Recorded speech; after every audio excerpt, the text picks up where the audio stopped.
As Sushar left the heavenly court, she saw an envoy from the great talisman city arriving. She glanced at them, and guess why they arrived a few hours later instead of immediately.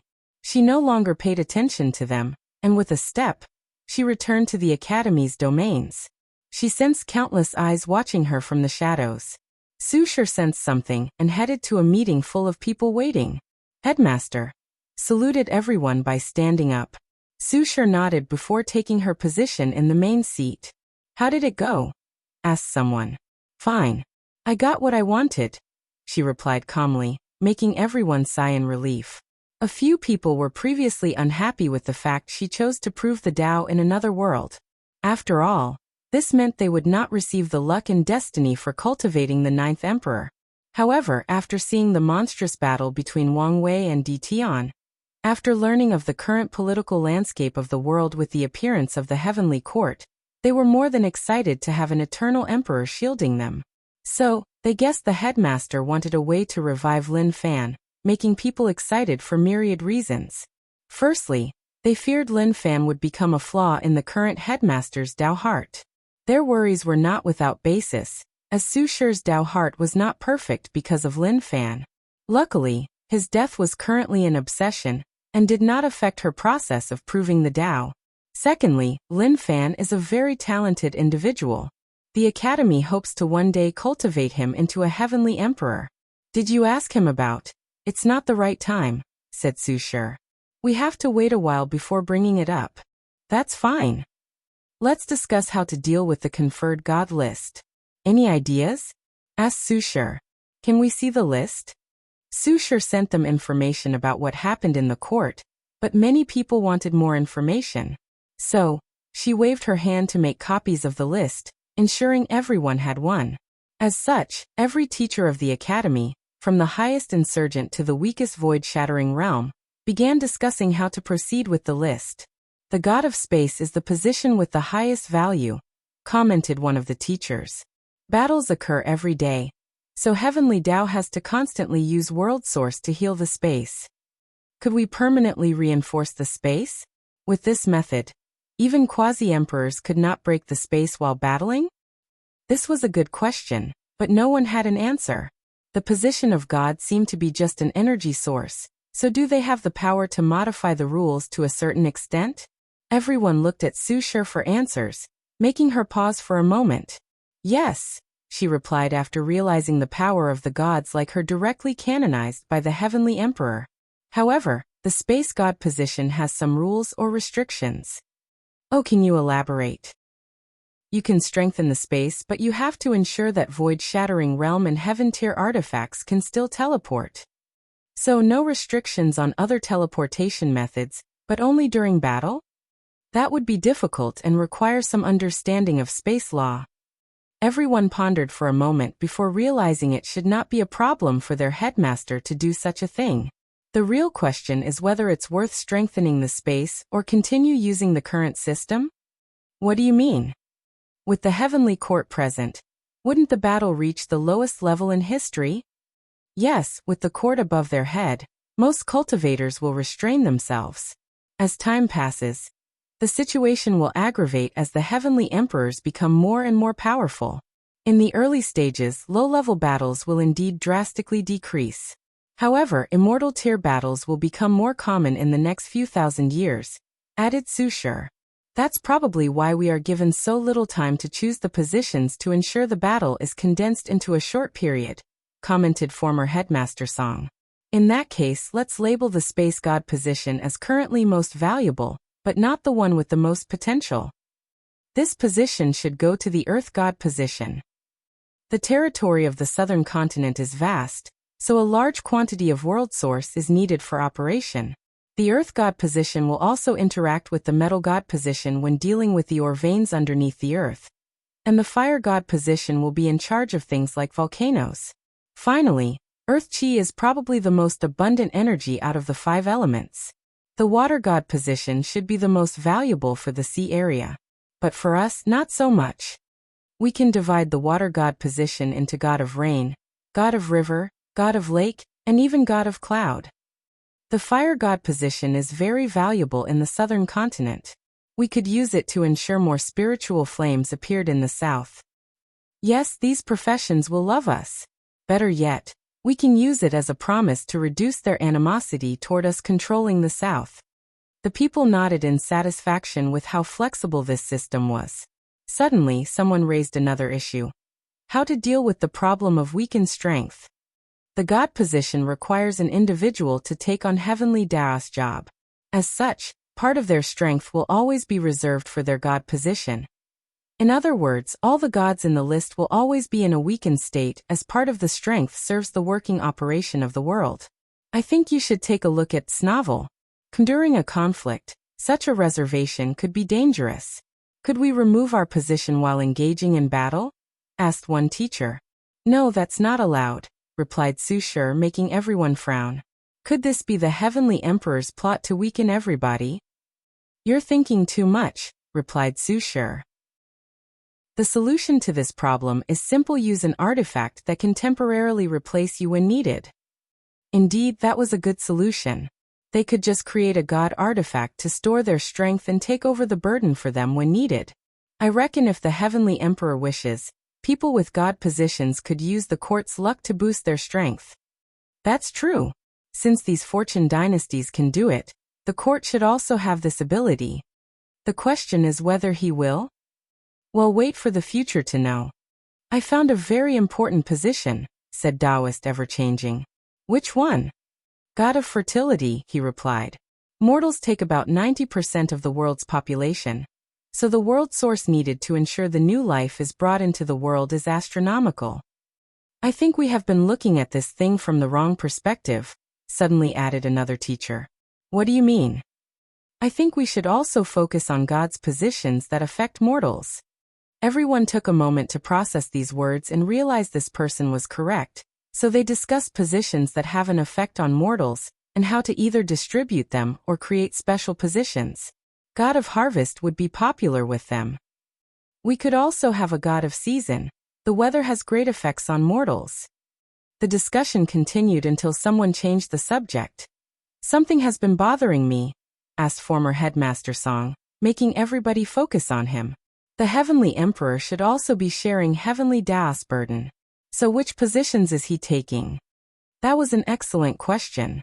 They did not think the Heavenly Emperor would not participate after knowing the benefit. On the contrary, they guessed he controlled the best positions. Your question is easy to answer, said Sushur. Creation, fate, heaven, life and death, and even time. Many things need to be created every day between heaven and earth, said Taoist ever-changing. The fate of all mortals and even cultivators must operate without issues, including our destiny and luck. Heaven should involve the order and disorder of the world. I'm guessing the core concept of the conferred god list involves order and disorder Tao. All life must eventually die, and creatures must be born to ensure the operation and development of the world, added another insurgent. He might be even more powerful if you take into account his Tao. You're talking about karma and yin and yang? Yes, he should control these positions as well. No wonder only a first-class emperor can sit in that position. Heavenly Tao is on par with the second-class emperor. As such, if a second-class emperor took the position of Heavenly Emperor, they would be paralyzed as more than half of their strength would be held hostage to replace the world source needed for the world to function. The worst part is this statistic is only because other people already have their positions, so they shared a great burden for the emperor. If they all resigned, forcing the second-class great emperor to bear everything themselves, they might immediately collapse under the weight. I am so envious of the Heavenly Emperor. I can imagine how many merits he will receive in the future, and how strong he will become. Is there a chance he would give us the time god position? Everyone looked at Sushur with strange eyes. She immediately knew what they were thinking. They wished for her to use her beauty to entrap the Heavenly Emperor and get the time god position. Snort. A terrifying aura emanated from her body, scaring the people with these thoughts, reminding them that an eternal emperor stood before them. I need to display my strength and instill awe into these people. Otherwise, something similar might happen again, thought Sushur with squinted eyes. The discussions continued. However, they could not immediately come up with a final decision. After all, such a thing involved the benefit of many people. So Susher told them to stop and continue another time. Furthermore, she had something else in mind to discuss. I think I know what the next meeting is about. Everybody looked at her, their eyes asking if she was serious. Susher did not let them wait long as she waved her hand to manifest an image and explain her deduction. If that is true, we can prepare in advance so we can get more benefits. It's a shame time is too tight.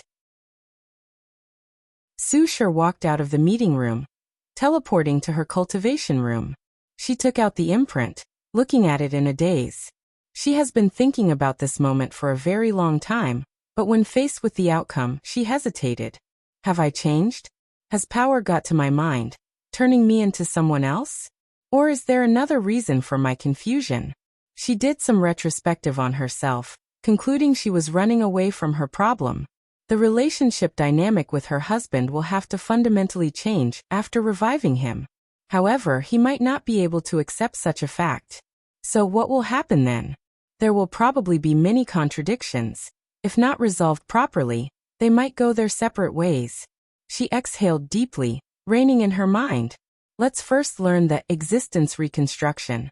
Susher took out the information, preparing to review it. However, before she even started, she detected someone outside her room. Teacher Qiujin, what is it? Asked Susher directly through divine sense.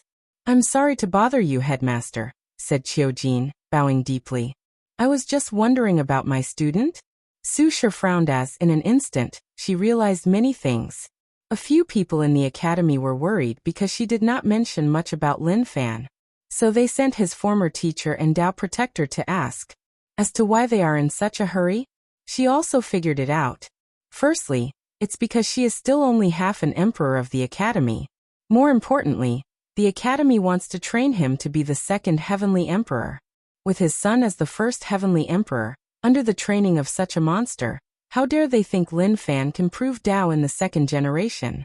I'm working on it, replied Susher. Tell these people to not forget Wang Tian is still there. Qiujin's face changed. Because of Wang Wei's overwhelming presence, people seem to have forgotten that terrible swordsman. With his presence, who dare say they will be the second heavenly emperor? Qiujin bowed before leaving. Sword casting villa. Jian Wushuang waited for all the delegates to return. As soon as they appeared, a meeting of the highest order took place. They reviewed every detail of the court. So our villa has an immortal sovereign? He was not stupid and guessed why their faction was the only one in the eastern continent that was canonized. So he looked at his master for confirmation, but his master appeared as ignorant as ever. My apology for not telling the truth, said Casting One. The guardian asked that I was the only person privy to this information. It's fine, said Jian Wushuang. Although he was not happy, he knew this was not the time to focus on such a thing. The important thing is how to deal with the list. Our main problem is the sea race. I doubt they will allow us to divide their territory so easily, and with two immortal sovereigns, it can be an issue. Not necessarily. The Heavenly Emperor does not seem to trust the sea race. We can use his name as a warning, preventing them from interfering. That's a good way, but will that cause conflict with the Heavenly Emperor? I think it's worth trying. After all, we are still a faction with an immortal sovereign.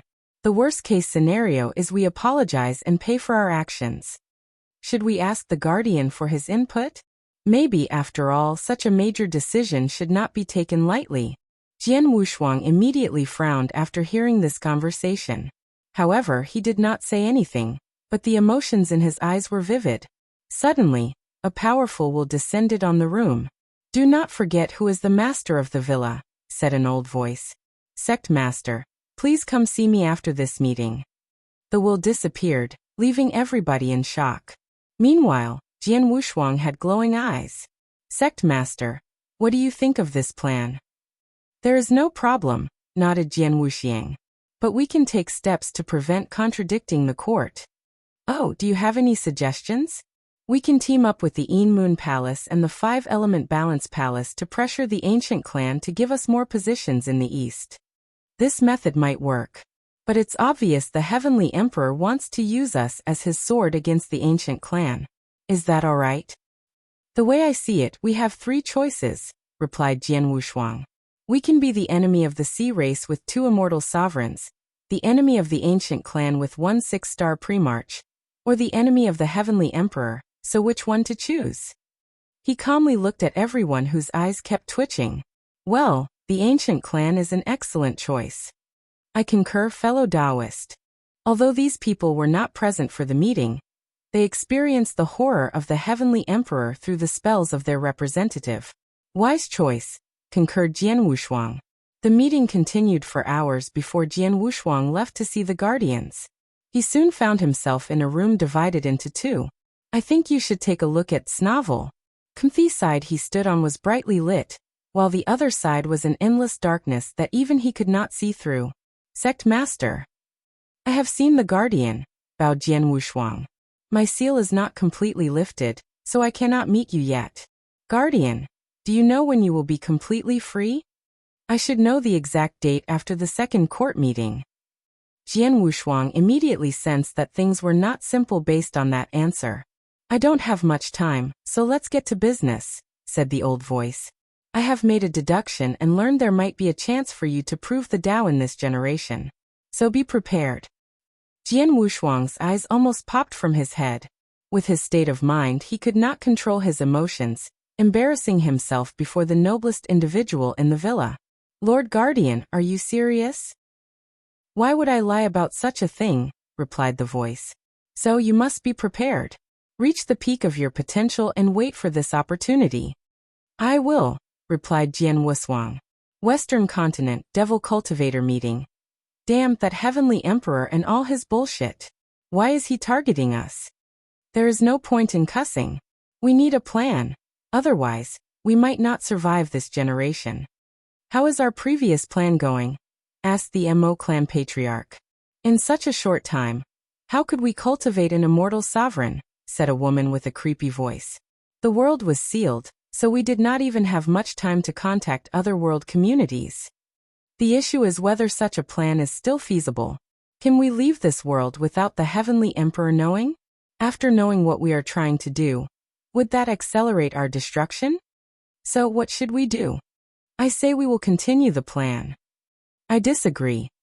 Then do you have a better option? I say we surrender to these bald monks. What? Are you crazy? Don't they have the concept of putting down the knife and becoming Buddha? I say we surrender to them and convert into monks. Fuck you. I would rather die than surrender to these monks. I agree. It would be better to surrender to the court instead of these bald monks. What do you mean? We can just become the thugs of the heavenly emperor. At least, it's better than these bald monks. That might not be a bad idea. Don't listen to that bastard. I suspect he is a spy of the court. You're a spy of the court. Bastard, don't think I know you hated me because I know you stole. Shut up. Enough, roared the Mo clan patriarch. We are on the verge of destruction, and you guys are bickering like children. Everyone calmed down, but a seed was planted in many people's minds. Mo patriarch knew this after seeing the reactions of some people. We need to acquire a god position, and one of the highest levels. Then by using it, we can cultivate an immortal sovereign. How exactly are we going to do that? It's obvious the court is not a fan of us. I have a 3-part plan, said the Mo patriarch. Firstly, some of us do need to surrender to the court, becoming their thug. Such a method should bring us some grace to the heavenly emperor, preventing him from interfering in our process of getting a position. Secondly, we must focus on Aoshan. We will try to get some positions from by any means necessary. Finally, we need to clean up our own garden and offer tribute to the heavenly court. Everyone's faces changed as they realized the meaning behind these words. Who is it going to be? Asked another devil. We cannot send our best sect to the court, but we also cannot send our weakest one. So someone in the middle, continued the Mo patriarch. As for the cleanup. Chapter 897, Tong Rubing's Fate Western Continent. The Mo clan patriarch looked at Feng Heng's process of proving the Tao, and many things made sense to him. What did the heavenly emperor's words mean during the meeting? Why was Buddhism granted control over the Western continent instead of the D clan? Everything points to the Heavenly Emperor, knowing Feng Heng would do this and prepare in advance. Is there another method to prove the Tao without the heaven will battle? Does the Heavenly Emperor know of this method? Countless thoughts flashed in his eyes, but he soon gave up as this was not the most important thing to deal with currently. Go call for another meeting. We need to hurry up, said the Mo Patriarch.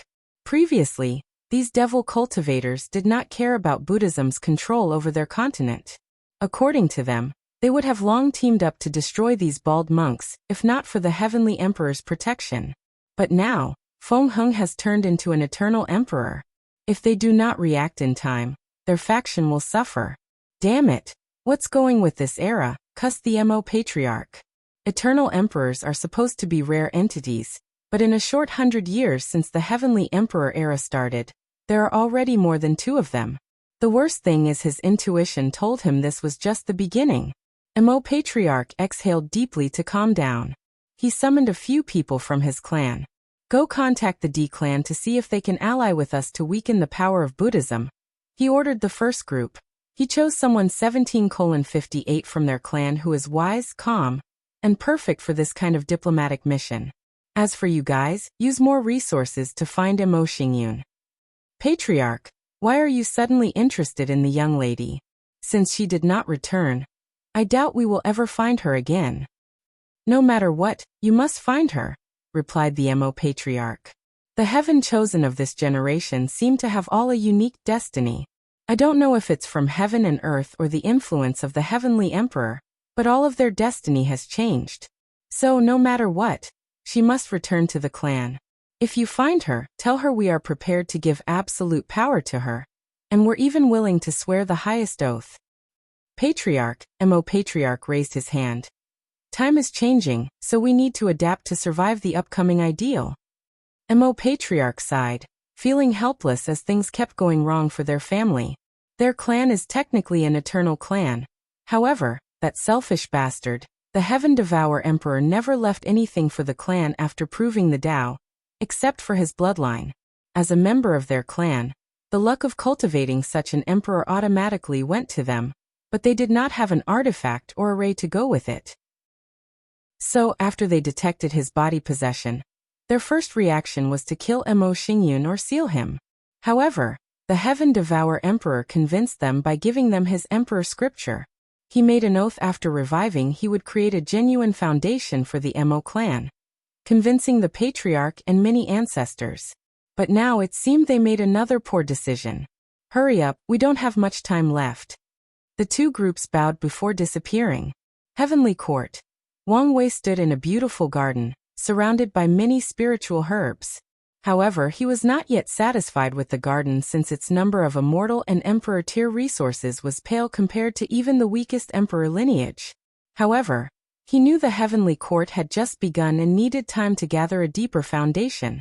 Wang Wei watched Feng Heng and experienced the entire process. However, his eyes did not seem to focus. If anyone could see him now, they would be shocked as his eyes seemed to be the origin of all the universe's secrets. The balance mechanism is more strict than I thought, he muttered with a frown. With true heavenly Daosai present, he could see and divine more information than usual. So he learned a lot of information. I need to do something. Otherwise, only my father will ever walk the path of eternal. Many thoughts flashed in his eyes. He thought he could drastically change his plan after becoming an immeasurable emperor. However, he was wrong. On the contrary, his identity made the situation worse. Wang Wei used his divine sense to summon something. A few seconds later, a cute and charming woman entered the garden. Tong Ruobing has seen the Heavenly Emperor. She bowed 90 degrees, showing the most profound respect. Tong Ruobing could not help but sigh to herself. They were once equal. Heaven chosen of the same generation competing for the throne. However, as the loser, her fate was to bow to the winner. At ease, replied Wang Wei as he slowly turned to face her. His purple robe decorated in gold seemed perfect for his status. It was as if these 2 colors were purposely created for a man of his strength and power. Of course, with his natural charisma, any dress he wore would appear noble and majestic. Our great talisman city has sent gifts to celebrate the Heavenly Emperor's enthronement, continued Tong Ruobing, showing the utmost respect. Her acting was perfect, and no fault could be detected from her facial expression, soul fluctuation, aura, or even mood. "Oh, I'm intrigued," said Wang Wei, his voice not hiding his emotions. Tong Ruobing waved her hand to manifest 3 chests behind her. The first one is the trader's soul Yuzhou. She did not stop as she knew this gift was technically not real. She only used his soul to show her and the city's allegiance, separating them from the so-called traitors. "I think you should take a look at Snavel. Siamikronim, the second one is a few resources," continued Tong Ruobing, opening the second crate. Wang Wei saw numerous immortal and Dao spiritual herbs, ores, and talismans. He even saw a few emperor artifacts and emperor resources. The great Talisma city seemed to go above board to garner his forgiveness. "Interesting. These 2 gifts are already this exciting. It makes me look forward to the last one," commented Wang Wei. "You won't be disappointed, Your Majesty," replied Tong Ruobing before opening the last treasure. The origin talisman? Wang Wei was genuinely surprised as he saw the final treasure. Our great city would like to lend this treasure to the Heavenly Emperor. "For how long?" asked Wang Wei, who heard the insinuation behind her words. He waved his hand to take this emperor artifact that looked like a talisman pen. He could sense the deep grand Dao source power inside. "Until your ascension." "He. Everyone seemed excited about my departure," commented Wang Wei, making Tong Ruobing wish she could roll her eyes. "Isn't it obvious? Your existence has blocked the way for too many people, and they cannot defeat you? So, we can only wait until you leave." "Are you sure about this?" asked Wang Wei. "This artifact is the luck condensation artifact of your city. Are you sure you want to leave it in my hand?" "Yes, we are sure." "Such a broad mind and vision, it's worthy of you," commented Wang Wei, who guessed it was Tong Ruobing's idea to use this gift to placate him. "If you had sufficient strength, you would have been my greatest rival in that generation." Tong Ruobing smiled but did not say anything else.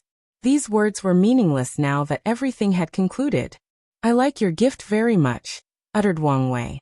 Soon, the Source Rune Palace's luck would be in his hands, and now, he also had the blessing of the great Talisman City's luck.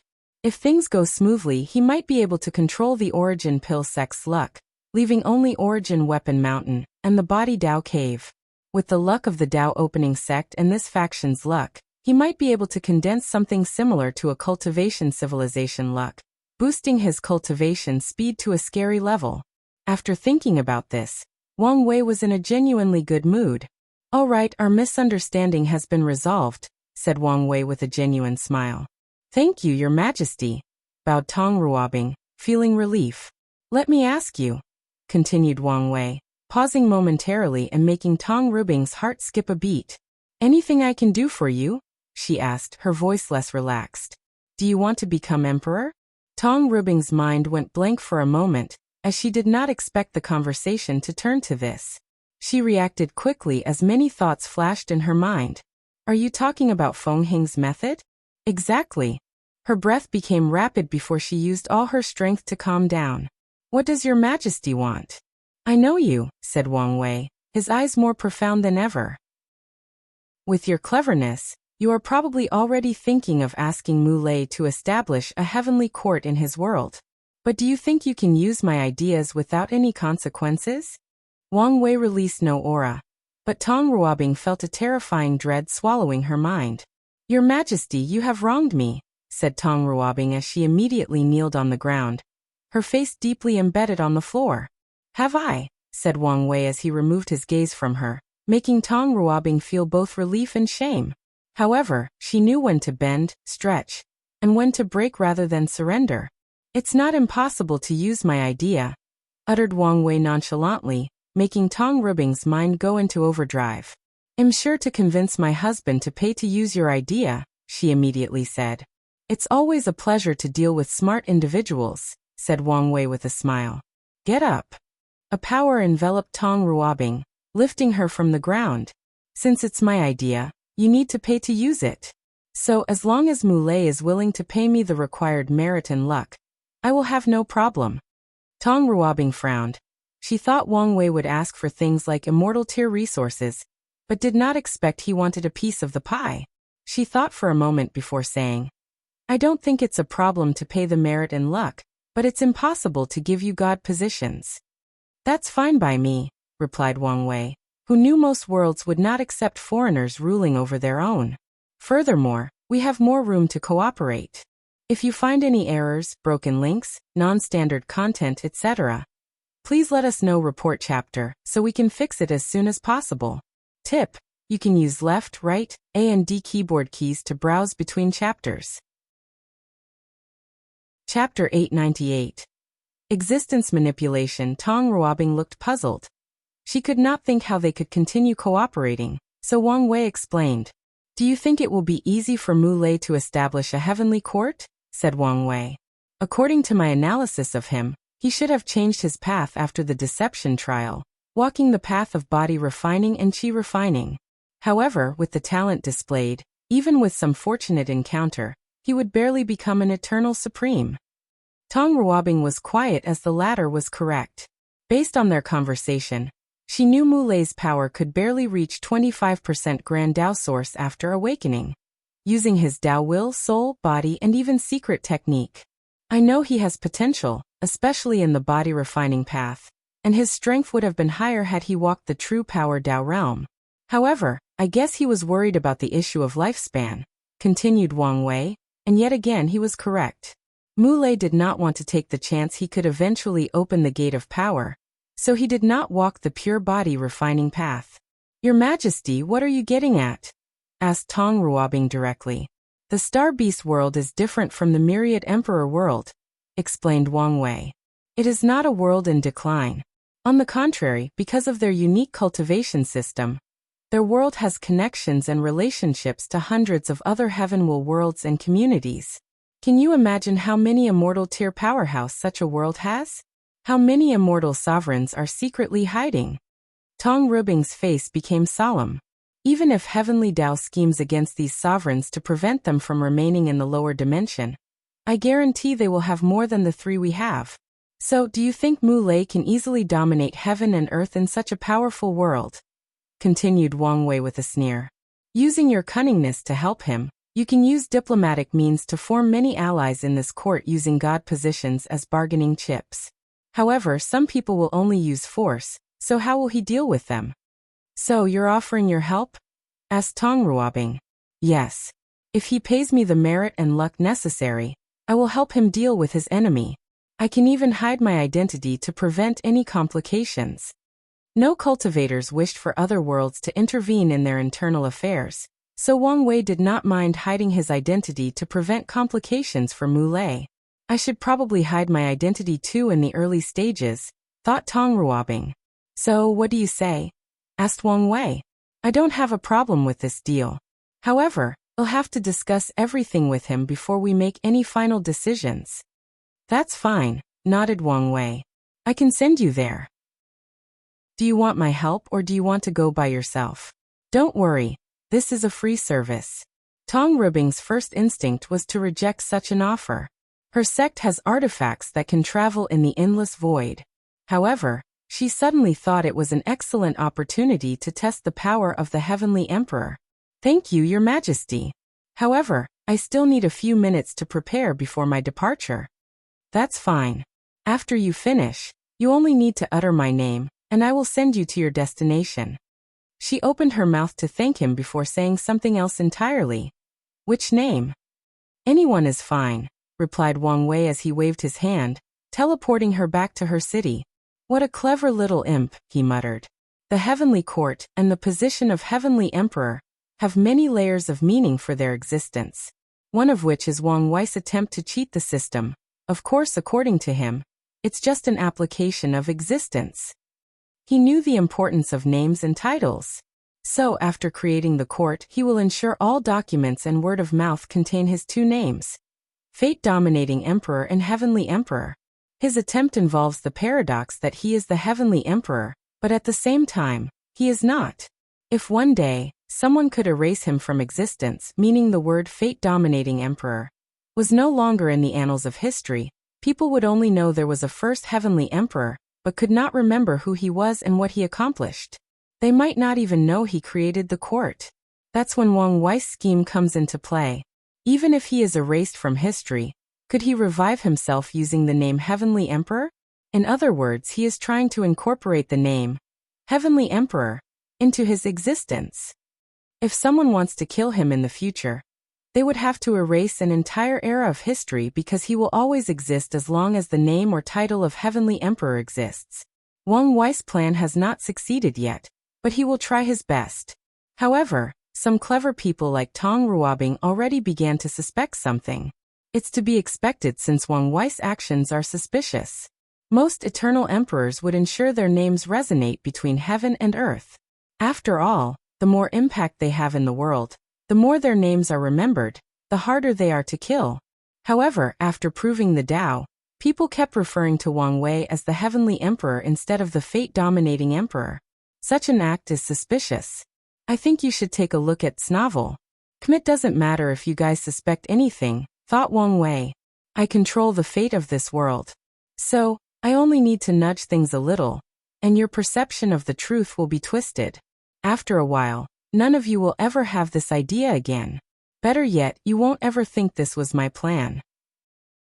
Wang Wei secretly shook his head, thinking how ridiculously powerful he had become compared to the lower dimension. Of course, he was not prideful because he had met the people who reached the pinnacle of the chaos universe, so he understood how small his current power was. He waited for a while before receiving Tong Ruobing's signal. With a snap of his finger, she disappeared from the world. Star Beast Community. Tong Ruobing and his team of 5 appeared in a desolate and empty location. She looked around and only noticed void energy that could kill void-shattering realm cultivators if they were not careful. In the distance, she saw something that looked like a shining egg, as if the stars could reflect on the egg's shell. The Star Beast world? We are already here?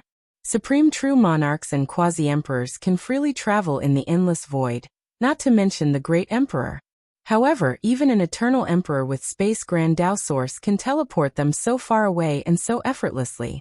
There is a void barrier between each community, making traversing each one extremely troublesome even for great emperors. Is this the extent of his power? Could he have easily teleported me directly into the Star Beast world without any problem? Such a thought was scary as it meant no world was safe under this man's grasp. Furthermore, his tentacles might soon spread throughout the entire lower dimension. Tong Ruobing took a deep breath to calm down. Her companions did the same as they reached a similar conclusion. She was prepared to contact Mulei and not directly enter the world. However, she discovered a talisman in her hand, along with a message. Then, a wry smile appeared on her face. The talisman contained Wang Wei's power. However, she knew the purpose of receiving this thing. A display of strength to Mulei. I need to prove the Tao as soon as possible, and use whatever means necessary. She has always been ambitious, knowing the importance of strength and power. However, recent events have further reinforced these ideas. Tong Ruobing understood the lower dimension was experiencing a terrifying change.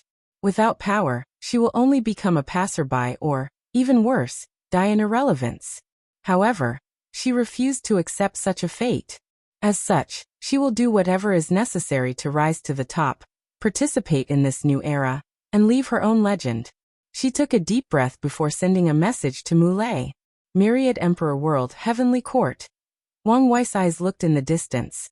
The concepts of distance and space were nothing but molded sand to him. As long as more Eternals from different factions appear in the world, the balance mechanism will not be as strict or severe on the Tao opening sect, he thought.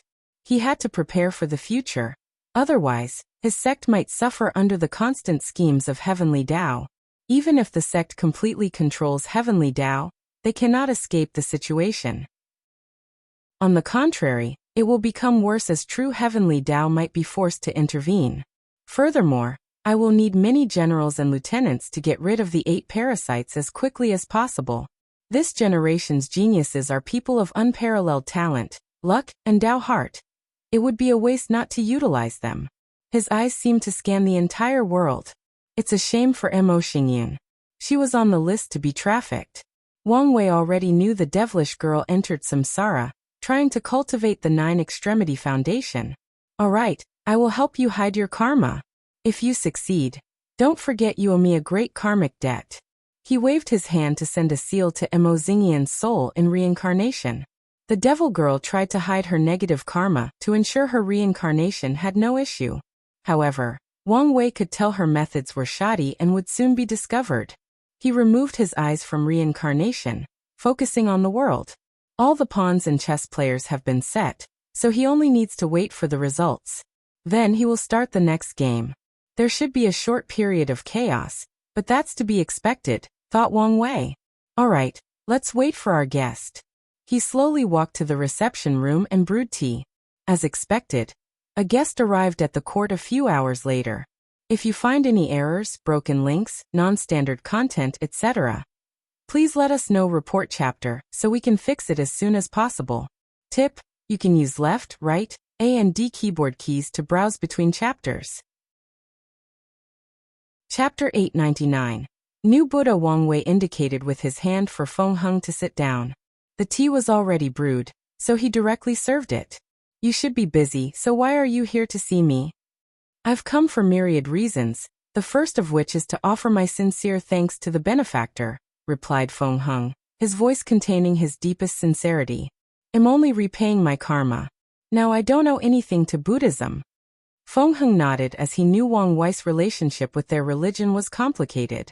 Personally, he also did not want to get to the bottom of things since it might involve Mother Maitreya. As per our agreement, this poor monk is here to offer your share of the merit, continued Feng Heng, handing Wang Wei a cluster of purple and gold lights. Without hesitation, Wang Wei accepted them. The rise of Buddhism in the lower dimension was so quick due to his actions. If he had not used his chat group to secretly spread throughout many worlds across multiple world communities, Feng Heng could never have gathered enough merit to prove the Tao so swiftly. My third objective is a gift for the benefactor, continued Feng Heng, waving his hand to manifest 2 golden books. The past and present Buddha scroll? Wang Wei read Di Tian's memories and learned many interesting things, including a few lost and unique emperor scriptures. However, he did not learn this technique, because it was restricted by a power he did not dare deal with. 17:59". Yes. After becoming enlightened, this poor monk felt these books by a power he did not dare deal with. Yes. After becoming enlightened, this poor monk felt these books were destined for the benefactor, added Feng Heng. Of course, Sir Heavenly Emperor, don't have to worry. These are gifts and have no karmic attachments. Wang Wei looked at these 2 emperor scriptures. He always felt these 3 scriptures would be critical to him, but he did not yet know why. I'll accept your gift. Ba, uttered Feng Heng, clasping his hand, showing hesitation in his facial expression. There is more. This poor monk has a selfish request. If it's selfish, don't ask, replied Wang Wei casually. Feng Heng sighed deeply. This poor monk wished his state of mind was pure, devoid of desire and mortal dust. Sadly, this poor monk shoulders a holy mission and cannot separate from this cause. Wang Wei took a sip of his tea. How many monks can truly separate themselves from the world, focusing on enlightening on the Dharma and forsaken worldly desires? I bet these types of people are rare, even in the upper dimension.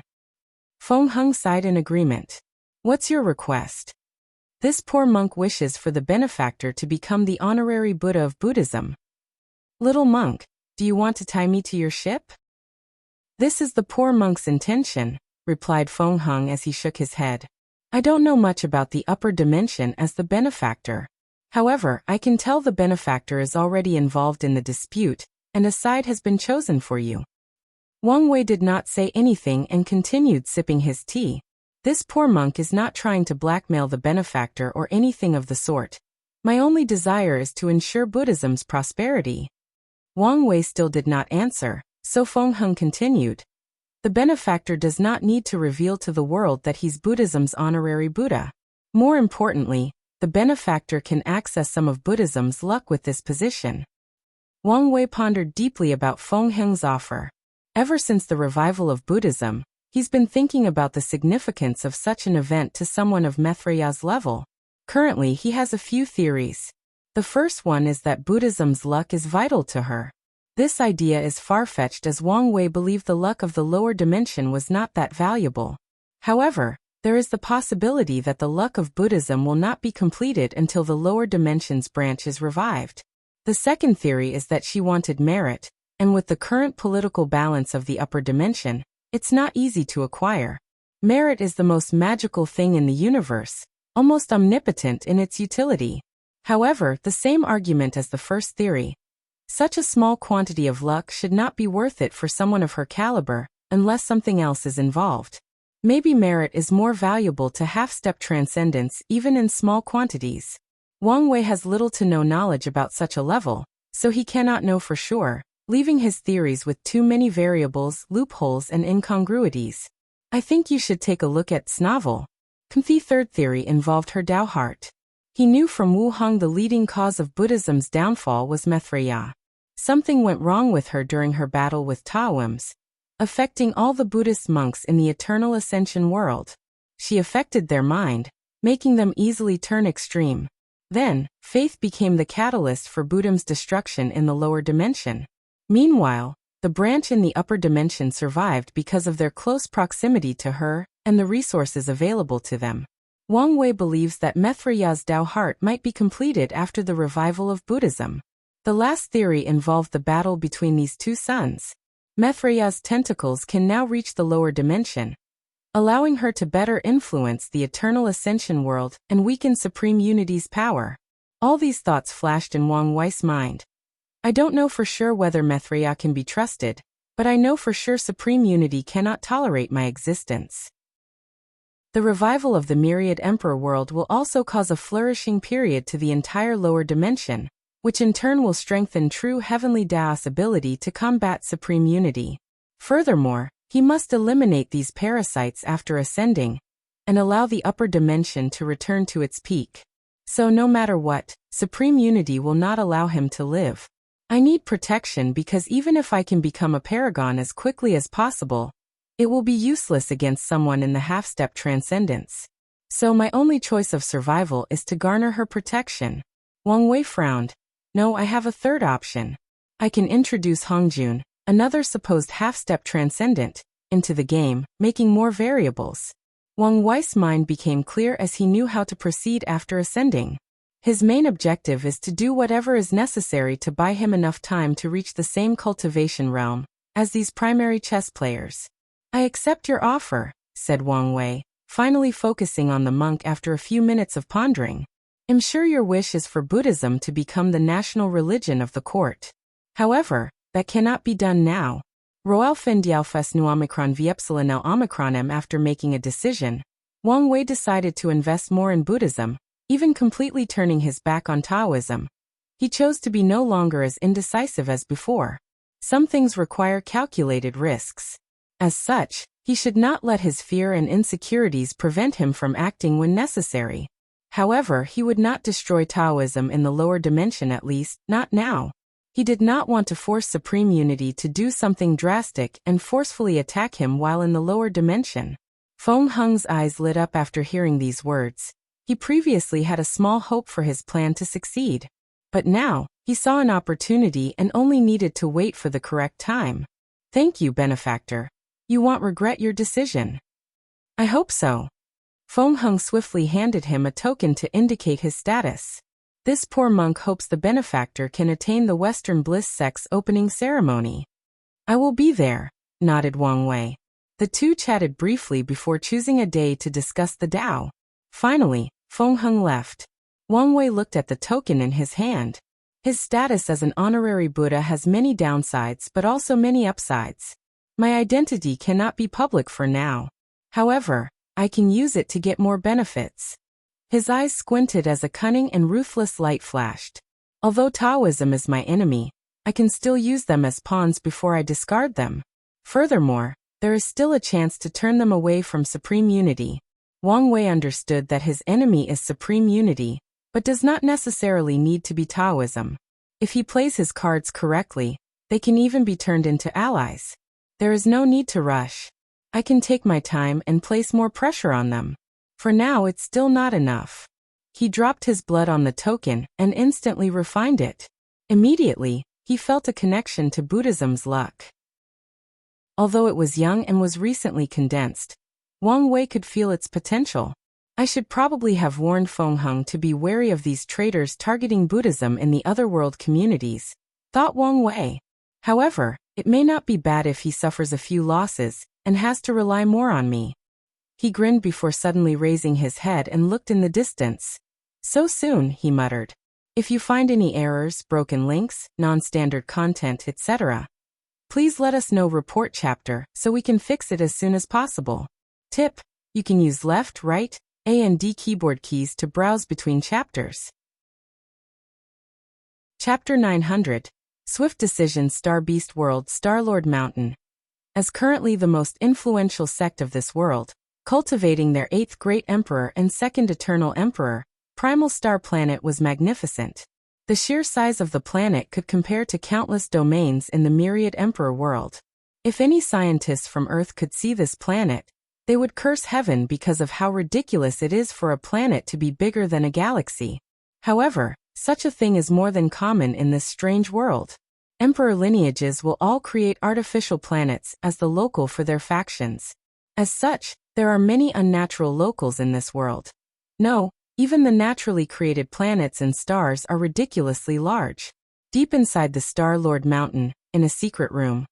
What a brilliant idea, said Muley, with shining eyes.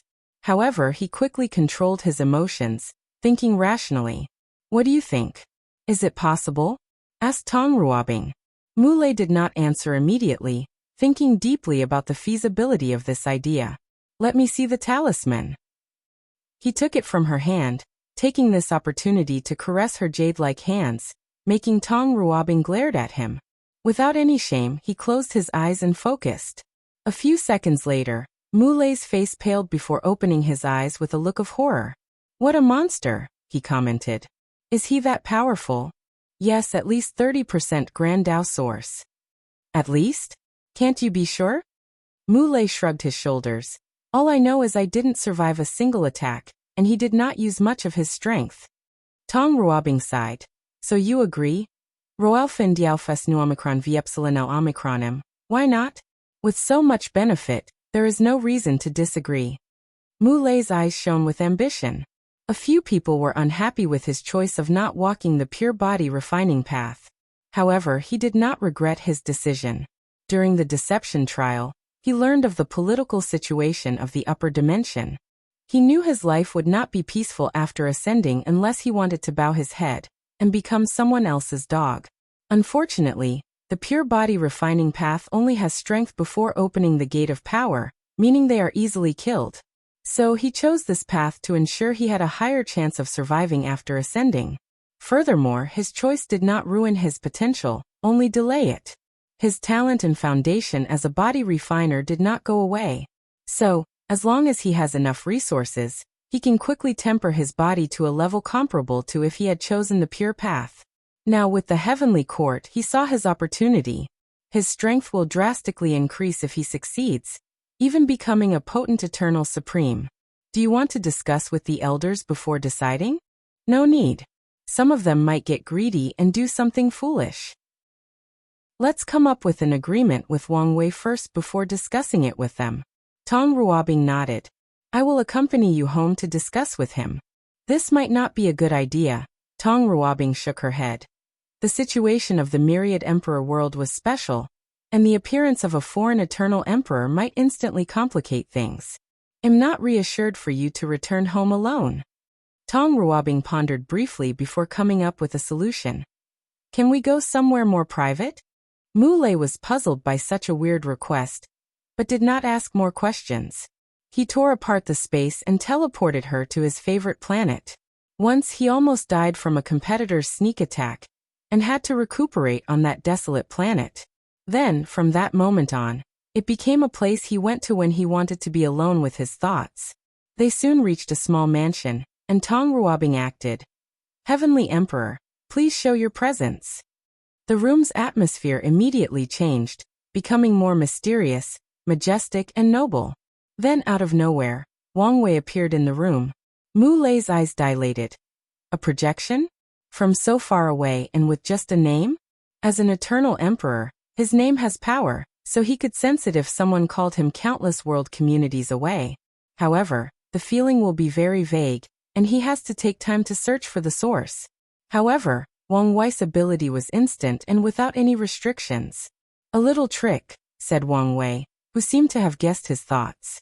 I attach karma to my name, making it easier to detect when people mention it. I sometimes envy the versatility of outlaw Daos. Since we have to pay so much for our Dao, it's normal for them to be more powerful, replied Wang Wei, who sat in the invited seat. Have you thought about my proposal? I have, and I agree. Excellent. I knew you were a decisive man of action. I never knew you thought so highly of me, said Mulei with a smile, and Wang Wei said a few more praises. He analyzed Mulei during their interaction as business partners. His conclusion was that the latter was the decisive type of person who would not hesitate to go after what he desires. Furthermore, Mulei did not have the deep, hidden pride Heaven Chosen's had, making his mind and actions more flexible. In that case, let's discuss the details.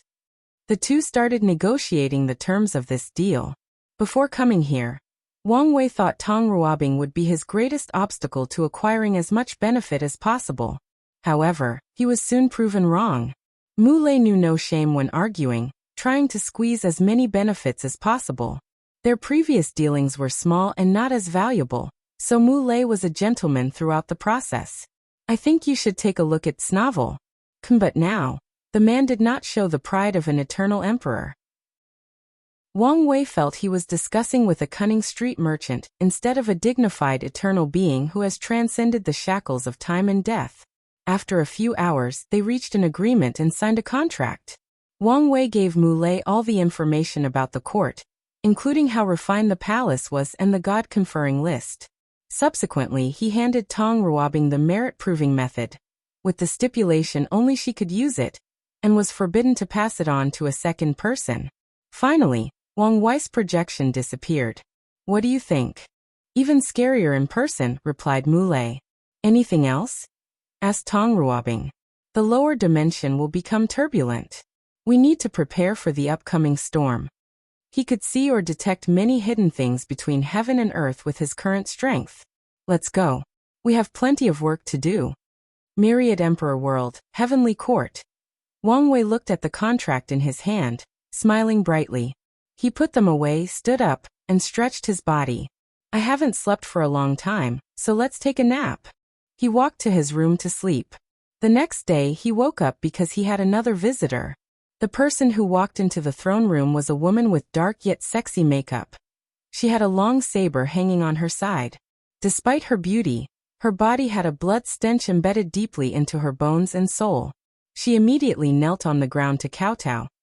Ho Qing has seen your majesty, the heavenly emperor. At ease, said Wang Wei. If I remember correctly, you're this generation's sect master of the blood saber sect? This was a devil sect with two great emperors known for their saber Dao, so Wang Wei remembered them. It's the honor of this lowly servant to be remembered by the emperor. Lowly servant? Yes. Our blood saber sect would like to serve the emperor, swearing to go through water and fire for the court. Wang Wei briefly paused before laughing out loud. An oath of loyalty from a devil cultivator? I've officially seen it all. Your Majesty, I mean every word, quickly explained Ho Qing. Is that so? Muttered Wang Wei without another word. His silence intensified the pressure in the room. Ho Qing's heart was racing and sweat felt on her back. Luckily, Wang Wei finally spoke. I have been thinking of establishing the position of Divine General and creating numerous divine legions under the control of the court. However, Your Majesty, our blood saber sect is willing to become your sharpest sword. Uttered Wang Wei deep in thought. I haven't made a decision yet. However, you can move the elites of your sect into the court and begin your training. When it's appropriate, I will canonize you. Ho Qing's face on the floor became ugly as she understood the implications. The devil cultivator's action was not enough to appease the heavenly emperor. At the very best, he was no longer as disgusted with them now since they were somewhat useful, but it was far from enough. As you wish, said Ho Qing, knowing this was the best option for now. She soon left the court to report the result. These devil cultivators are interesting, muttered Wang Wei. However, they will make fine cannon fodder. He waited in the room as he knew another visitor should be coming in a few hours. This place is a little deserted. Should I choose a few palace maids to make things livelier? Wang Wei shook his head as he knew he could suffer terribly if he did such a thing, even if his intentions were pure. I'm beginning to envy these future heavenly emperors who will fill the court with a harem of 3,000 beauties. He could foresee the degeneration that will happen in the future in this magnificent court he spent so much time and effort to build. Unfortunately, he had no destiny for the harem life. I should begin completing my little pond. It will be a great way to cultivate my fate Tao. He thought about many things he needed to do in the future, including a display of his strength. Otherwise, it won't be long before these people lose their fear of him, becoming bolder and taking risks. He also has to plan for his flesh tribulation. From the knowledge he received from the ancient desolate emperor, this particular tribulation was nasty. So much work to do. Luckily, I have plenty of time. If you find any errors, broken links, non-standard content, etc., please let us know. Report chapter, so we can fix it as soon as possible. Tip: you can use left, right, A and D keyboard keys to browse between chapters. Chapter 901. Attack. Is everything done? Asked Wang Wei. Yes, replied Wu Ming with an excited smile. Who knew in just 2 days, this man slaughtered most of the upper echelons of the Origin Rune Palace, and enslaved all the rest, turning his Wu clan into the leading faction of this ancient emperor lineage. Thank you for help, added Wu Ming, sighing deeply. He was now one of the few people in the world who experienced the horror of this heavenly emperor.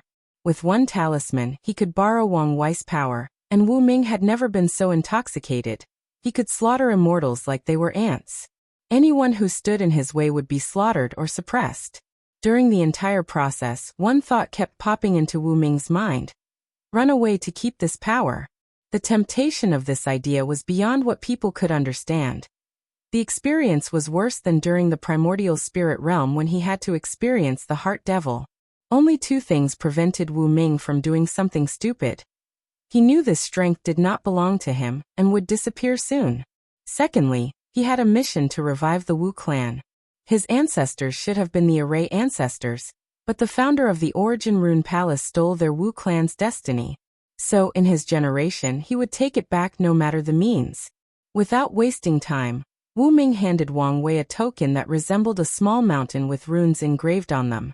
As soon as he held the token, Wang Wei sensed he now had access to the Origin Rune Palace's chi luck. It's so weak and feeble, he commented. That's to be excited, sighed Wu Ming. They have been in decline for too long. They would have long been annihilated if not for the Array Dao luck and Heavenly Dao's protection. Wang Wei pondered briefly. Then it's time to revive them. It would be pointless to condense cultivation civilization luck if some aspects of it were lacking. Any idea? Asked Wu Ming with excitement. Wang Wei looked at him, and in a moment, he saw the latter's fate and future. Well, it was your clan's destiny to revive the Origin Rune Palace's destiny and luck.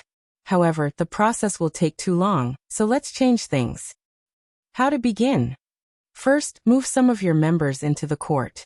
I need you to build a Totem Warrior Legion. Totem Warrior? Asked Wu Ming, confused. However, some information immediately appeared in his mind. I see. Totem warriors are the weaponized version of his clan's formation body. It was one of the ideas Wang Wei gave him. A totem warrior will engrave formation into their bodies, boosting their abilities and even granting them different powers. Some can even engrave part of an emperor's formation to borrow its power. Our Wu clan already created the totem warrior system. However, only the ones with ordinary formations. Wang Wei secretly shook his head. Tong Ruobing is a totem warrior as she successfully inherited the power of the Origin Talisman. Meanwhile, Wu Ming, the person who gave these ideas, did not succeed. Don't worry. The court will support you with plenty of resources and talent. Wu Ming felt relieved after hearing this, so he bowed and left to do his duty. A talented person. However, he does not have a single ounce of emperor destiny. Is this a choice? All geniuses or heaven-chosen have emperor destiny, meaning the luck to become a great emperor one day. However, Wu Ming is different. It seems he has no desire to become emperor. with only the obsession for his clan to regain what they lost. His only ambition is for his descendants to cultivate a potent emperor, but he never thought of becoming one himself. Wang Wei shook his head and no longer paid attention to him. He focused in the distance. They already couldn't resist, he muttered. Western continent. Ao Shen was discussing how to assign his god positions, and how to make full use of the current system for their demon race to rise and prosper. Unlike the other factions who decided to take their time to analyze the list and decide, he never stopped in the past few days. Ao Shen already had a framework and had chosen many people for different positions. Suddenly, Ao Shen sensed something, and a look of anger manifested on his face. "Open the formation," ordered Ao Shen before disappearing. "But sir, just do it." He knew what the latter wanted to say. The demon race used too many resources the last time they opened the formation to cover the entire continent.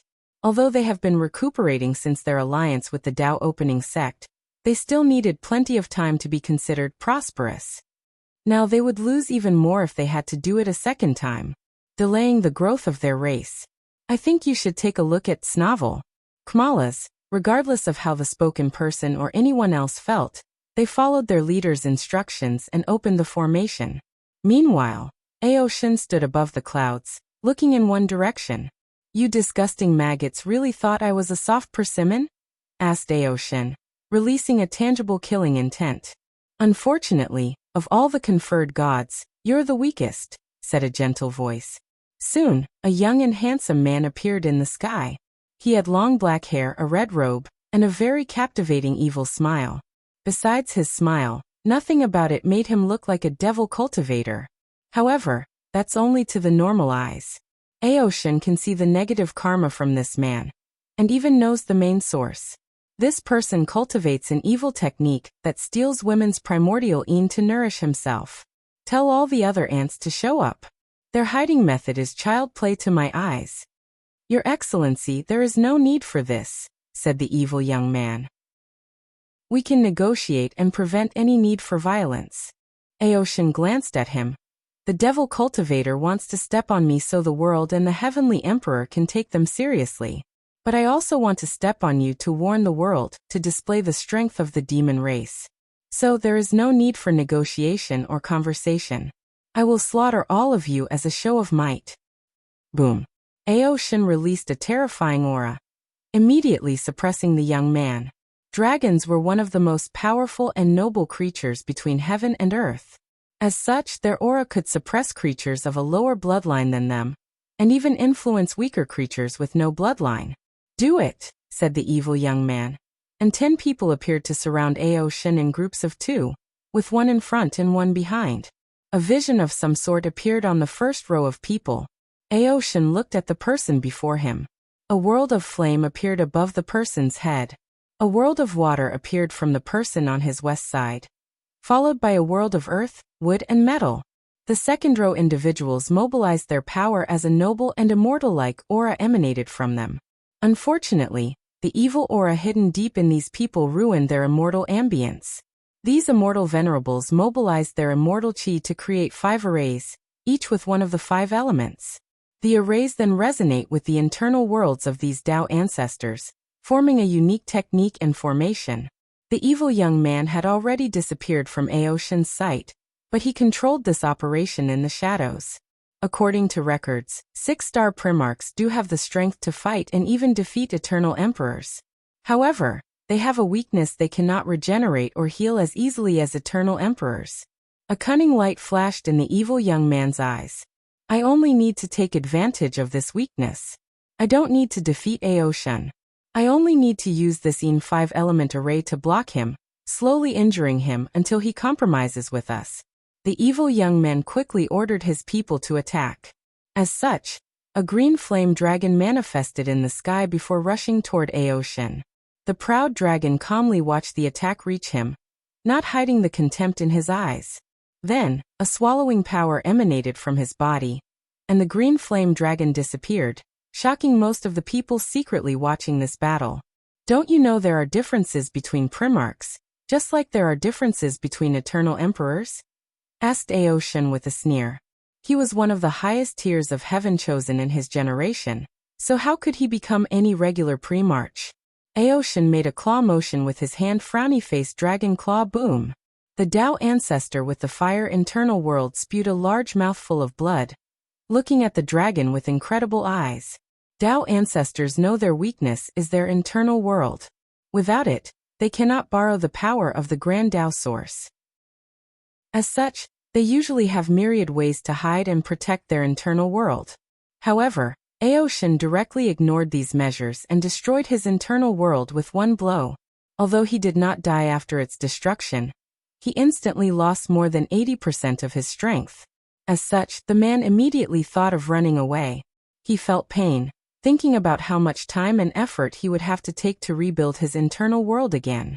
The sad part is that he had a fortunate encounter and built a unique fire internal world that made him an insurgent. Now, after rebuilding, he might not be able to return to his previous strength. Unfortunately, the man did not have time to move before Aoshin made another move. His human eyes turned reptilian, and the man exploded into a blood mist with one gaze. If you find any errors, broken links, non-standard content, etc., please let us know. Report chapter, so we can fix it as soon as possible. Tip: you can use left, right, A and D keyboard keys to browse between chapters. Chapter 902. After Aoshin killed the first person, he looked at the immortal venerable behind him. He instantly realized the opponent was nothing but an ordinary cultivator and not an insurgent. His purpose was only to add to this formation. The devil cultivator's heart immediately skipped a beat after noticing Aoshin's gaze. He felt like he was facing an apex predator that truly stood at the pinnacle of the universe. His battle instinct kicked in, and he mobilized the vast immortal chi inside his body. Well, he tried to. Aoshin controlled his chaos innate law, now sublimated into heaven law, and released a subtle fluctuation. The face of the devil cultivator changed as he discovered he could no longer control the energy inside his body. Then, Aoshin flicked his finger to generate a terrible force. Boom. The immortal venerable exploded into a blood mist. Aoshin ensured the death was as brutal as ever and visually stimulating. Dark water of filth, soul-severing sword, earth-devouring mountain, blood-sucking wood. Under the evil young man's command, the formation did not immediately collapse. On the contrary, they went on the offensive, using the remaining elements. Chaos conversation. After these attacks reached Aoshin, they did not have the desired effects. Instead, he controlled them and converted them into a trace of chaos energy that he stored inside his body. "You're next," he said to the Earth World Devil Cultivator, making the latter pale. Aoshin teleported before him and hit him with his delicate-looking palm. However, the cultivator knew how terrifying such gentle hands were. Bang! The devil cultivator was not immediately annihilated. At the last minute, he summoned an emperor artifact that resembled a blood bead. The artifact released a blood-red shield that blocked most of the damage to this attack. "It's futile," commented Aoshin before making a clenching motion. A terrifying force squeezed the devil cultivator from the left and right. His shield did not last a second before exploding into a blood pool. Afterward, Aoshin focused on the latter's inner world. As long as this world is not destroyed, the Tao ancestor is not really dead and can revive itself. So the dragon opened his mouth and swallowed the entire world, generating more chaos power. Dragon roar. A supreme and noble roar echoed between heaven and earth. It was the sound of a beast declaring its superiority to all sentient beings. With this roar, the Earth Immortal Venerable's body disintegrated into a million motes of light scattered in the clouds. At this point, these people realized this plan was a catastrophic failure. So, these cunning devil cultivators immediately chose to run away. "Do you think you can come and leave as you please?" sneered Aoshin. The space around them suddenly changed. These devil cultivators soon discovered no matter how far they ran or in which direction, they would find themselves a few meters around the dragon. "Lord Aoshin, there is no need to continue this senseless slaughter," hurriedly said the evil young man. "We made a mistake and acknowledged our fault. If you let us leave, I promise we will send the demon race a hefty compensation. Like I said, you're a warning to the rest of the world.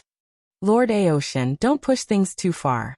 A cornered rabbit will bite back even when facing a lion, said the evil young man with a grave tone. Rabbit? You're not even ants in my eyes. An immense anger flashed in the evil young man's eyes before becoming extremely cold. You leave me with no choice. Now I'm intrigued. Hopefully your next move can make this battle interesting. The evil young man felt even more humiliated, but he knew there was no point in such an emotion, especially in this situation. Let's do it, he ordered the remaining survivor. However, no one responded to him even after a few seconds. Do you think you have a choice? He had already sentenced us to death. No one can leave this place alive if we don't use some drastic measure. The survivors gritted their teeth before rushing toward the evil young man. They turned into red lights before fusing into his body. Soon afterward, his body mutated. He grew to more than 10 meters tall. His upper body was full of so many muscles that it looked disgusting with all the green veins. Furthermore, his upper body was so much bigger than his lower torso. He could be described as having short and thin legs with a tiger's back and a bear's torso.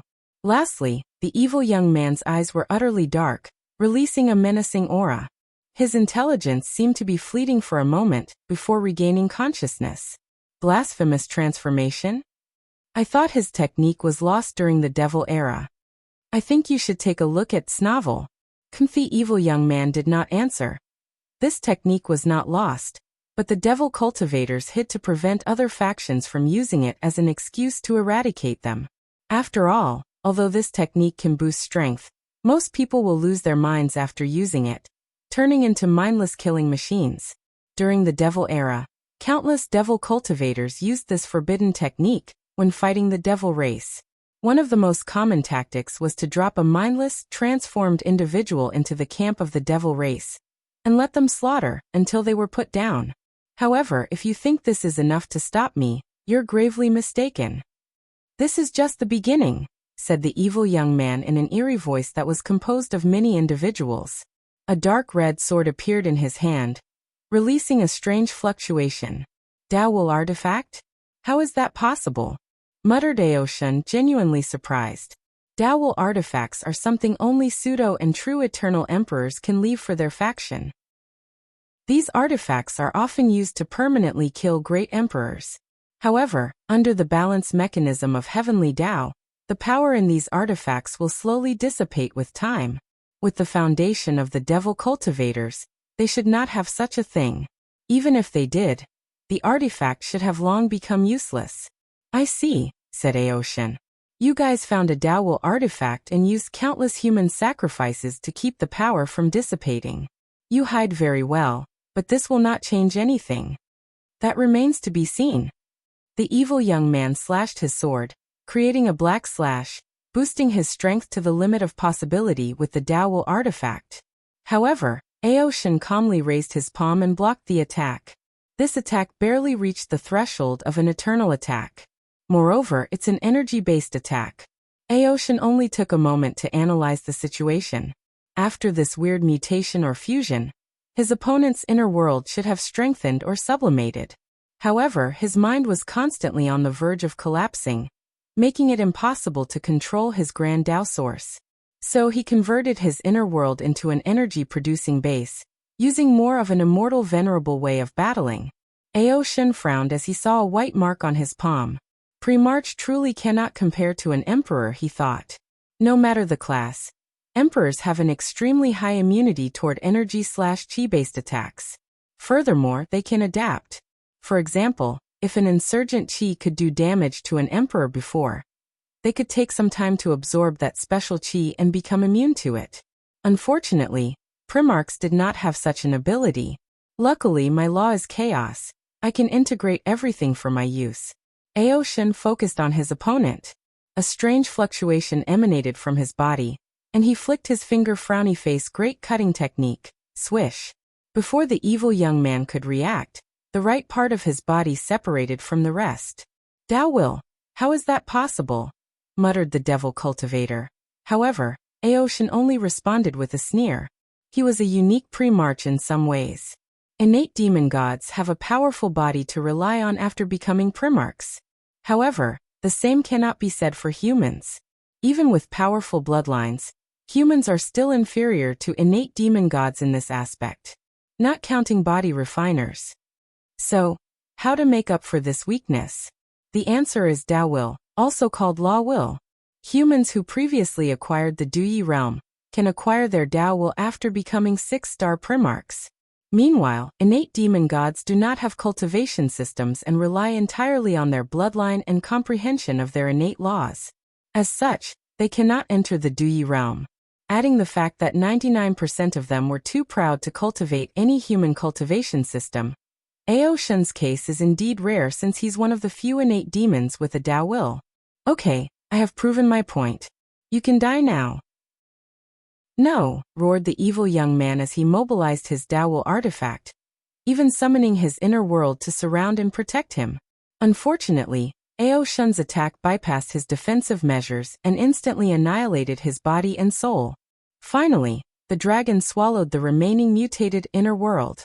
With the acquired chaos power, I can temper my body to a higher level.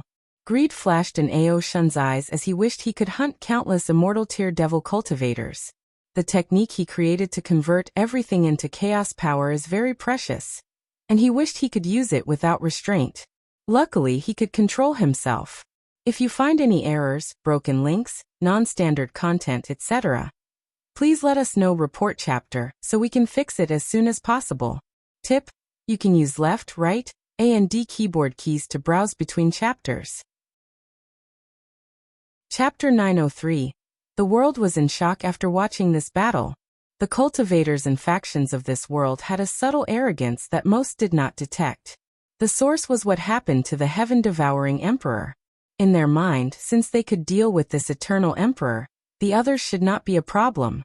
Their thinking was if things reached a dire state, they could use the same method. Finally, with more than 2 eternal emperors in this world and a few others on par, they subconsciously lowered the value of eternal emperors due to the lack of rarity. Some people even had hidden contempt for the 2 Primarchs of this generation. However, after witnessing Ao Shun's battle, they woke up and realized their mistake. They realized eternal emperors were the pinnacle of battle prowess in the lower dimension for a reason. Immortal sovereigns can only restrain eternals, but it did not mean they were superior to the latter. Ao Shun's battle reinstated these people's awe of eternals, making them more prudent when dealing with the 10 conferred gods. Western Continent, Mo Clan. Fail, he muttered with a listless look. He did not expect these people to win, only to display their strength and pressure Ao Shun. Sadly, he underestimated how terrifying people of that level are. If the dragon has such power, what about the heavenly emperor? The Mo Patriarch shivered as he thought about this. He quickly reined in his thoughts, knowing this was not the time. He received news from Ho Qing, knowing the scheme of the heavenly emperor. However, there was nothing he could do, even if he knew. The Mo Patriarch took a deep breath before contacting one of his servants. Order them to begin. A light of ruthlessness flashed in his eyes. Their Mo clan has paid a great deal to survive this catastrophe. He had to mediate between these unruly and murderous devils, ensuring they can be united to deal with the situation. Now he only hoped his actions were worth it. Western Bliss Sect. Feng Heng watched the battle, analyzing Ao Shun's strength and comparing it to his. He was not surprised by the outcome, so his main focus was how to deal with the dragon in case they became enemies. Muttered Feng Heng as he noticed something. Numerous devil cultivators flew from different domains. Their movements indicated some sort of organization. Then, he saw these people begin to slaughter low-level devil cultivators. In a few seconds, millions of devil cultivators die in the hands of their own kind. What are they doing? Asked Feng Heng. Then he saw a hint. A black cauldron floated above the continent. Each time someone died, golden lights entered the cauldron. They are killing their own to gather merit? What's the point of doing this? Yin-yang symbol flashed in his eyes as he calculated the secrets of heaven and earth. I see. The heavenly emperor wanted to eradicate the devil cultivator, so they chose to do it themselves, leaving only a few survivors. This method was similar to how someone had to amputate their limbs to save their lives. The higher factions of the devil cultivator chose to abandon the weaker ones for survival.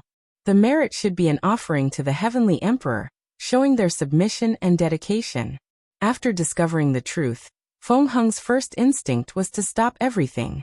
However, he chose otherwise, as his interventions would ruin the Heavenly Emperor's benefit. I could participate.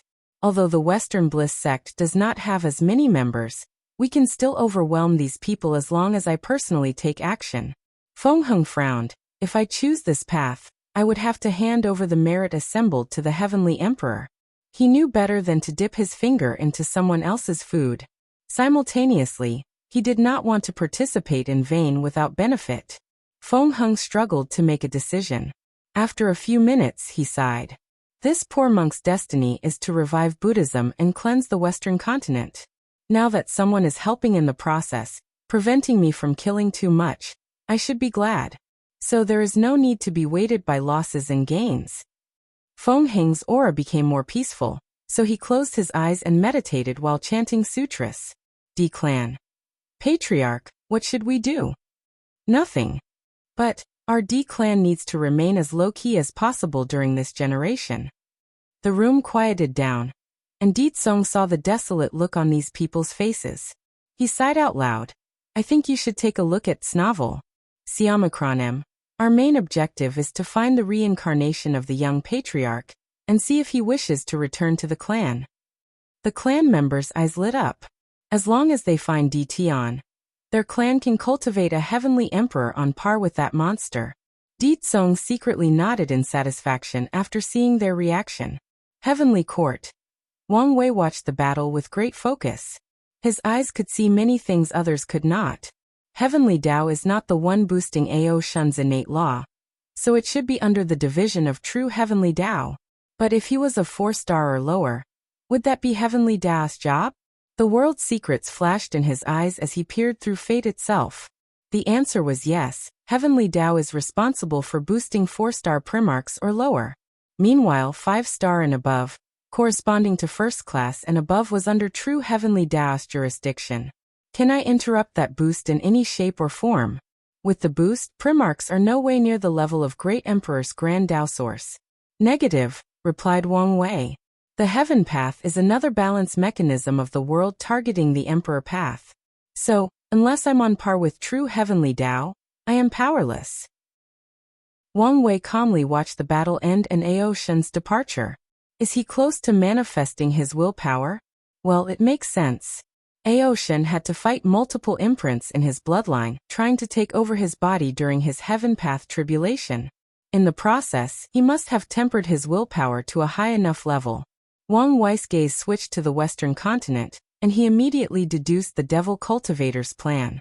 The Mo clan patriarch is truly a talent. The fact he could think of such an idea so quickly proved his ability. I am more than happy to receive merit without working for it, thought Wang Wei.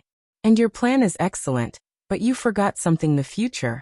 The Devil Cultivators are unstable, so he did not want to leave them any foundations to rise in the future.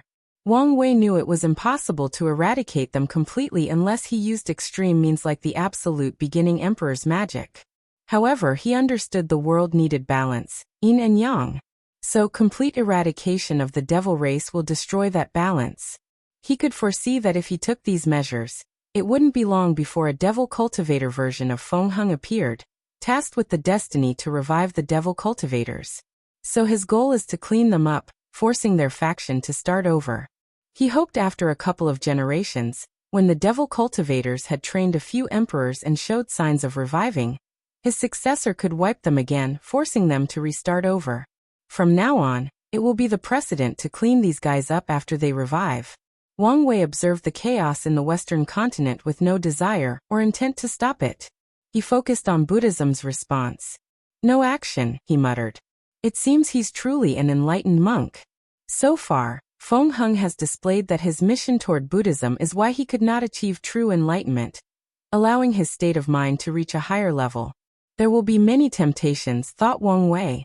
If you can resist, you can truly sublimate. If not, you will only be lost in the red dust. After deducing Feng Heng's state, Wang Wei suddenly remembered his ever-changing Tao heart. Maybe I should continue tempering it by incarnating as different lives. As soon as he had the idea, he could not resist. So Wang Wei waved his hand to send countless invisible lights into the world. After proving the Tao heart seems the most useless attribute. But Wang Wei knew this was far from the truth, and took it very seriously. Wang Wei stopped paying attention to the world, and prepared to rest. However, he suddenly sensed something. My father is out of his retreat? Sooner than expected. He disappeared from the court, and returned to the sect. The mountains were not as lively as they used to be, because most of the disciples moved to the court to take advantage of the better environment. I told you he would immediately return, said Yu Yan with a smug look as she looked at her husband. All right, you know him better than I do, said Wang Tian with a smile. That's right, and you better not forget it, she added. Son, I've made your favorite food. If you find any errors, broken links, non-standard content, etc., please let us know. Report chapter, so we can fix it as soon as possible. Tip: you can use left, right, A and D keyboard keys to browse between chapters. Chapter 904. How was your retreat?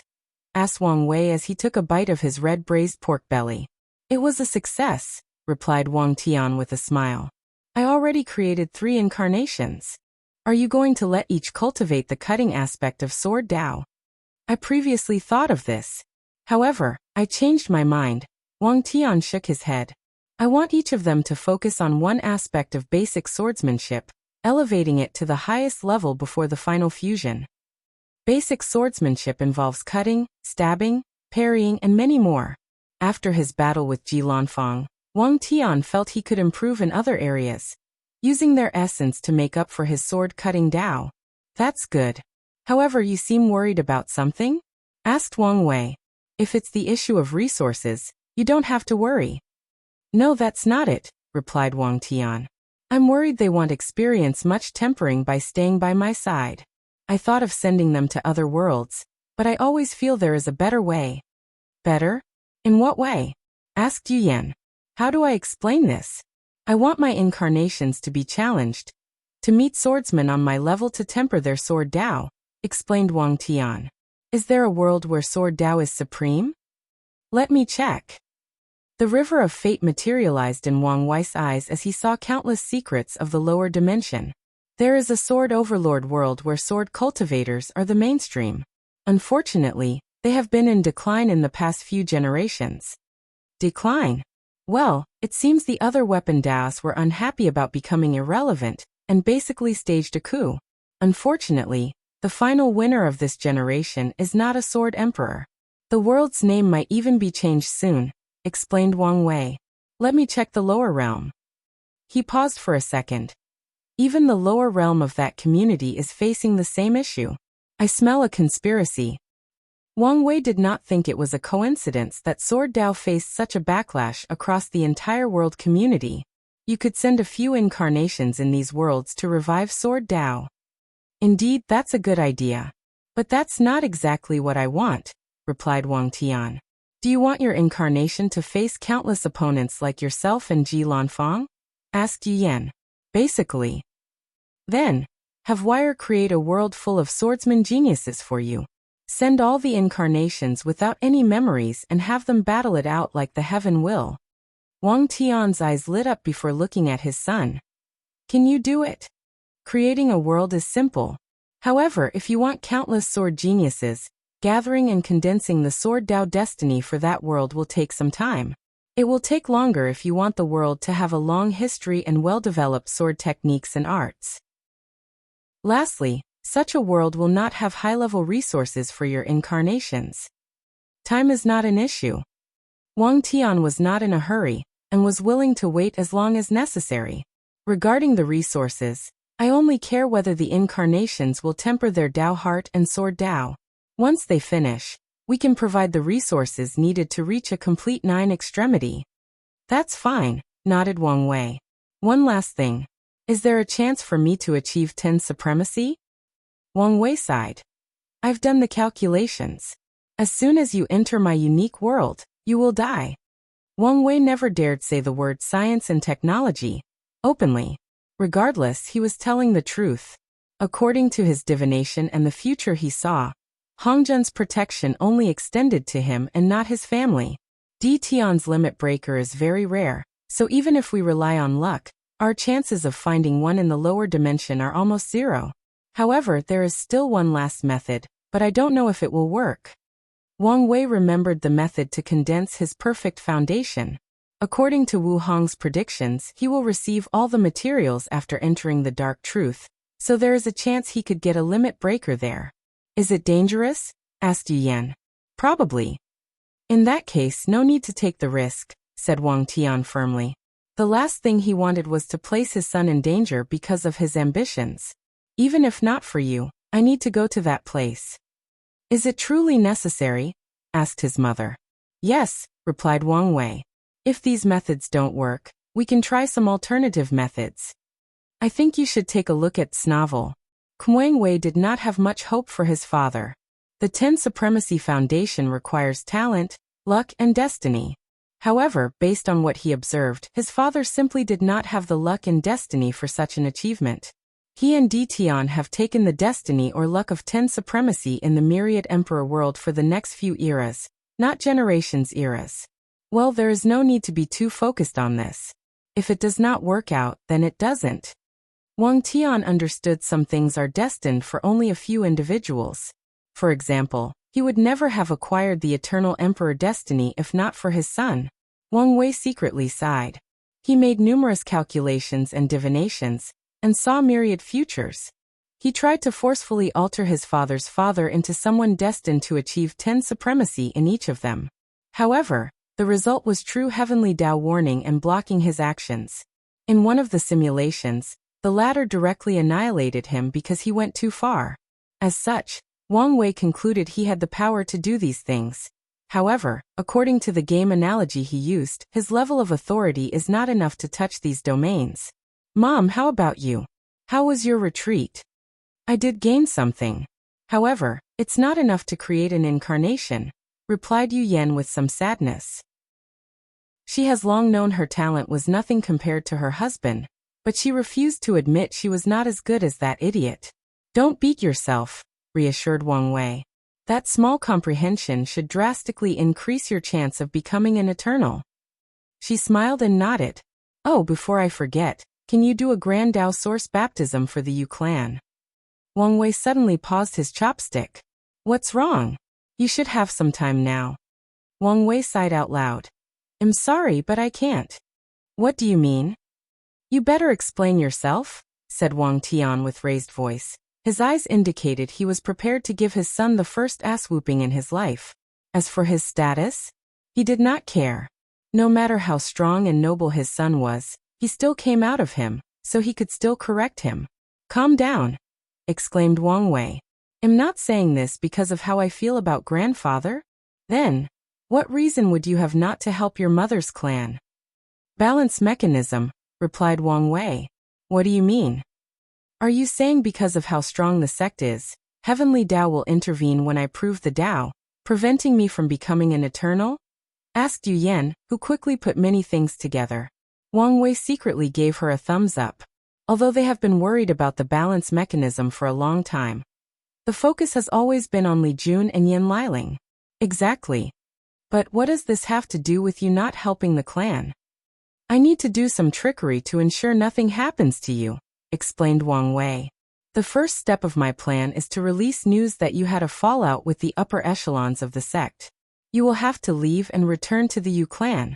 Dad can visit, but you cannot easily return to the sect. I will use Deception Dao to deceive true Heavenly Dao the rumors were true, preventing it from interfering with your ascension since you no longer have any connections to the sect, and can even be considered to be enemies. Yu Yan pondered briefly. This might work.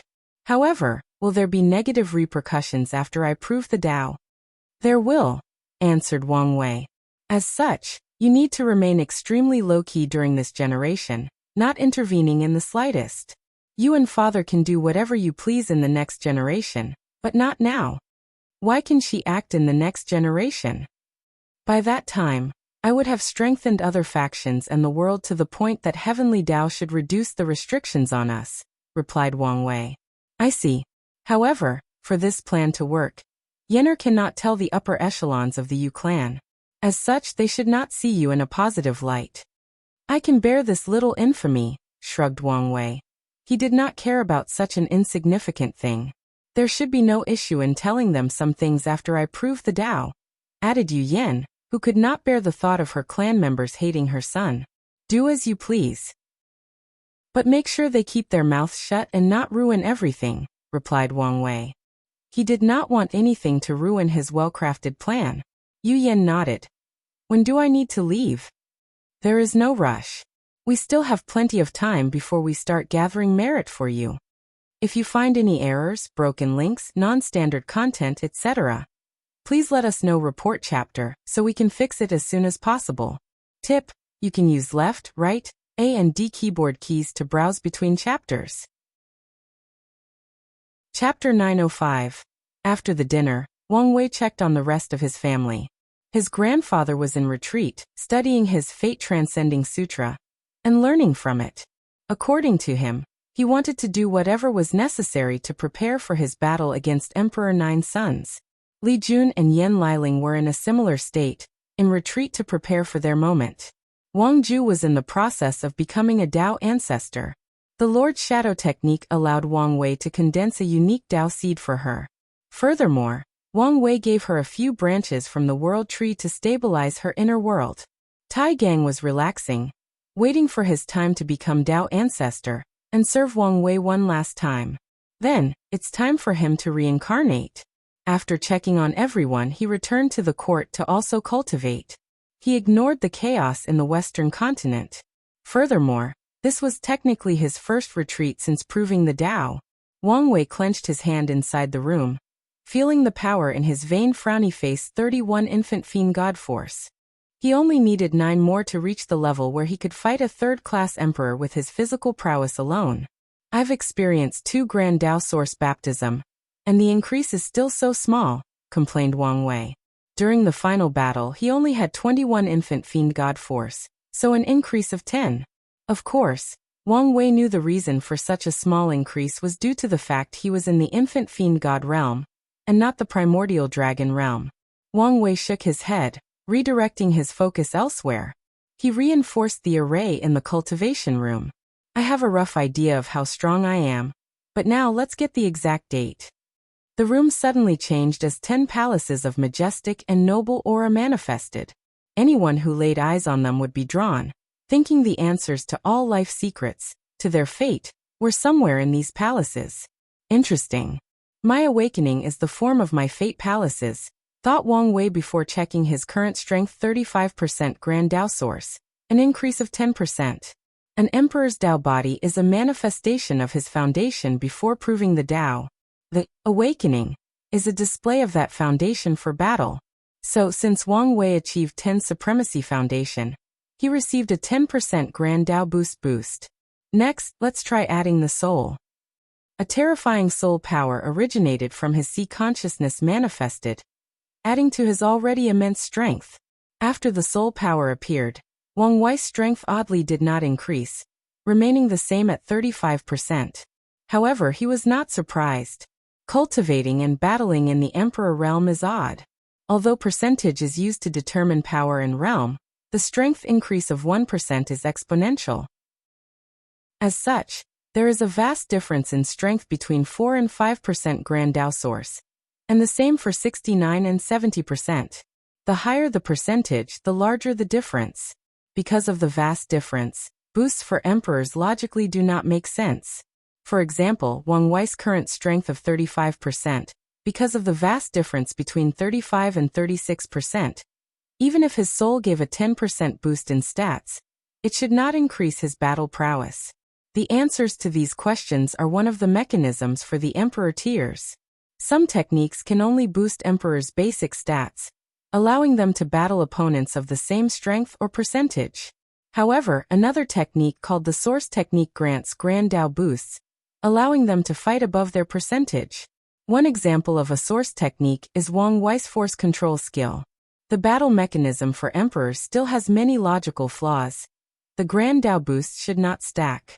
Wang Wei's Awakening and Innate Paragon Soul should not combine to give him a 20% Grand Dao boost since the difference between each percentage is so large. Theoretically speaking, It should be like he can use his awakening to fight an opponent with 35% Grand Dao boost. Then, after the technique ran out, he exchanged his innate Paragon Soul, similar to using card slots. It was the same for his other Grand Dao boosts. However, Wang Wei could stack his boosts. He only needed to use his Dao imprint as the medium, allowing his Grand Dao boosts to stack, ignoring the exponential difference between each percentage. Wang Wei activated his Dao imprint, and his strength reached 45% Grand Dao source. Without hesitation, he added another boost his physical body. However, he soon frowned, realizing he only received a 2% boost. I see. She took into account I would cultivate into the lower dimension, and my physical body would reach 40 God force. Wang Wei did not mind the low boost. Of all his boosters, his soul and body were the ones with the most potential. Subsequently, he activated his Dao Will, granting him a boost of 3%. The Dao Will has more potential than that, thought Wang Wei. In a dangerous situation, the boost of the Dao Will can reach 5% if pushed to an extreme, but the backlash will also be terrible even for an eternal emperor. Wang Wei's current strength reached 50%. So he summoned his willpower manifestation, achieving another Grand Dao boost of 10. I think you should take a look at Snavel. Is this the strength of 60% Grand Dao source? I can easily destroy dozens, if not more, world communities with one attack.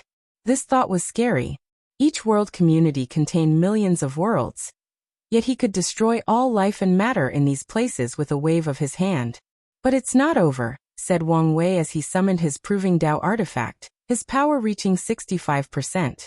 I feel a little unstable. Wang Wei was very sensitive and discovered his stacking ability from his Dao imprint showed signs of instability. I should probably take time to study the imprint and discover the secrets of this stacking, he commented before continuing. He activated his source technique force control skill. His power reached 67% Grand Dao source. Without the level of heavenly Dao control, the boost is only 2%. Doesn't matter, it should be completed soon. One of the reasons he captured heavenly Dao and forced it into a human body was to better observe how it operates and controls laws. So his force control skill will soon succeed. However, I have a feeling, even if it's completed, my strength will only reach 69%, not reaching the level of Empyrean. He knew his feelings were true. In the future, even after his base's strength of 25% increases, it will be difficult to cross the 70% of Empyrean. There should be many reasons for this. The first one is the vast difference between tier 11 and 10 in the Emperor path. The second and main one should be the restrictions on the lower dimension. True heavenly Dao does not even allow Dao rulers to appear, let alone an Empyrean, even if it is just battle prowess. Wang Wei frowned as he realized he would need to hide his strength and not display all of it. Otherwise, true heavenly Dao might immediately exile him into the upper dimension. Well, it doesn't matter much. I should be invincible in the lower dimension. It's a shame I cannot immediately slaughter Old Man Nether. Wang Wei considered two people in the lower dimension to be his true enemy. Old Man Nether and the possibility of Death Reverence, showing up as he destroyed the corpse-selling sect. No, a third possible enemy is the old gods behind Yi launching and the Abyss Gap. Something unexpected might come from that weird locale. Okay, let's use the 300 years to cultivate the body, thought Wang Wei as he waved his hand to change the time ratio between his room and the outside. Then, he took the immortal tier level of the ancient desolate body, refining scripture to read and analyze. While he was in retreat, the outside world was in a semi-turbulent state. A terrifying slaughter took place in the western continent. Large-scale emperor wars took place as these devil cultivators slaughtered each other. Feng Heng, who did not want to intervene, had to because the fights began to involve mortals, so he had to take action to save them. In the eastern continent, the top emperor lineages went to put pressure on the ancient clan. They had a disagreement, but no one fought yet. However, the knowledgeable ones knew it was only a matter of time before the sword-casting villa intervened. By then, things will become more complicated. In the southern continent, everything seemed fine as Su Shi did things in a more diplomatic way. However, news of what happened to the Origin Rune Palace was leaked. The news was shocking at first, but no one truly cared until they learned Wu Ming began to live in the Heavenly Court. Some factions began to worry about the overwhelming advantage the latter would have after using the excellent cultivation state of the court. As such, some people began to be tempted, wondering whether they should also join. In the northern continent, Aoshin was low-key after his victory. He used the time when people's eyes were focused on the west to revive the demon race as much as possible. Furthermore, he is also trying to find a way to become an emperor. Typically, he would not have such a thought and was ready to reincarnate. However, after saying the anomaly of this generation, he believed there might be a way for him. The sea race was also low-key despite the grievances they felt. As such, no one knew whether they were truly laying low or biding their time for something else. The gears of the world turned, waiting for the second court meeting. If you find any errors, broken links, non-standard content, etc., please let us know. Report chapter, so we can fix it as soon as possible. Tip: you can use left, right, A and D keyboard keys to browse between chapters. Chapter 906. Warning: Body Horror. Wang Wei held the ancient desolate body refining scripture, reading the immortal tier sections. Although he has read it dozens of times, he now understands this technique more deeply after achieving his current strength. No wonder Desolate One could not cultivate it to the highest level, he commented. According to his calculations, this technique can be cultivated to the 6-star pre-march level or eternal level strength, corresponding to 70 infant fiend god force. However, the latter part of this technique requires too many resources, and some aspects are too theoretical and not very applicable. Should I immediately change to the 12 fiend god revolution? Thought Wang Wei, who discovered another flaw of this technique: it no longer perfectly fit. The immortal level had two parts: soul modification and primordial god veins. Soul modification is to refine a unique emperor soul called Desolate Soul. Finally, fuse the soul and the body, elevating it to a higher level. However, Wang Wei cannot acquire the Desolate Emperor soul since his innate Paragon soul is of higher quality. Finally, his soul and body are already linked through his spirit particles. Although I cannot use the soul modification, I can learn from it, analyzed Wang Wei. I can create a way to transform spirit into essence, using my soul to nourish my body. This method was the best path for him to use his potent soul energy to temper his fleshly body. As for the primordial god veins, they are worth cultivating, thought Wang Wei. This technique requires condensing a unique energy or power vein in the body, gifting the flesh with immense speed, defense, strength, resilience, and even divine abilities. The only downside is the amount of resources needed to condense each vein. Furthermore, the number of veins is theoretically infinite. Once I acquire my human fiend god bloodline, I can change these primordial god veins into fiend god veins, making them more powerful, commented Wang Wei, whose eyes lit up. He also plans to renovate this technique, making it more on par with the state of the lower dimension. Wang Wei remembered Yin Zhen's obsession with having the best body refining technique. Although Wang Wei did not focus too much on such a thing, he still wanted his sect to have the advantage. He already innovated the technique in the mortal realm by adding the black hole acupoints aspect, so let's do the same for the immortal realm. I will need to get some unique resources before I cultivate. Before then, let's pass the second flesh tribulation. He closed the book and removed his clothes. His ancestor, the ancient Desolate, did not tell him much information about the tribulations of the true power Dao realm. However, he gave him some precautions and advice. The latter told him to make sure to remove his clothes and all other items on him when passing the second trial. Wang Wei still remembered the fear that flashed in that man's eyes as he gave him that advice. At that time, he wondered what made such a paragon behave in such a manner. So he asked his wife, and she only told him he was lucky to have elders to watch out for him. Furthermore, she had the same fear flashed in her eyes. Since then, Wang Wei has been curious. What kind of trial Grand Dao made that even traumatized all these paragons? Well, today he was about to find out. So he removed his clothes, his space ring, and the ornament holding his long hair. Then, based on his ancestors' advice, he laid flat on the floor. According to the latter, this position was the most ideal for passing the test, better than sitting in the lotus position. Finally, Wang Wei summoned the test. He sensed a terrifying will or power descended on him. He took a deep breath, trying to calm down. After a few seconds, his body metallized, rapidly turning into metals. According to the information in his head, he only needed to control his body and prevent this process. Wang Wei had great control over his body, so such a test did not affect him much. Although the unknown power metallizing his body resisted, it was futile. As such, after more than an hour, he passed the first part of the test.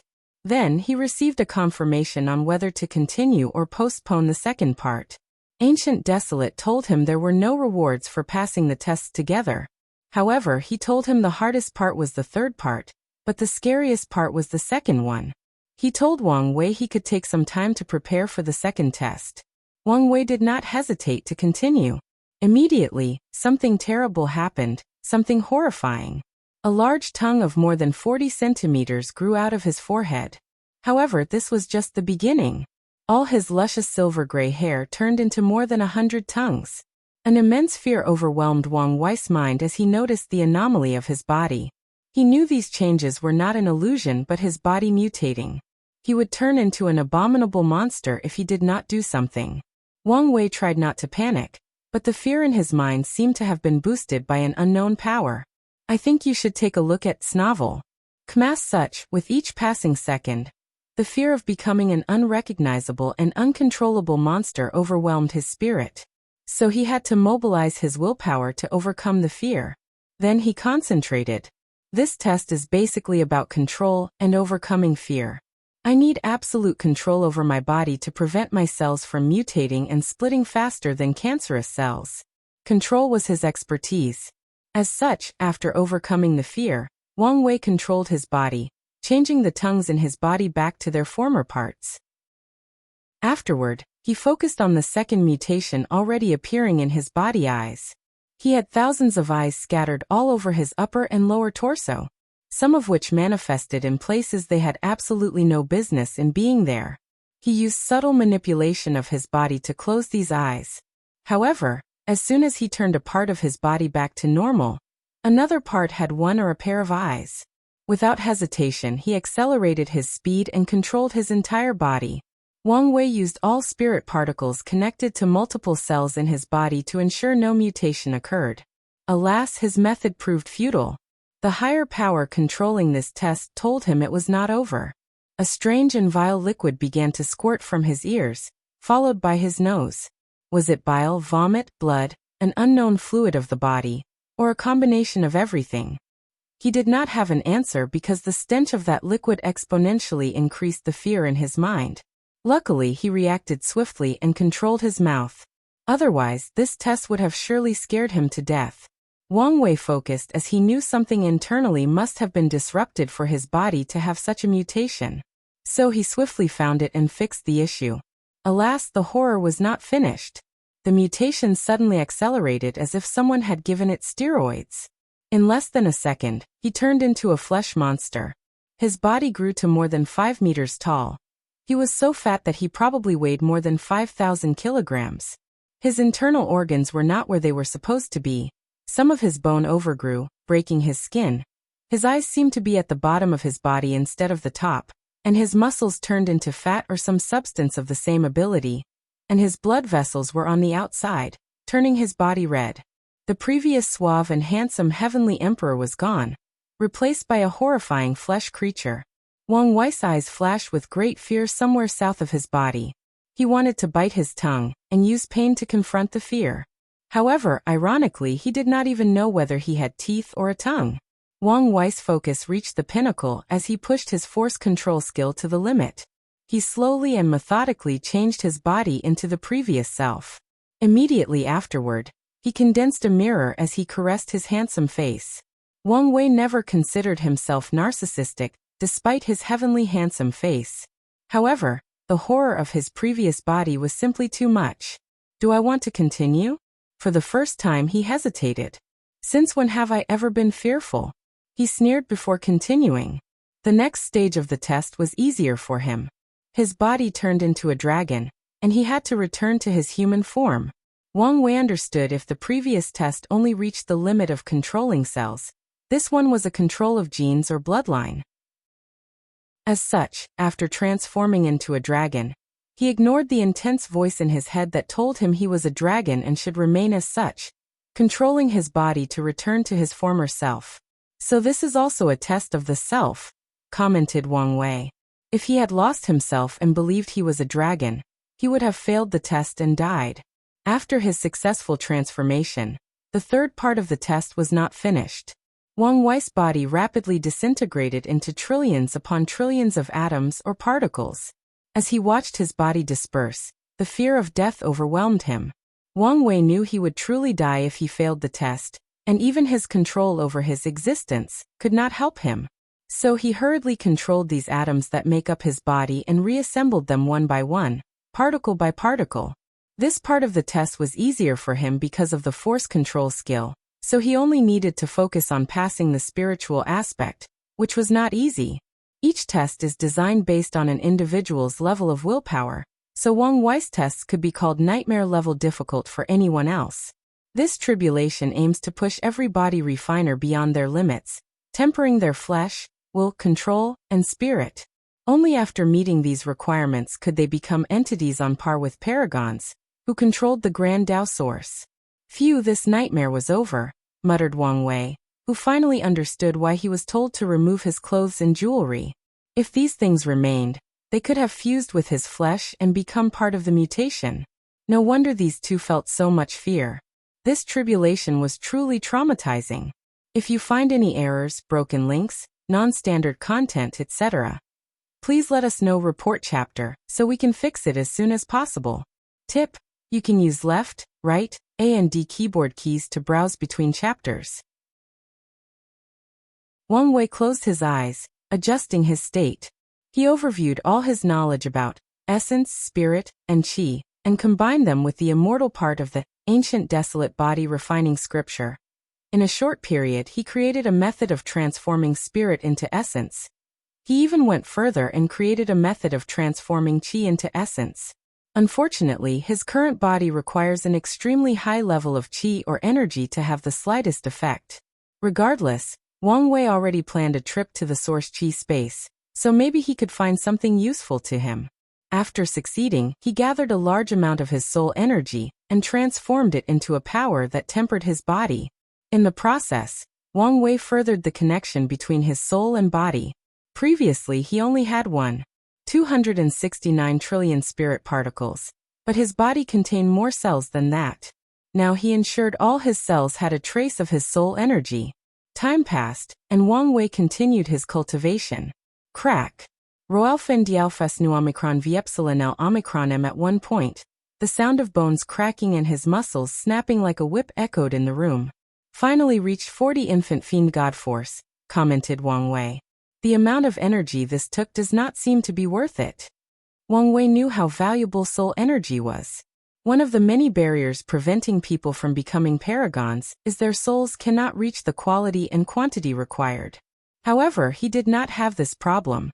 Before reaching the peak of the Empyrean realm, he had already met the soul and luck requirements. He had faith in himself to reach the Grand Tao Source requirement, so he only needed to learn the other requirements and prepare for them while in the Empyrean realm. As such, Wang Wei did not want to squander his soul energy. According to his calculations, he might even have enough reserve to reach the peak of the Paragon realm. So there is no point in sacrificing his bright future for a quick improvement in the true Power Tao realm, especially when he has other options. I can use my soul as an auxiliary aid for my flesh but not directly improve it, concluded Wang Wei. After making a decision, Wang Wei did not waste time, and condensed his first primordial god vein. The process took some time since it was his first one, but soon enough, a new energy system was added to his fleshly body by condensing a special vein. Wang Wei clenched his fist and felt a small increase in power. Although he still had 40 fiend god force, his power did increase. These veins can increase strength, defense, speed, stamina, and other stats. They have potential. However, the method of condensing them is very limited. Wang Wei felt the consent of primordial veins was brilliant, and gave his ancestors the credit he deserved. However, he did not like the method used to condense them. I would love to see the updated version after Ancient Desolate became paragons. Well, that's assuming he did not change to another technique. Wang Wei felt it was unlikely since the ancient Desolate used the body refining scripture as his emperor scripture. I have been considering upgrading the zodiac techniques to keep up with my current state and realm. I can condense them into special primordial god veins, elevating their powers. Furthermore, when I turn these veins into fiend god veins, they will experience a second baptism and sublimation. Wang Wei's eyes lit up as he thought of a way to improve the ancient Desolate body refining scripture. Condensing unique veins. The ancient Desolate emperor seems a little too obsessed or focused on the desolate concept of this technique. So it requires desolate energy to condense a desolate emperor's soul or primordial god vein. However, I can add variety to this technique. Stars are already a part of it, so I can condense God's veins based on the zodiacs and the constellations. I can condense God veins from other innate demon gods. For example, if I get Aoshan's blood, I can condense a Chaos Dragon vein. I could get some primordial energy from Su Shi and condense primordial veins, Golden Buddha vein from Feng Heng, and 5 sacred beasts from Ho Feng Huang. The possibility for this technique was endless. Ha ha ha, I'm truly an unparalleled genius, thought Wang Wei with a smirk. Now, how do I get these things from these people? He could secretly steal them with his ability, and no one would notice. He could directly ask, and few would resist. No, I can use these things in the next court meeting to establish a better precedent of communication, fair trading, and improvement for everyone. Wang Wei patted himself on the back, thinking how he was such a dedicated heavenly emperor. Everything he does is for the betterment of the world, and the prosperity of his new era. Well, I still need some resources. Wang Wei disappeared from his room and appeared outside one of the forbidden lands, the Blood Earth. Without hesitation, he entered. I think you should take a look at Snavel. The world around him changed. The sky was dark, and the earth was dyed red. He saw countless creatures that seemed composed entirely of blood. Are those the blood Azura? With one look, he knew these creatures had nothing to do with the Azura race. He calmly watched as a few people remained in this place's periphery, fighting these creatures for opportunity. A few cultivators had blood-related techniques and would absorb these creatures. Simultaneously, these cultivators became the nutrients of the blood Azura once they were killed. I remember my mother and father were stuck in this place and almost died. With my father's strength, such a place would not be much of a threat to him unless he entered in the early stages of cultivation. Someone must have schemed against him. Wang Wei took a moment and used his time Dao to see that past event. As expected, something abnormal occurred. This place was not very welcoming of the Wang clan bloodline. So these creatures became mad as soon as they saw him, and chose to overwhelm him with sheer numbers. Everything is connected, sighed Edward. Their ancestors stole something from this place. Billions of years later, his father and mother fell in love while fighting desperately in this place. If not for what the ancient Desolate Emperor did, maybe he would not be born today. Fate is truly a wonderful yet scary thing. Wang Wei shook his head before entering the core area of this forbidden place. He entered another dimension and found himself in a large hall. He first noticed traces of writing on the walls and ceiling. However, someone or something removed whatever was recorded. The second thing he noticed was 2 large blood pools on each side of the hall. He was not surprised by their appearance. He already knew the blood Azuras existed to gather blood, soul, and energy for the owner of this place. That's why the outer area is not as dangerous as the core and would open once in a while. It's also why there are many rare opportunities for cultivators in this place, and many emperor lineages will treat its opening as a secret realm. Wang Wei walked to the end of the hall, where he saw a colossal creature sitting on a throne with a small bead releasing energy into his body. The towering creature looked humanoid except for his red skin and shining lights in his chest that resembled stars, claws and horns. The primordial god opened his enormous mouth to swallow the small bead, stopping his recuperation. He opened his eyes with the plan to call Wang Wei a thief's descendant. However, he stopped before a look of horror appeared on his face.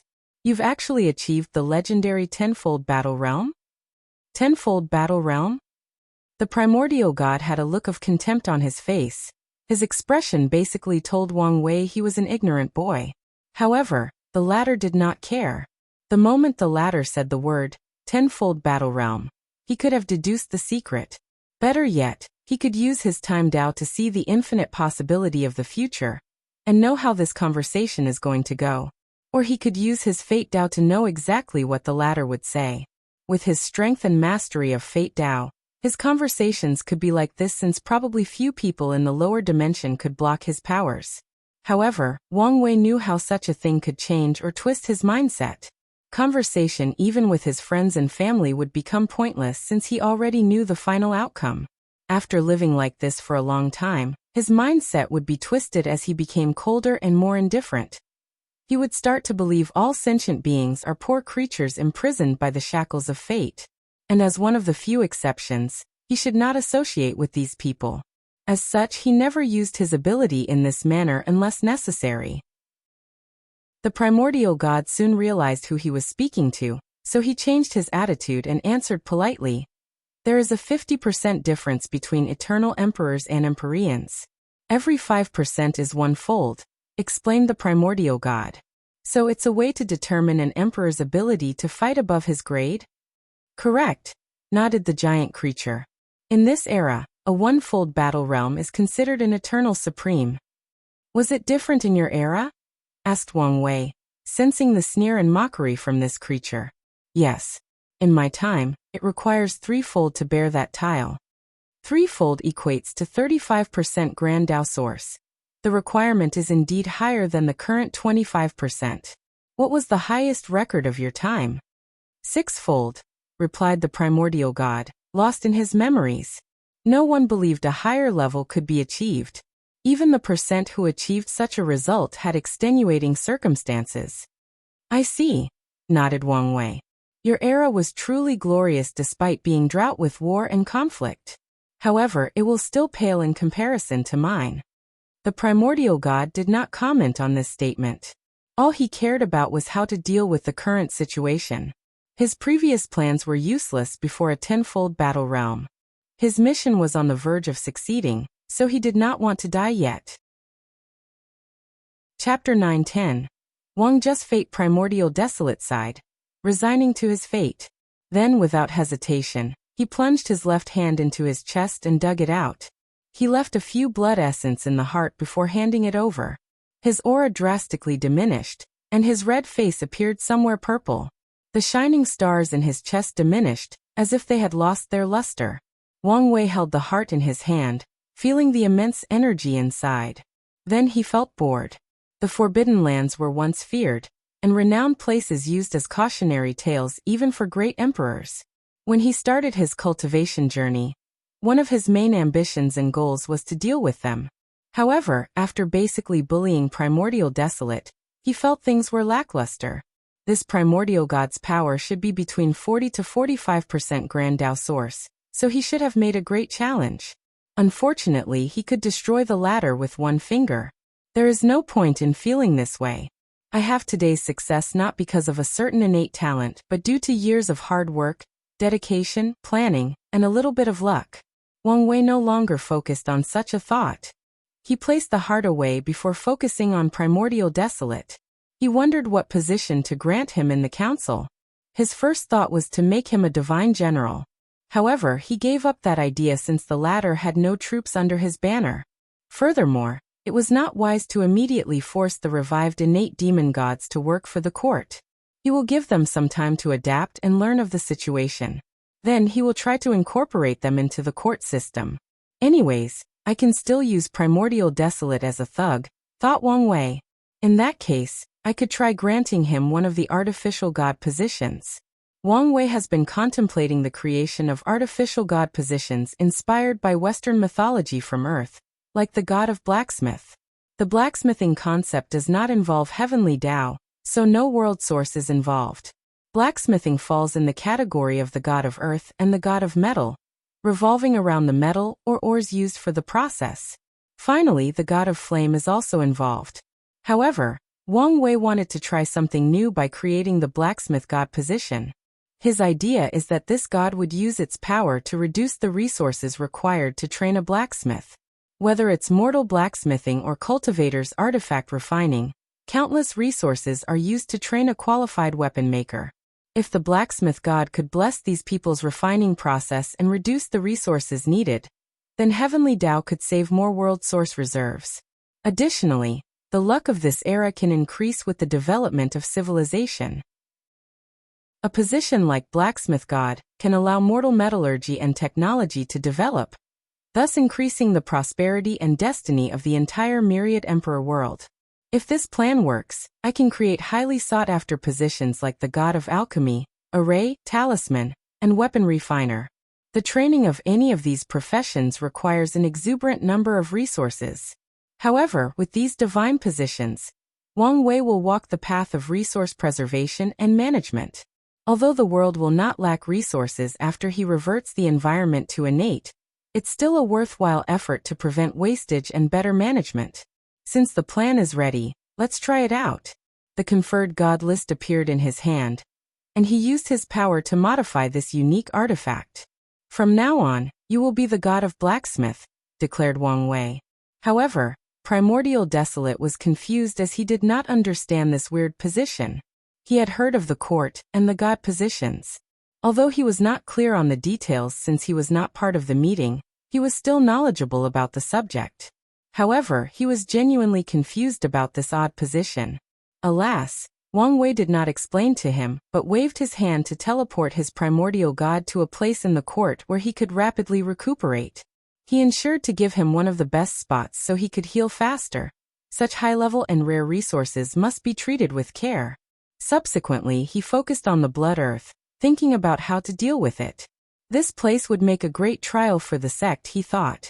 As long as he sealed one of Primordial Desolate's hearts into this place, and surrounded it with a formation that provides it with energy, more Blood Azura can continue to be born. Then the sect's disciples can kill these creatures and absorb the energy they release, tempering their bodies. This place will become a haven for body refiners while regular disciples can use it to temper their bodies during the body refining and divine body realm. This place could even give birth to immortal tier Blood Azura, allowing more ancestors to temper their bodies. A few more insurgents could be born from it. He nodded in satisfaction with this idea. So he activated his Space Grand Tao Source to move the entire Blood Earth back to the sect. From now on, the second forbidden land of the Myriad Emperor world was gone after the Western Pure Bliss land. The world took notice of this change and did not take long to guess who acted. Factions with eternal battle prowess began to ask their representative whether they could also deal with the being inside this place. They received different answers and acted based on these answers. However, none of this mattered to Wang Wei, who returned to his cultivation. He absorbed the primordial god's heart to condense more veins, drastically increasing his fleshly body. 47 Infant Fiend God Force, muttered Wang Wei as he clenched his hand and felt the veins inside his body. Better than I anticipated. He was satisfied with this retreat. Although the heart will slowly have no effect on him, he can use other resources to refine a pill with the heart as the core material. By then, he can continue to enjoy the benefits. Wang Wei then checked outside. There are still 10 years before the second meeting. Wang Ju is out. He closed the array in his room and summoned her. Swish. A woman dressed in black appears in the room, kneeling on one knee. Sect Master. Get up, nodded Wang Wei. How is the result? As you expected, my base strength is on par with an Eternal Emperor. However, I can enter a state I called Fate Battle Mode, where I can borrow more of your power. Oh, how strong can you reach? 35% Grand Tao Source for a short duration, 40% if I go all out with severe backlash, and 50% if I sacrifice my life. As Wang Ju said these words, the awe in her heart was indescribable. She knows she did not inherit the full strength of the sect master, yet she was so powerful. The strength is not bad, he thought as he gazed at her inner world. It contained a unique seed at its core emanating his fate power. The power can perfectly blend with Wang Ju's Shadow Dao. From now on, you will be the guardian of the sect. Yes. You seem hesitant. You don't want to? Asked Wang Wei. That's not it, I was just hoping to continue following you in the upper dimension, replied Wang Ju. Wang Wei looked at her before looking in the distance. It saddens me to say, but you can no longer keep up with my step. Wang Ju's eyes dimmed. Maybe in the future, When I have established a foundation and reached the level where I have fewer restrictions, I will summon you to serve at my side. However, now you have to protect the sect for me." Wang Wei was not just saying these words to appease her. He has a feeling that people he can trust will become extremely valuable to him in the future. As such, he will not abandon Wang Ju because she is weak. However, it will be a while before they can reunite after he ascends. "I know you're not a fan of the name Shadow 3. You can take the name Fate Shadow 1. Thank you. You should know of your next mission?" "Yes. I will spread the Fate Shadow Guards to as many world communities as possible in the shortest time possible. With your current strength, there should be no problem. But even if there is, you only need to mutter my name, and I will come to your aid." Wang Wei's warning was superfluous. They had a deep karmic connection, so he would immediately know if she was in danger. "I will keep that in mind," replied Wang Ju, who felt relief after hearing these words. She took out a talisman and handed it to Wang Wei. "This is my replacement at the headquarters while I am away. You can ask him for anything, he's very qualified." Wang Wei checked the information, and a slight surprise flashed in his eyes. He knew this person. The little assassin he met with the innate space technique. If he remembered correctly, his name was Zhang Jing. The latter left his post in the Shadow Slayer Temple after helping the Fate Shadow Guards from better infiltrating the place.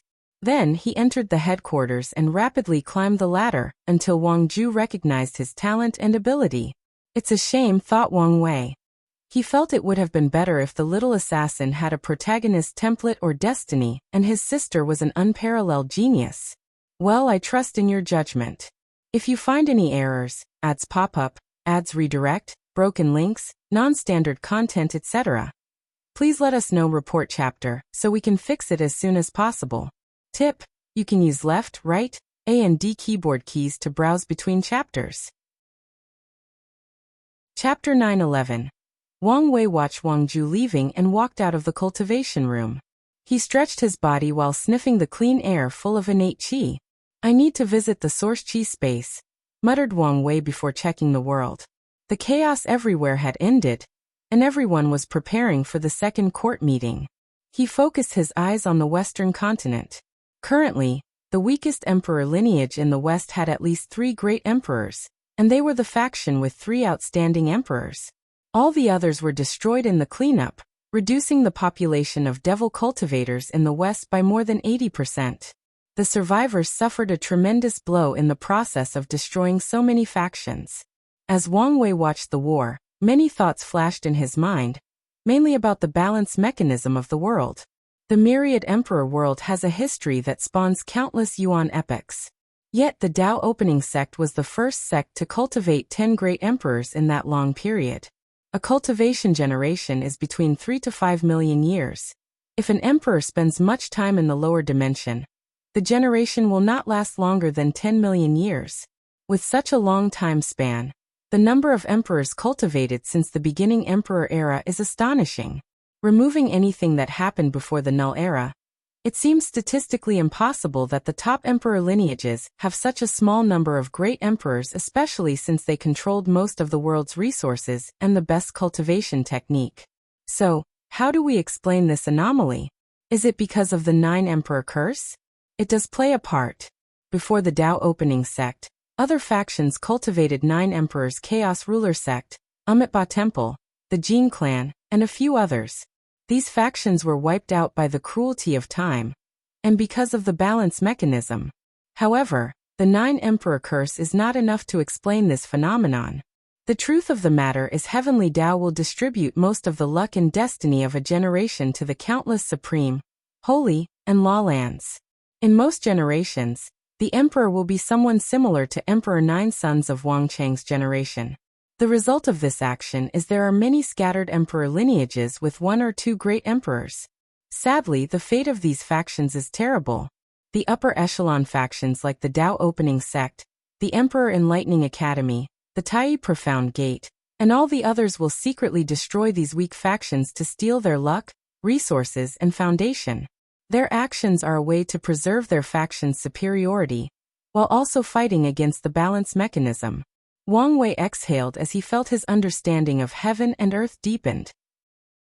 Then he focused on watching how the war in the West proceeded.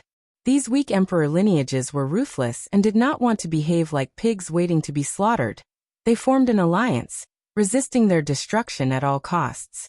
These devil cultivators would have suffered even more if not for Feng Heng's aid. As for why he intervened and helped these devil cultivators, it's because the battle was getting out of hand, forcing him to use way too much power to heal the space. Additionally, the war affected mortals, so he wanted it to end as swiftly as possible. Of course, despite his intervention, Feng Heng was smart enough not to touch the merit the devil cultivators prepared as an offering for the heavenly emperor. You were smart enough not to touch what's mine, but some people do not have this wisdom, muttered Wang Wei with a sneer. He snorted, his booming voice echoing in every cultivator's mind, followed by a dozen individual screams. In an instant, myriad cultivators, including a few insurgents, died in different factions in the Western continent. Wang Wei did not blame the remaining people for the faults of a few. He accomplished his goal of dealing with the devil cultivators without even lifting a finger himself. Now, the remaining devil cultivators have restrained themselves while also becoming great thugs under his court. The Western Bliss sect restrained the D clan, preventing their power from drastically increasing after the cleanup. So he is more than satisfied with the final outcome. Feng Heng has been a very cooperative ally. Should I give him more benefit or reward? Thought Wang Wei before shaking his head. During the opening of the Western Bliss sect, he sent a clone and gave the latter an excellent gift. So there is no need for that now. Wang Wei looked at one of the rooms in the court, which was filled with golden spots. With the devil cultivator's merit, it should be enough for another 5% increase. Wang Wei smiled in satisfaction. This is why he created the court. Although it will become harder to increase his cultivation, he can breeze through the early stages of the Emperor realm. Wang Wei then checked his 2 legions, Blood Saber and Totem Legion. Their training was going well. They improved dramatically with the luck blessing of the court. I need to refine a Dao Source Seed for Tai Gang as soon as possible, so he can start training the Undying Legion. As for Li Jun's Slaughter Legion, they have their own purpose to train for. Wang Wei had many things to do, including cultivating new Dao ancestors and immortal venerables for the sect. However, he also wanted to see if he could create better ones after his cultivation and battle prowess crossed into the Empyrean level. After finishing his checkup, Wang Wei walked into the central area of the court. He entered a special and very restricted area, gazing at an old man dressed like a beggar sitting cross-legged in the room. After his arrival, the beggar opened his indifferent eyes. How is it? Are you satisfied with this power? More than satisfied, replied the beggar calmly. If not for your actions, I would never have an opportunity to practice Heaven Dao to such a height. I'm sensing you have questions, said Wang Wei as he sat before the beggar. Why don't you begin by introducing yourself? I've known for so long but still don't know your name. People in my generation called me Old Man Tianji. Wang Wei gave him a weird look. The name, Old Man Tianji, is often used in novels about his past life for people who are good at divination and calculating heaven's secrets. Maybe this name has some other mystery. So, what do you want to ask? Why did you fuse Heavenly Dao into my body? Your court does not need Heavenly Dao to have a carrier to function normally. There are many reasons I chose this method, explained Wang Wei. Firstly, I wanted to see how a Heavenly Dao would control laws via human proxy. It's a great learning opportunity. Secondly, according to my calculations, Heavenly Dao will be easier to control, manipulate, and restrict in this form. Finally, I felt Heavenly Dao was too rigid when doing certain things. Sometimes, it needs a certain humanity or ingenuity in its actions. However, it's incapable of doing so, so I give it this ability.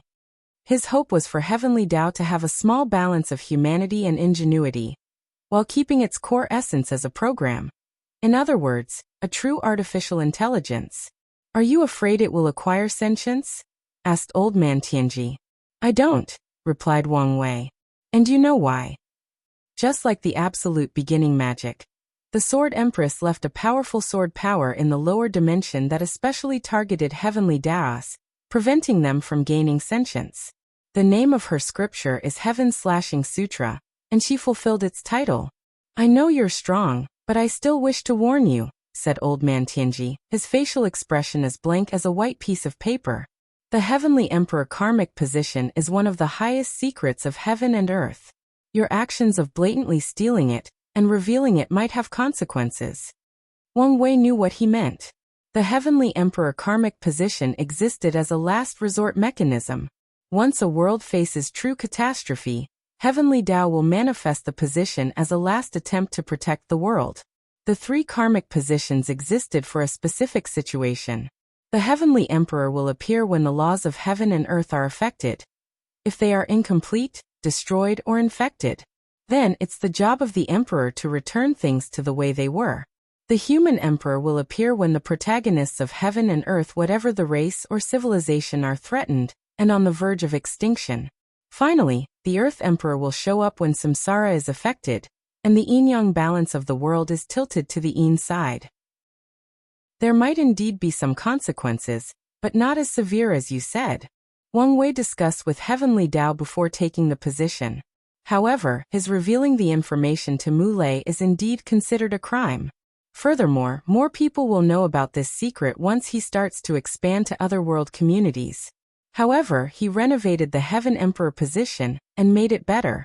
The entire situation of the conferred God list and conserving world source is all his idea. If you find any errors, broken links, non-standard content, etc., please let us know. Report chapter so we can fix it as soon as possible. Tip: you can use left, right, A and D keyboard keys to browse between chapters. Chapter 9:12. Above Primordial Chaos, Terminus Haven. The adjudicator of fate sat on a round table with 5 unfilled spots. He looked in the distance, a little distracted. His short gray hair was slightly longer than the last time Wang Wei saw him. However, it was still compared to cultivator's usual long hair. The place he waited was odd. Everything was all white except for countless dots and lines that kept moving like small worms. At the center of this chaotic space was a purple palace that appeared magnificent on the outside, but contained one room bathed in gold and white. While waiting patiently, the adjudicator kept tapping his hand on the table. "Fate, fate, fate," roared someone, finally catching the adjudicator's attention. "Oh, you guys are here. Why are you so distracted?" asked the judge of chaos, a woman with light purple skin, long black hair, a floral black dress, glowing eyes, and a crown. "What's your purpose for asking for the meeting?" asked the magistrate of heaven, a burly man with no shirt, white pants, and golden rings as bracelets. "Did one of the seeds bring you trouble again?" asked the overseer of samsara, a woman dressed in all white with a black cinnamon bar on her forehead. She exuded a cold aura similar to death. Her voice contained great ridicule, and she did not hide it in the slightest. "What's with you? You seem a little more aggressive than usual," asked the justiciary of time, a humanoid cat dressed in purple. His body contained countless ornaments associated with time. "That bastard is now interfering with my plans," she replied. The others knew who she referred to as soon as she uttered these words. "I haven't heard of a battle," commented the arbitrator of the source chi. She was a woman with black eyes and gold hair. However, her outfit was difficult to describe as most of her body appeared illusory, as if she was nothing but a phantom and did not truly exist. "I think she met his younger self," commented the magistrate of heaven. "In that case, things are getting interesting." The group knew Samsara's plan involved a way to get out of their predicament of being prisoners. Additionally, unlike Fate's actions, which brought him trouble, her actions are legit and did not break Grand Daos rules. "Well, your pawn was his greatest nemesis during his mortal period. Shouldn't you have expected this outcome?" asked Time, calmly licking his palm. His action was the most common action of a feline species, but when he did it, it contained a natural regal and nobility. "You know things should not have turned like this," replied Samsara, not hiding her displeasure. "True. The timeline has been a mess," replied Time. "The lower end of the river should have been set in stone, but now, there are signs of chaos." The cat could not help but sigh. One thing that has always been constant since he had this job was that the past was absolute. But now he could not say for sure. "Let's focus on the situation," reminded Chaos. "Fate, why did you call this meeting?" Fate sighed. I recently sensed a subtle fluctuation in the river of fate. According to my predictions, the fate stealers are about to be active. Are you serious? Asked Samsara. I thought we dealt a great blow to them. Yes, they should have been greatly injured and recuperating. You and Time reassured us that they would no longer be a problem, declared Source Chi. Explain yourself. Everyone's focus shifted to fate and time. Their aura scarier than ever. I don't know what's going on, explained Fate. I am more worried than all of you. He knew he was the least likely to survive this catastrophe, so he did not want the Fate Stealers to return. I think I can explain, said the cat, remaining extremely calm despite the situation. Heavenly Book Paragon changed the lower end of the primordial timeline. I'm guessing he took the opportunity to also change some things. Lower end, middle and upper end, past, present, and future. The 6 of them are creatures that have transcended the shackles of time. As such, they can travel through the river of time to the past, present, and future. However, at some point, they discovered the upper end of the river became blurry before becoming inaccessible to them. With their power, they immediately knew what such an event meant. Someone strong enough either blocks the upper end or something happens to them in the middle, making it so they don't have a future. Bastard, roasted Samsara. If not for you breaking the rules, how would we be in this situation? For a brief moment, the entire chaos universe trembled. Luckily, the place they were located isolated most of the power. I only did what you people did not have the courage to do, replied Fate with a sneer. Furthermore, you know, even if he was not one of my Fate seed, he would still attack us. You've seen the other timelines. But it's a fact you aggravated the situation, countered Samsara, who refused to back down even though she knew he was correct. This is not the time to be fighting, persuaded Chaos. Easy for you to say. You're the least affected in this situation. Chaos looked at Samsara coldly. The latter was correct. No matter the final situation, she has the highest chance of survival. That madman will not destroy primordial chaos and all the chaos worlds, which is her domain. The only way she might suffer is if her favorite children, the fiend gods, might be eradicated by that bastard. You really need to calm down, persuaded Source Chi. Then she focused on time. How can a little paragon change the primordial timeline? Because someone or something allows it. Grand Tao. Most likely. But why? Whatever is happening at the upper end of the river of time requires such manipulation, replied Time, but his answer showed he was not confident in his analysis. If it wanted to change the primordial timeline, why not do it through us? Asked Chaos. Isn't it obvious? We are no longer reliable, replied Heaven with gritted teeth. His anger reached the pinnacle, especially after knowing that bastard Heavenly Book was involved in the situation. We all know the current situation is the result of a chess game between Grand Tao and someone else, explained Time. Since Grand Tao made its move with Heavenly Book, then the appearance of the Fate Stealers should be the opponent's turn. The room quieted down. The facial expressions of all of them looked terrifying. They did not know who Grand Tao's opponent was, but they had long guessed who it was. However, they refused to admit it was true because of the implications.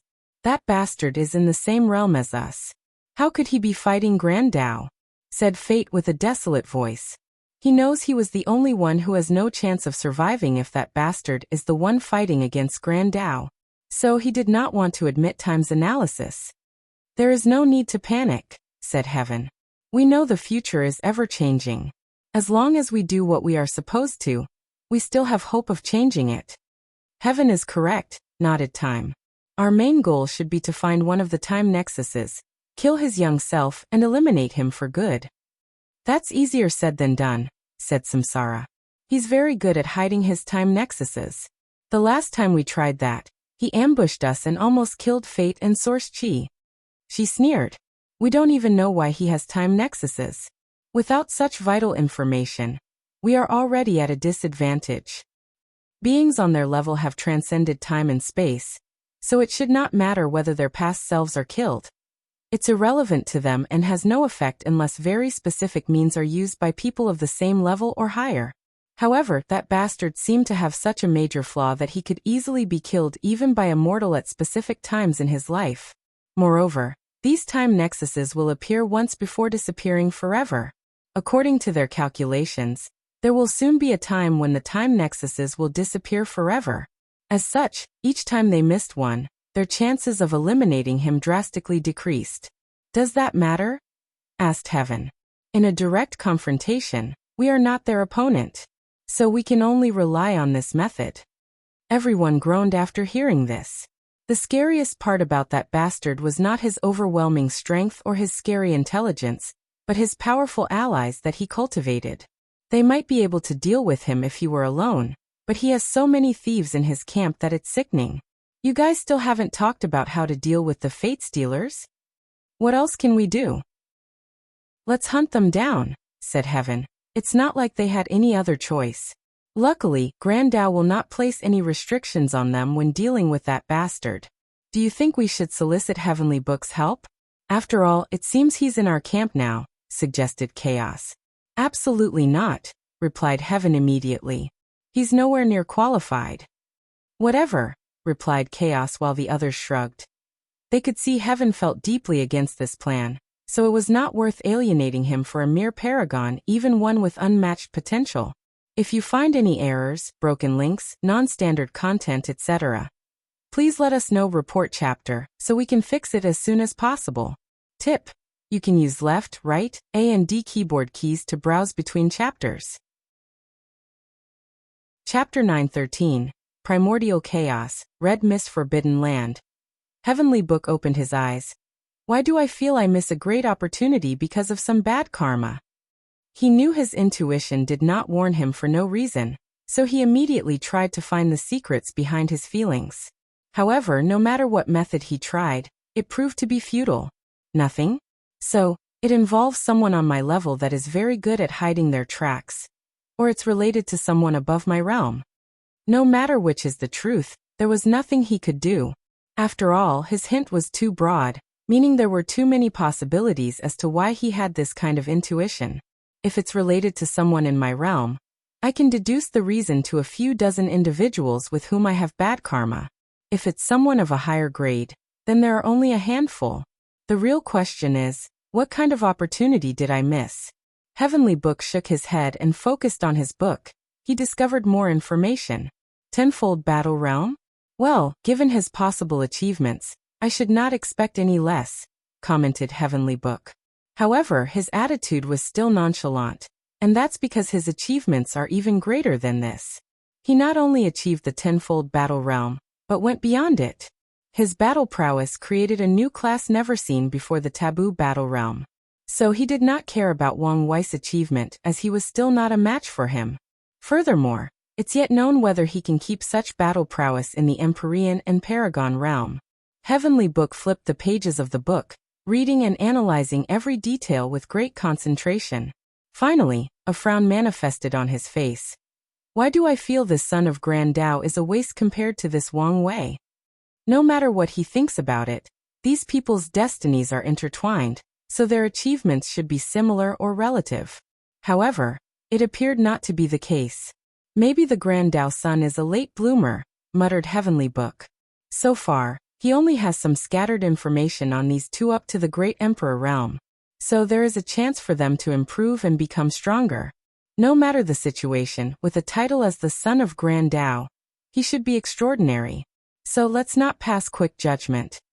Heavenly Book has always been extremely cautious when doing things, despite how arrogant he often appeared on the outside. He always displayed such a facade to trick his opponent into underestimating him. Heavenly Book looked in the distance. It's been so long, and the all-seeing temple hasn't finished with their divination yet? He once tried to finish the prophecy before them, but felt an immense horror. So Heavenly Book concluded the prophecy might involve the information he learned from his book. The universe is about to enter an era of chaos and strife. Based on Qi Yuan's actions, the Eternal Ascension world will be involved and might even be at the center. Sadly, I cannot use the pawns I left there.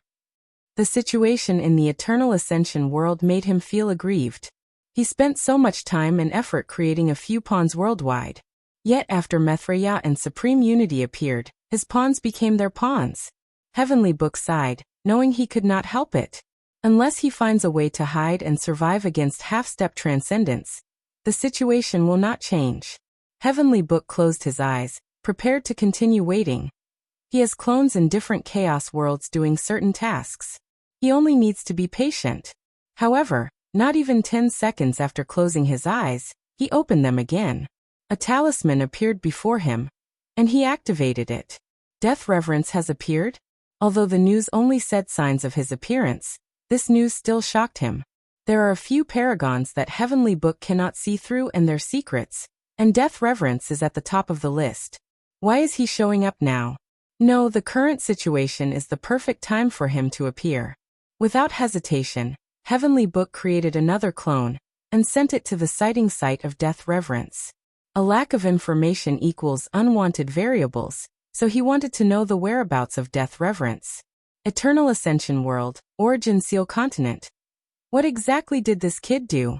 Muttered Sword Empress as she gazed at the Tao opening Sex Chi luck. Even if he opened a new era, only a few hundred years have passed. How could he have gathered such luck? The current luck feedback from the lower dimension is enough for Qiyuan and someone else to revive. Furthermore, there is a great trend of upward increase. She remembered the kid discussing with Qiyuan how he was going to change the environment and make many improvements. However, they could not stay for long, so she did not hear the details. However, now, it appeared the kid had a grand plan with far-reaching consequences. It's not just the Tao opening sect, said Wu Hong. The entire destiny of the upper dimension has shown signs of revival. They knew what those changes meant. It was a signal that the current political situation of the Eternal Ascension world was about to be reshuffled, just like it did when so many paragons felt during the ultimate taboo. Such a change should be a good thing. The terrible reigns of these 8 parasites were coming to an end, and the world could return to its prospering age. There is also a chance they could create an even more prosperous era. However, the wise individuals knew the 8 parasites did not determine whether this reshuffling would occur. No, such an honor went to the 2 sons. Such a change has given Maitreya the edge, but it also means the kid's situation is now more dangerous than ever, added Sword Empress with furrowed brows. With Supreme Unity's mindset, he will do everything possible to kill him. Unfortunately, there is nothing we can do in this situation. Wu Hong sighed, not liking how powerless she often was since the end of the ultimate taboo. Sword Empress felt the same way, but understood there was no point in lingering on the past. What benefit did you get? What do you mean? You're married to this kid, so you should benefit from whatever he is doing. I'm curious about what you got. Nothing. You should know he was only married to some unknown clone of me. With how shameless and thick-skinned this kid is, do you think he will care? Sneered Sword Empress. Plus, heaven and earth have already acknowledged your union. Anyway, I haven't acknowledged it. But you also haven't refused. Wu Hong chose to ignore her. Internal, Wu Hong was cursing out loud as she knew her friend would never let go of the fact her descendant was her husband. So what did you get? Nothing. However, I've recently had a feeling something good was about to happen. Sword Empress' eyes lit up. At their level, any fortunate encounter that can be described as good is never something simple. Don't forget to respect your elders with some gifts afterward. The beating I gave you last time was not enough? Do you want some more? Relax, I'm just kidding. Coughed Sword Empress lightly before changing the subject. Have you noticed Time Eater's erratic movement recently? Yes, he seems in a rush. Do you think we should take action? He might be a variable. There is no need, replied Wu Hong. These people were never true allies. Once they detect his anomaly, they might be the first ones to take action. And once one of them acts, it's only a matter of time before the contradictions between them explode. You might be right, but something tells me Time Eater will not let things escalate to such an extent. Even if he doesn't act, Supreme Unity won't allow them to disintegrate from the inside. Fair point, but I still think our best option is to wait and recuperate as soon as possible. Wait. Do you want to wait for the kid? Yes, since it's his destiny to deal with these people, let him deal with it. We can heal and support him if necessary. That's fine too, nodded Sword Empress, who guessed many people had similar ideas. Sometimes, it's best to let fate do its work and not interfere. It's best if we focus on the future after these parasites are gone. Are you talking about the prophecy? Although it took some time because of the current isolation, they still received the all-seeing temple's divination. Yes. You should understand better than me that if the universe becomes chaotic, we might be at the center of the storm. Sword Empress grunted with her melodious voice. She knew Qi Yuan's action of concentrating most of the luck of the chaos universe on the eternal ascension world had many advantages, as well as many disadvantages. Unfortunately, they were now in a time when the disadvantage prevailed. The chaos is indeed a great danger, but it's also an opportunity, muttered Sword Empress, and Wu Hong agreed with her. If you find any errors, broken links, non-standard content, etc., please let us know. Report chapter, so we can fix it as soon as possible. Tip: you can use left, right, A and D keyboard keys to browse between chapters. Chapter 9:15. Unedited chapter. Wang Wei sat cross-legged, floating in the air. Before him were 3 small carvings resembling the Temple of Havens he modeled his divine altar. However, these carvings were pulsing immortal qi instead of origin qi. Immortal manions were nothing more than very condensed immortal qi, processed to generate and convert other qis into immortal qi. In the process of creating one, Wang Wei only had to pay attention to a few things. The first of which is compatibility with the Dantian, or divine C. If the immortal mansion is not compatible with most divine Cs, then only a few people with a unique physique would be able to use it. Furthermore, there are too many types of energy, so Wang Wei has to consider the compatibility with the origin source, catering the immortal mansion to that specific qi. The second thing he considered was stability. After refining the mansion, it will slowly modify the body and soul to a higher level, granting its user the immortal essence. However, if the immortal mansion is unstable, the immortal qi release will destroy its users instead of helping them transition into a higher life form. There was no problem with the refining process. However, is there a way I can improve the process? Maybe make the immortal mansion unique? Muttered Wang Wei.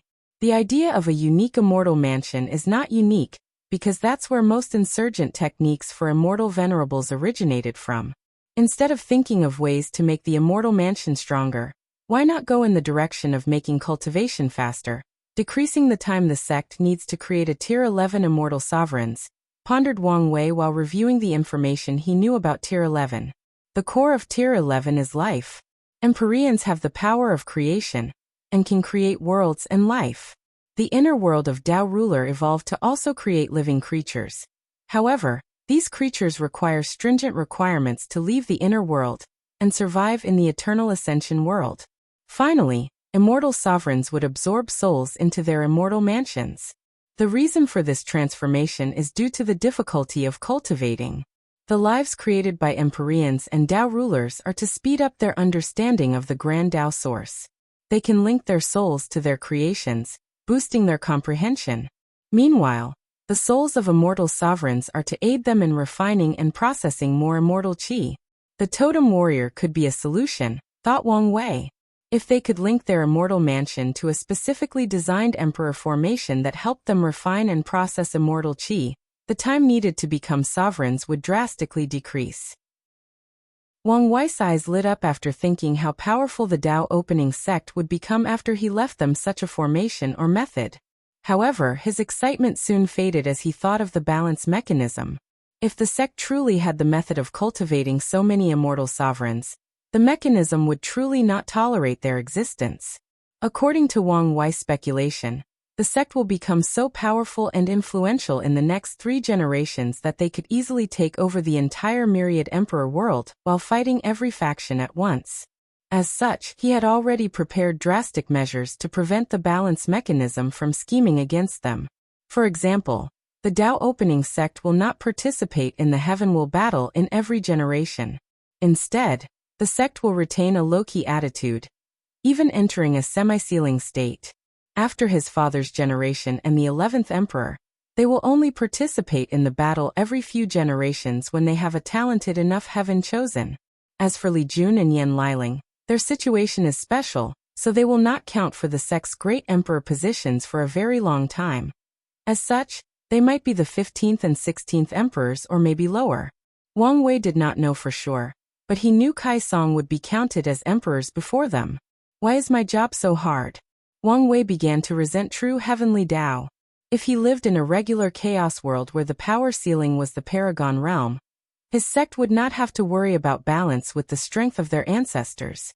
Alas, it was not necessarily a good thing that true heavenly Tao's power was half-step transcendence. Forget it, I'll just work a little harder, thought Wang Wei, who already had a plan to deal with the issue of the immortal qi gathering array. He will allow the court's people to use it. However, the array will have tiers, granting people different levels of boost and aid. The first tier will be a secret, and only accessible to the Tao opening sect. Meanwhile, everyone else will have access to the second tier, which they will think is the first tier. The other factions will have a way to accelerate the rate of cultivating immortal sovereigns, just not as fast as the Tao opening sect. With such a design, the balance mechanism cannot complain. Wang Wei looked in the distance. The only issue is the balance between each heaven will and their community. The myriad emperor world was in a fast-track development. So far, there is no balance mechanism acting against it because the world has been behind for countless eras, and is basically catching up. However, once the Heaven Emperor era reaches a small peak, it will soon become a problem when one community can overwhelm the majority of the lower dimension. Well, such a thing doesn't concern me. It's up to true heavenly Tao on how to keep the balance, not me. Such an issue was not yet his problem. Wang Wei can already detect some information about this issue. Currently, countless fortunate encounters are appearing in otherworld communities in response to the development of the myriad emperor world. True heavenly Tao saw the potential of his era, and is already responding to keep the balance. As such, before it's time for his tentacles to reach otherworld communities, countless new insurgents and immortal venerables will appear. Wang Wei can even predict that ascending the battle realm will be much easier for many great emperors as an attempt to balance his overwhelming power. Under the luck blessing of true heavenly Tao, all these prideful and arrogant great emperors will have an easier time putting away their flaws, calming down, and working together to balance him. Wang Wei did not care. With his current strength, few things in the world could truly balance him. His worry is that true heavenly Tao will act out of desperation, and remove the power suppression on immortal sovereigns. If it does that, he has to hurry to ensure his battle prowess enters the Empyrean realm as soon as possible.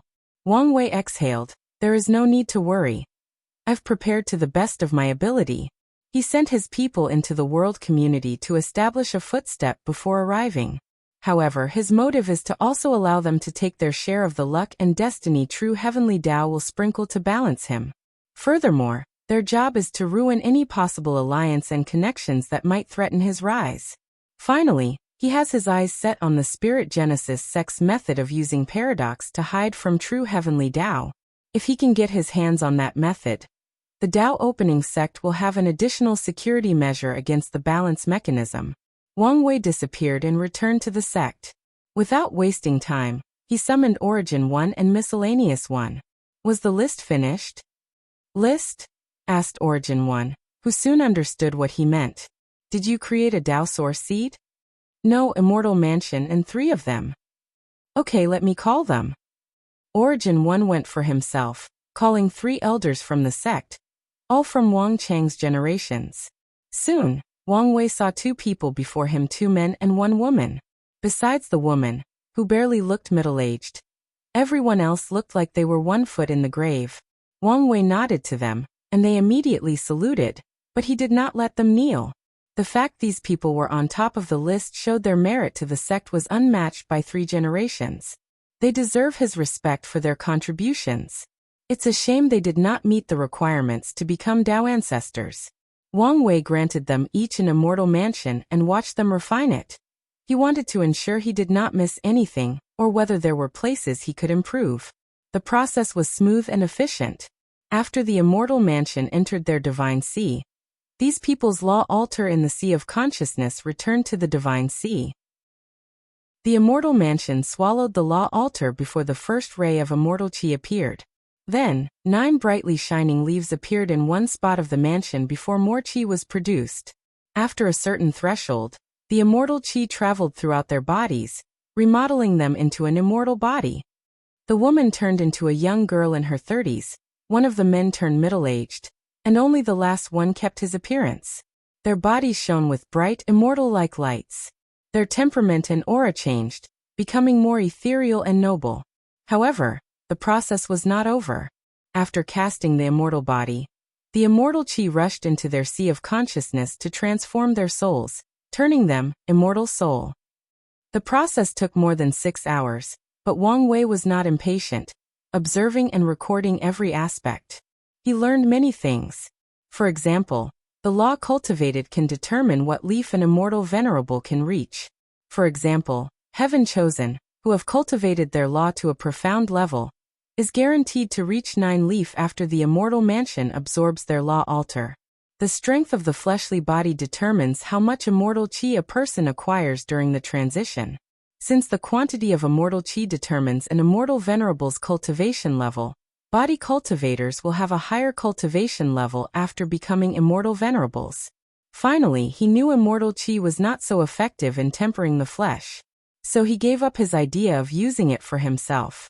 Thank you, Sect Master, for giving us this immortal fate. 3x. Get up, said Wang Wei. This is only your reward for the years of dedication to the sect. Wang Wei chatted with them and secretly encouraged them to show up to the sect and old friends. These cunning individuals knew his purpose and went to execute it without wasting time. If you find any errors, broken links, non-standard content, etc., please let us know. Report chapter so we can fix it as soon as possible. Tip: you can use left, right, A and D keyboard keys to browse between chapters. Chapter 916. Don't forget to protect them during their immortal tribulation, said Wang Wei. Mortals who refine an immortal minion must survive immortal tribulation. Luckily, one of the positives of having an emperor refine an immortal mansion is that a small part of their powers can remain in the mansion to aid in the tribulation. However, Wang Wei also did not want something to happen to these people, so he wanted Origin 1 to add more security measures during the tribulation. Wang Wei then gazed at Miscellaneous 1. How is the sex formation going? Did you fix the flaws? Yes and no, replied Miscellaneous 1. I have fixed all the flaws my abilities could find. However, Fate is a very versatile Dao, so I wanted the array to display all its power without any waste. As such, I have rearranged the other 9 formations and used yours as the core for an even more powerful array. Lastly, I must ensure that future formations can fuse with this new combination formation. I see, nodded Wang Wei. You need to add Gu Xian's Deception Dao into the formation. Our sect will need to be more low-key in the future, so it should help greatly. No problem, replied Miscellaneous 1. As he said, Fate Dao is versatile, and with the Origin Dao of the founder, it's not a problem to add Deception Dao ability to the sex array. Wang Wei nodded in satisfaction. Once the final array is finished, he can study it to elevate his understanding of the Grand Dao source. The reason I called you is that I need you to make a unique array for me, said Wang Wei before explaining his idea of using the Totem Warrior and Immortal Mansions to cultivate more immortal sovereigns. Origin 1's eyes lit up after hearing this idea. Then he fixed his eyes on Miscellaneous 1. It should not be a problem, explained the array master. However, Totem Warrior is a new profession, but it's not well developed, so it might take some time. We can just ask Tong Ruobing. She has already succeeded, suggested Origin 1. Tong Ruobing used an acquired source rune physique to take power from the Origin talisman. As such, she could be said to be the first and only truly successful Totem Warrior. Is that okay? If we do this, she will receive a lot of luck for the creation of the Totem Warrior, said Miscellaneous 1. Even if we don't ask her, she will still receive the merit, said Origin 1, and he was correct. Although it was Wang Wei's idea, she was the one who executed it perfectly. So much of the luck belonged to her. Speaking of her, how are things going in the Star Beast world? As expected, trouble after trouble, replied Wang Wei. Although Mu Lei has not asked for help yet, he has been keeping an eye on that world. As he predicted, Things did not proceed smoothly even in the first step of establishing the heavenly court. Mu Lei used the same rough method as him by forcefully controlling the heavenly Tao of his world. However, it fought back and resisted immensely. Although it was overwhelmed by sheer strength, the Beast Star World's heavenly Tao used all its knowledge, ability, and means to resist and make trouble for Mu Lei. The Heaven Emperor is one of the highest secrets between heaven and earth. If not for Wang Wei's karma-unbound physique and his potent strength, his luck would have suffered backlash for revealing such information. Luckily, Mu Lei listened to Wang Wei's method and tried to convince Heavenly Tao afterward that his methods were the best for the world. Alas, he was not a son of the era, so Heavenly Tao did not have so much faith in him, so the process was slow. Secondly, the other factions in the world reacted strongly. The Star Beast world's cultivation system relies too heavily on massive resources. As such, these people's nature is to fight for every opportunity, turning the heavenly court into a big, fat, and juicy piece of meat. Most people did not want the Star Monarch Mountain to eat alone. Others did not want anyone to have it, especially since the Heavenly Emperor had so much power. So, since establishing the court, Mu Lei did not even have time to confer with the main gods, and countless battles have occurred. Luckily, with Tong Ruobing and his sect, he made many allies beforehand, so he did not have to fight alone. Additionally, his strength is drastically increasing with time, making it easier to dominate the world. Wang Wei secretly watched everything and was shocked at how 6 immortal sovereigns had already shown up. And he knew this was just the tip of the iceberg. The Star Beast world is one of the top worlds in the commercial hub, amassing resources from more than 100 world communities. So it made sense they had enough resources to cultivate more immortal sovereigns. The truly shocking thing is these sovereigns are the ones who survived the balance mechanism and were not schemed against being killed, exiled, or sealed. After watching the chaos in the Star Beast world, Wang Wei knew how weak the Myriad Emperor world had become after isolating themselves from the endless void for so long. If not for the prestige of the predecessors, other worlds would have long invaded or interfered in the affairs of this world. What do you think their final fate will be? Asked Origin 1. Of course they will win, replied Wang Wei. Mu Lei is an eternal emperor, and even an eternal supreme. Although the weakest tier, it's still an eternal supreme. The only issue is how much power and rights he will have as a heavenly emperor after quelling the chaos. Many of these factions are fighting against him to take more rights and power away from him. In other words, they want more benefits. So the real issue is whether Mu Lei is willing to compromise. As for Wang Wei, he's acting as a foreign mercenary. Although he requires a hefty price to show up, Mu Lei will not have to lose any power by utilizing him. In that case, we need to prepare for the future relationship between our two worlds, uttered Origin 1. Furthermore, it also means Tong Ruobing will prove the Tao in this generation. She will be a foreign queen mother by then. Do we also give her a position in our court? Queen mother is a position only second to the Heavenly Emperor. So it holds a lot of power, and is responsible for replacing a great deal of world source. It will depend on whether she will stay in the Myriad Emperor world or not, replied Wang Wei. However, based on the situation, it's very unlikely. Wang Wei could guess her subsequent actions. Lay out an Emperor Foundation for the Great Talisman City, before focusing most of her time and attention on the Star Beast world. After all, she has more to gain over there, and does not have to worry about a monster like him looming over her head. If that's true, we can either exchange one of our spots for theirs, or we grant the Great Talisman City a spot that is neither too high nor too low, suggested Origin 1. It's best to exchange spots, decided Wang Wei. It will be easier to spy or even intervene in their worlds through an ambassador. But they can also do the same to us? If they have the means, why not? Origin 1 then remembered who was before him, and shook his head. Yes, with the vast difference in power, how dare these people try to intervene in the affairs of the Myriad Emperor world? What about world communities? Once we spread our footsteps, the information about the court could not be hidden. By then, many people will try to set up their own court. Do you still want me to spread our court to the entire lower dimension? Origin 1 quieted down. Although I could do this with my strength. However, such an act would doom my era, replied Wang Wei. Even my father could probably barely take over my position. Then, once an emperor was not powerful enough to control the court, the other heavenly worlds would band together and eradicate the court, and even the myriad emperor world, to prevent another me from appearing. Origin one sighed as he knew this was the case. Being powerful was fine, but being too powerful was a problem.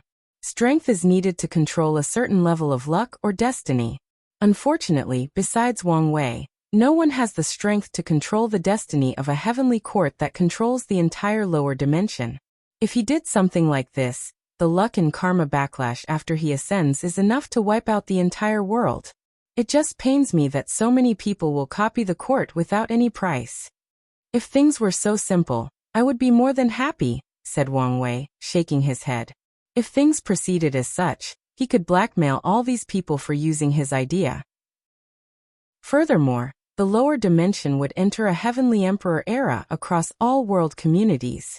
As the founder, the luck and blessing he would receive would be incalculable. Are there any secrets? Asked Origin 1, suddenly thinking of something. Balance mechanism? Yes. I can already detect it. True heavenly Tao is about to change the order of the lower dimension. In the future, it will not be so easy to become heavenly emperor. So it will not completely ban it? No, since the system is beneficial to it, especially in the current situation. With more heavenly emperors, true heavenly Tao can save more world sources. If the entire lower dimension could operate with the aid of these heavenly emperors and not use much world source, it can now focus on dealing with supreme unity.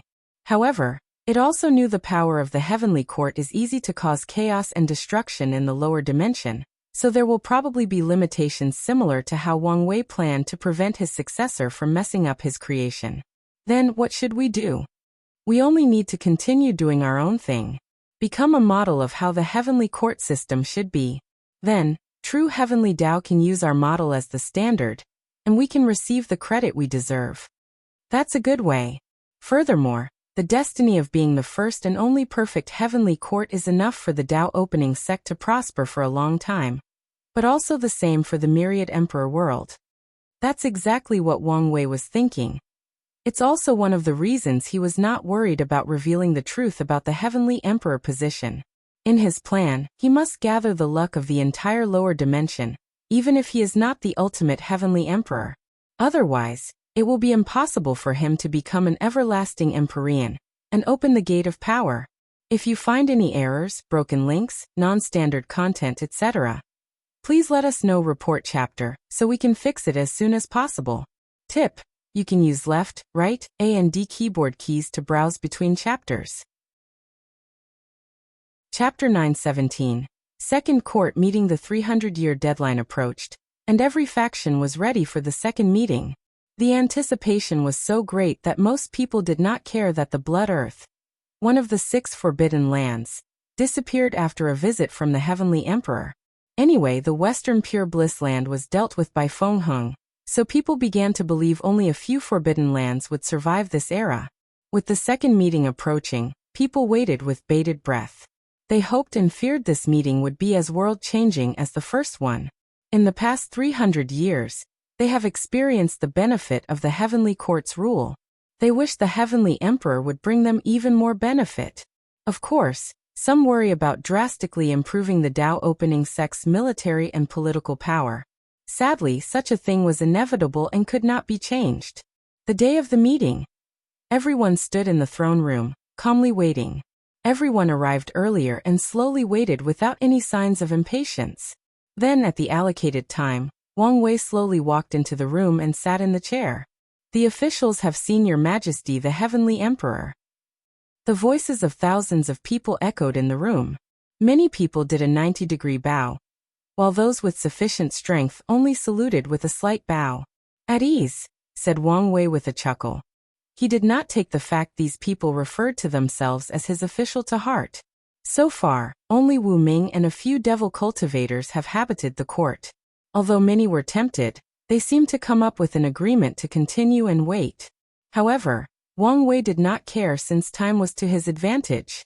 While these factions were still indecisive, his Tao opening sect was taking full advantage of the court's benefits. Wang Wei looked at everyone before landing on Su Shi's. A unique emperor soul? It should be tempered using primordial energy, analyzed Wang Wei. Her strength should have reached the threefold battle realm, with the potential to ascend to the fourfold realm. Wang Wei could tell Su Shi was in the process of creating a unique body refining technique. To be precise, she will complete the one she was already cultivating. Once she succeeds and achieves 40 infant fiend god force, she will enter the fourfold battle realm. A unique technique. From now on, the Academy will have an insurgent technique similar to the ancient desolate body refining scripture. After briefly checking on Su Shi, Wang Wei did not pay much attention to the others. In such a short period of 300 years, they did not make much improvement. Even with the current benefit of the court, most of these eternal-level powerhouses were saving their merit for later use. Su Shi made such rapid improvements due to her time Dao. Like Wang Wei, she has more time to cultivate than everyone else.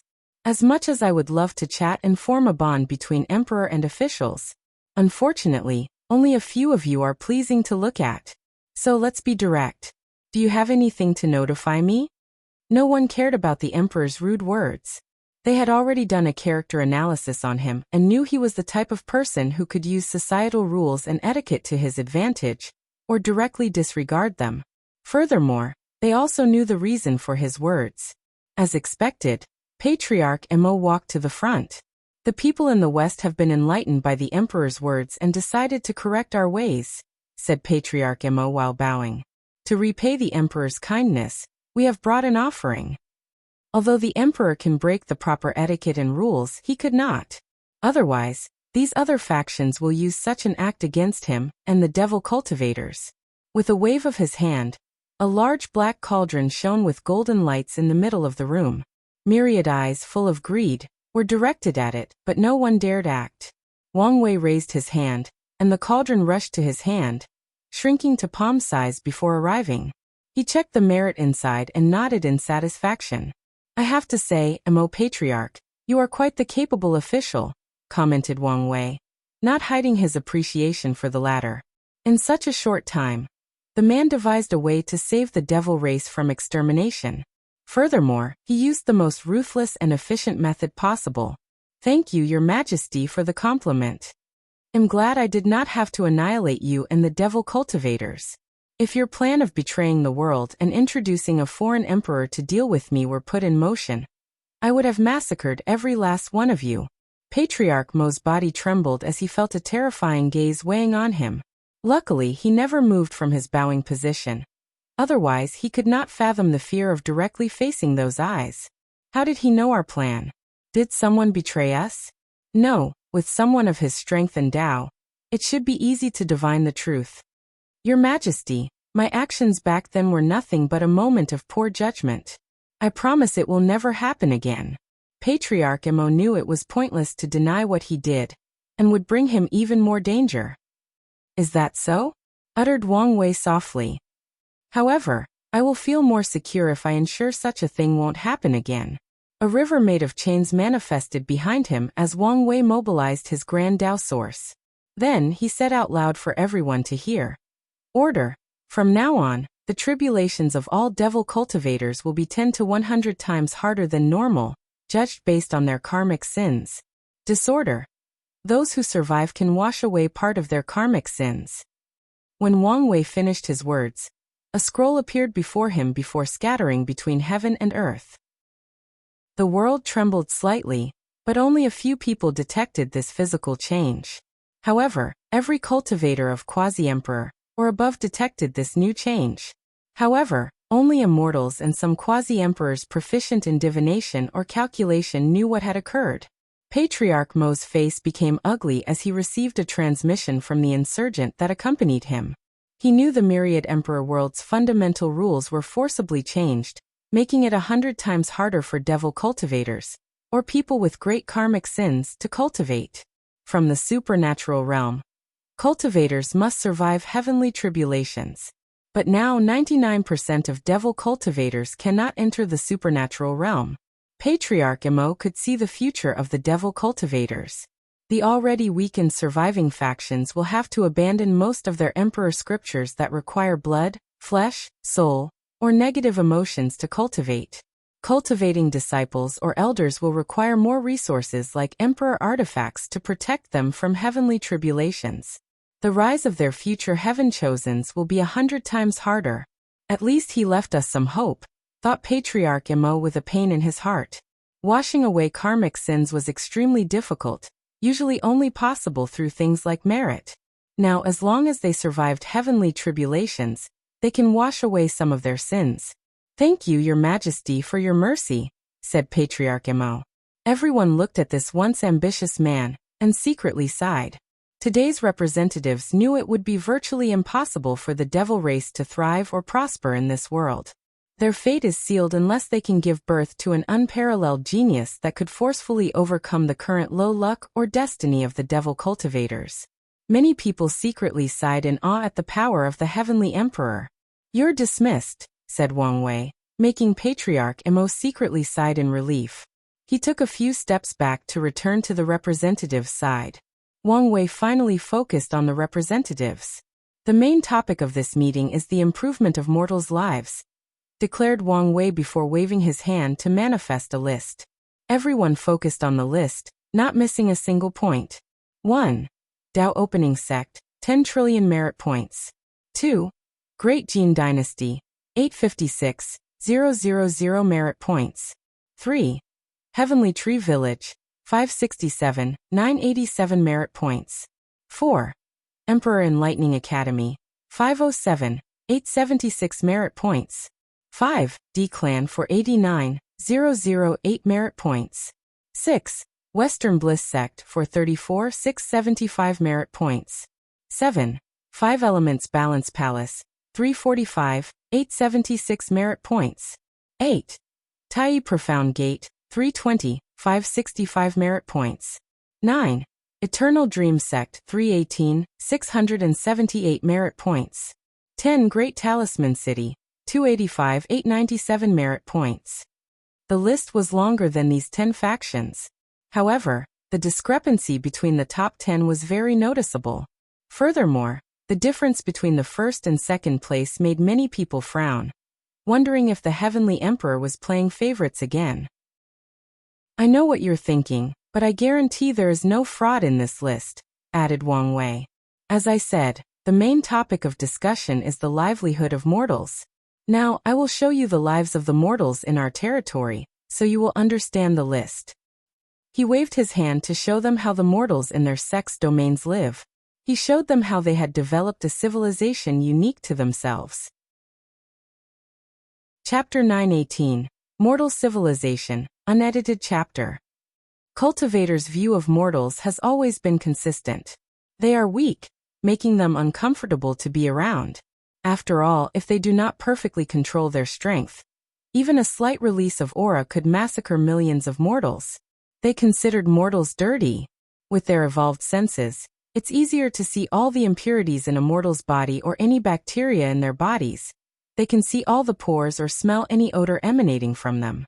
Mortals had short lifespans, making it very arduous to have any friendship or relationship with them. Even the weakest cultivator could retreat for a few decades, and after leaving their seclusions, their supposed friends have lived the majority of their lives and are on the verge of death. Cultivators believed mortals were ignorant. They spent the majority of their lives in a daze, ignorant of themselves or the world around them. Even the few who are wise enough do not live long enough to deepen their knowledge to a level worthy of recognition. As such, cultivators often scoffed at the word mortal wisdom. Despite how the majority felt about mortals, they knew their lives were inseparable from mortals. They originated from mortal roots, and if they wished to ascend to greater heights in the cultivation journey, they must never forget this fact. These ideologies or notions have been ingrained in most cultivators. However, during this meeting today, their worldview collapsed and was reorganized. Wang Wei showed them that with the right guidance, mindset, and resources, mortals can create their own civilization. They have developed art, literature, philosophy, unique customs, and technology. They opened wisdom to their fellow mortals, teaching them about the wonders of the universe. What shocked these representatives more was the fact this mortal civilization was more than capable of dealing with supernatural realm cultivators. The world is vast beyond words can describe, and cultivators only take 10% of the population. If the remaining 90% of mortals could create a civilization as brilliant as this one, low-level cultivators would now become useless. Everyone began to pay attention. Grassroots cultivators are the backbones of the cultivation world. They are usually in charge of most of the work, like mining, planting, and hunting for resources. However, if mortals could replace these grassroots cultivators and use things like construct to replace their service, the cultivating world would soon experience a booming change. The eyes of these representatives became firmer as they concentrated. They remember a few thousand years ago, the Tao opening sect started a project of opening schools for mortals and creating a bunch of constructs to facilitate faster travel and development. They copied these methods because Heavenly Tao was very generous during that time and handed out plenty of merits. However, once there were no longer any benefits, most people stopped doing such a pointless thing. Most factions even dismantled these constructs to recycle the resources used. However, now, they regret their actions as they realize the true purpose of doing these things. The Tao opening sect has been preparing for the court for countless millennia, granting them countless advantages. Why are we only fourth? Thought Su Shi as she looked at the list. She guessed correctly about the main topic of the court, so she suggested the academy copy the Tao opening sect's model of dealing with the mortals in their domains. With her level of power, she detected the Tao opening sect's domains had a vibrant atmosphere around them unlike any other factions. This atmosphere greatly contributed to their sect's chi luck. Based on this analysis, she also sought to replicate their success. Unfortunately, she only had a short 300 years and could not immediately catch up to the sect's 1,000 years of history. Even then, she believed she would be second during the meeting, acquiring more advantages for the academy. Alas, she was wrong. I have never heard of the Great Jin dynasty, she thought with a frown. She already analyzed why certain groups were in their position. The Heavenly Tree Village was a new supreme land that rose in this generation. They focused deeply on tempering the Tao heart by living a simple, mortal life. Despite their short existence, most factions knew about them. After all, the Heavenly Emperor built the court on top of a world tree raised in that village. Furthermore, the Emperor also left a projection to the village. In an emergency, the projection can act as protection. People even believe the projection could borrow the strength of the real tree when necessary. The conclusion of most emperor lineages is that this village has a great karmic connection with the Heavenly Emperor, so they labeled them into the class of not making them into an enemy. The D clan often dealt with mortals and protected them from devil cultivators, so their ranking made sense. Their clan often does good things for mortals to reinforce their identities as protectors of the Western continent. The Western Bliss sect, although recently established, was the savior of countless mortals during the era of chaos in the Western continent. Additionally, they inherited many of the mortals that the D clan used to protect. Lastly, as a sect of Buddhism that focuses on compassion, they treated the people under their rules with great respect. The Five-Element Balance Palace and the Tai Profound Gates are the leaders of Taoism, the biggest religion of the myriad emperor world. They have countless believers and worshippers scattered all over the world. As such, they treat the mortals under their reign with decency and dignity to ensure their reputation and consolidate their chi luck. The Eternal Dream sect most likely received some inside information from the Tao opening sect, and did not abandon the mortals like other sects once the benefits no longer manifested. The Yu clan was not higher on the list because they controlled only one domain, and their population was not up to par. Tong Ruobing was probably smart enough not to completely abandon these mortals as she felt the Tao opening sect was planning something. So she chose to wait and continue her support, even if it was the bare minimum, analyzed Su Shi. She would definitely do something like this with her personality. It would also explain why she was not higher on the list. Everything else made sense except for this Great Jin dynasty. Many people had questions similar to Su Shi, but knew it was not the time to ask since the Heavenly Emperor was not finished. After everyone processed the information he gave, he continued. The Tao opening sect will become the standard model that I want you to follow. Many people immediately frowned after hearing this, releasing an aura of hesitation and struggle. Wang Wei immediately guessed their main source of concern: resources. Two main things are required to create a civilization like the one the Tao opening sect cultivated: food and the resources for the constructs. The issue of food can be dealt with after working together. However, the constructs are another problem. This world is too vast. According to Wang Wei's calculation, the world's largest domain is 576 times that of the observable universe back on Earth, and that's only one domain. Whatever domain a mortal is born in, they will never leave it through their entire lives. Even worse, millions of generations of their ancestors will live and die in that same domain. The distance between two cultivators' cities is usually counted in the light years. Meanwhile, the distance between two mortal cities in the same mortal dynasty can be as large as the Earth's circumference. If not for the fact that animals like horses were bred by heaven and earth for long and fast travels, transportation in mortal dynasties would be a nightmare. With such a vast distance, the constructs needed by mortals will need to be at least heaven tier to allow them to break the space and teleport to vast distances. However, heaven tier resources involve void-shattering realm cultivators and the power of laws. Such resources are valuable even in emperor lineages, so how could they use them to cultivate mortals? Even with the possibility of reward from heaven and earth, the gain was not worth the loss. Wang Wei waved his hand, and a seed appeared. This is the good fortune seed. After planting it, it will absorb the spiritual QI between heaven and earth to accelerate growth. Furthermore, it can be programmed to turn into different crops like rice, grains, fruits, etc. With this thing, the issue of food is dealt with. The only precaution you need to take is to prevent animals from destroying the crops and deal with heaven and man-made catastrophes like dragons turning over, earthquake, drought, and insects. Everyone's eyes lit up as they saw another possibility for this rice: cultivate body-tempering cultivators. Any product raised from this good fortune seed should contain traces of spiritual energy, which can be used for the tempering realm. They can use large quantities of food to replace low-level pills.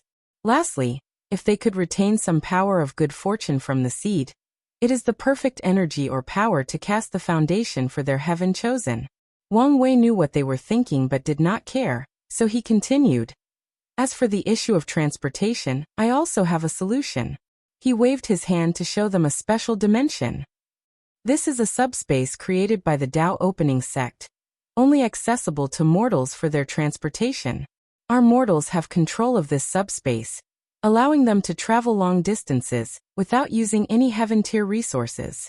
Your job will be to create the same subspace and connect them. Be warned that the subspace belongs only to mortals, and cultivators are forbidden from using it. What a great method, thought most people, followed by why didn't I think of that?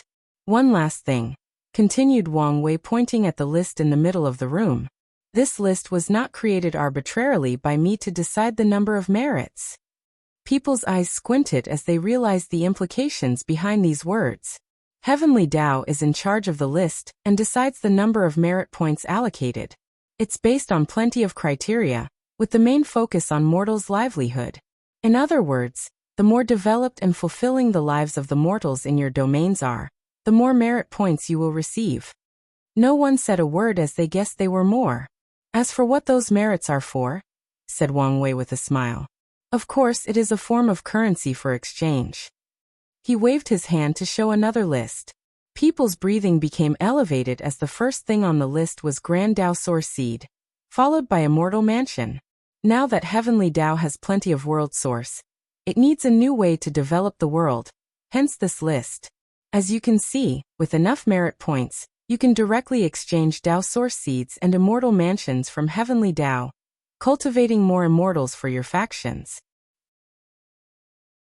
Chapter 919. Unfairness. The representatives could no longer contain their excitement, greed, and desire. Previously, they thought the Heavenly Emperor wanted to elevate the life of mortals simply for a few merits and luck. But now they knew there were tangible benefits. The path of a mortal venerable and Tao ancestor has always been controlled by great emperors, a right directly handed to them by heaven and earth. A few people knew such a thing was not absolute in the upper dimension, but that did not matter since they were not there. But now, people have another method to access these two paths. the emperor's monopoly was basically over. Although they knew the grand Dao source seeds and immortal mansions created by heavenly Dao would not be as unique and special as the ones created by great emperors, it was still better than nothing. The most excited of these groups were the non-emperor lineages. With this merit point system, they might have a chance to become immortal and Dao lineages relying on their own effort. However, the eyes of these people soon dim as they see the price of these two things. They were not the only ones. The emperor lineages soon had a similar response. Based on the prices, only the Dao opening sect could buy the things on the list. Even the great Jin dynasty could not buy an immortal mansion. People soon focused on other items on the list, and despite only having a few things, everything was expensive. The only thing most people could buy was epiphany time. As the name suggests, people can use merits to enter a state of epiphany, elevating their comprehension to a realm never possible. Alas, the epiphany time is divided into mortal and immortal grade, and these factions can only buy the mortal grade. Furthermore, there is a warning in the list that the immortal grade can only help people cultivate 40% Grand Dao Source before becoming useless. Two more items on the list caught people's attention: Power Veins Pills and Pure Soul Power. The effects of these items are indeed valuable. The Power Veins Pills can drastically increase the flesh boda's strength. There is a notice that 100 of these pills are enough to cultivate an insurgent with a fleshly body that can fight third-class emperors. However, after seeing the price, most people shake their heads and focus on the pure soul power. Soul or spiritual power has always been vital, especially in the immortal realm. For a cultivator to become an Empyrean, Dao ruler, or immortal sovereign, their soul power must reach a certain threshold. Sadly, that threshold is so high, preventing countless people from reaching it. The pure soul power is something people on our level desperately need, thought Ao Shun, who knew the importance of soul power. Furthermore, the Power Vein Pill and Soul Power are the perfect combination to cultivate immortal sovereigns. A powerful flesh makes it easier and faster to gather immortal qi. Meanwhile, the soul is required to reach tier 11 and control the immortal qi in the mansion. Everyone will want these items, analyzed Huafeng Huang. However, they are limited. She gazed at the notice that these two things were not as easily available as the other things on the list. As you can see, people can also place their things on the list for others to buy, explained Wang Wei. If things proceed smoothly, the list can become a way to exchange high-level resources without any fear of fraud or contradictions. The Heavenly Emperor was correct.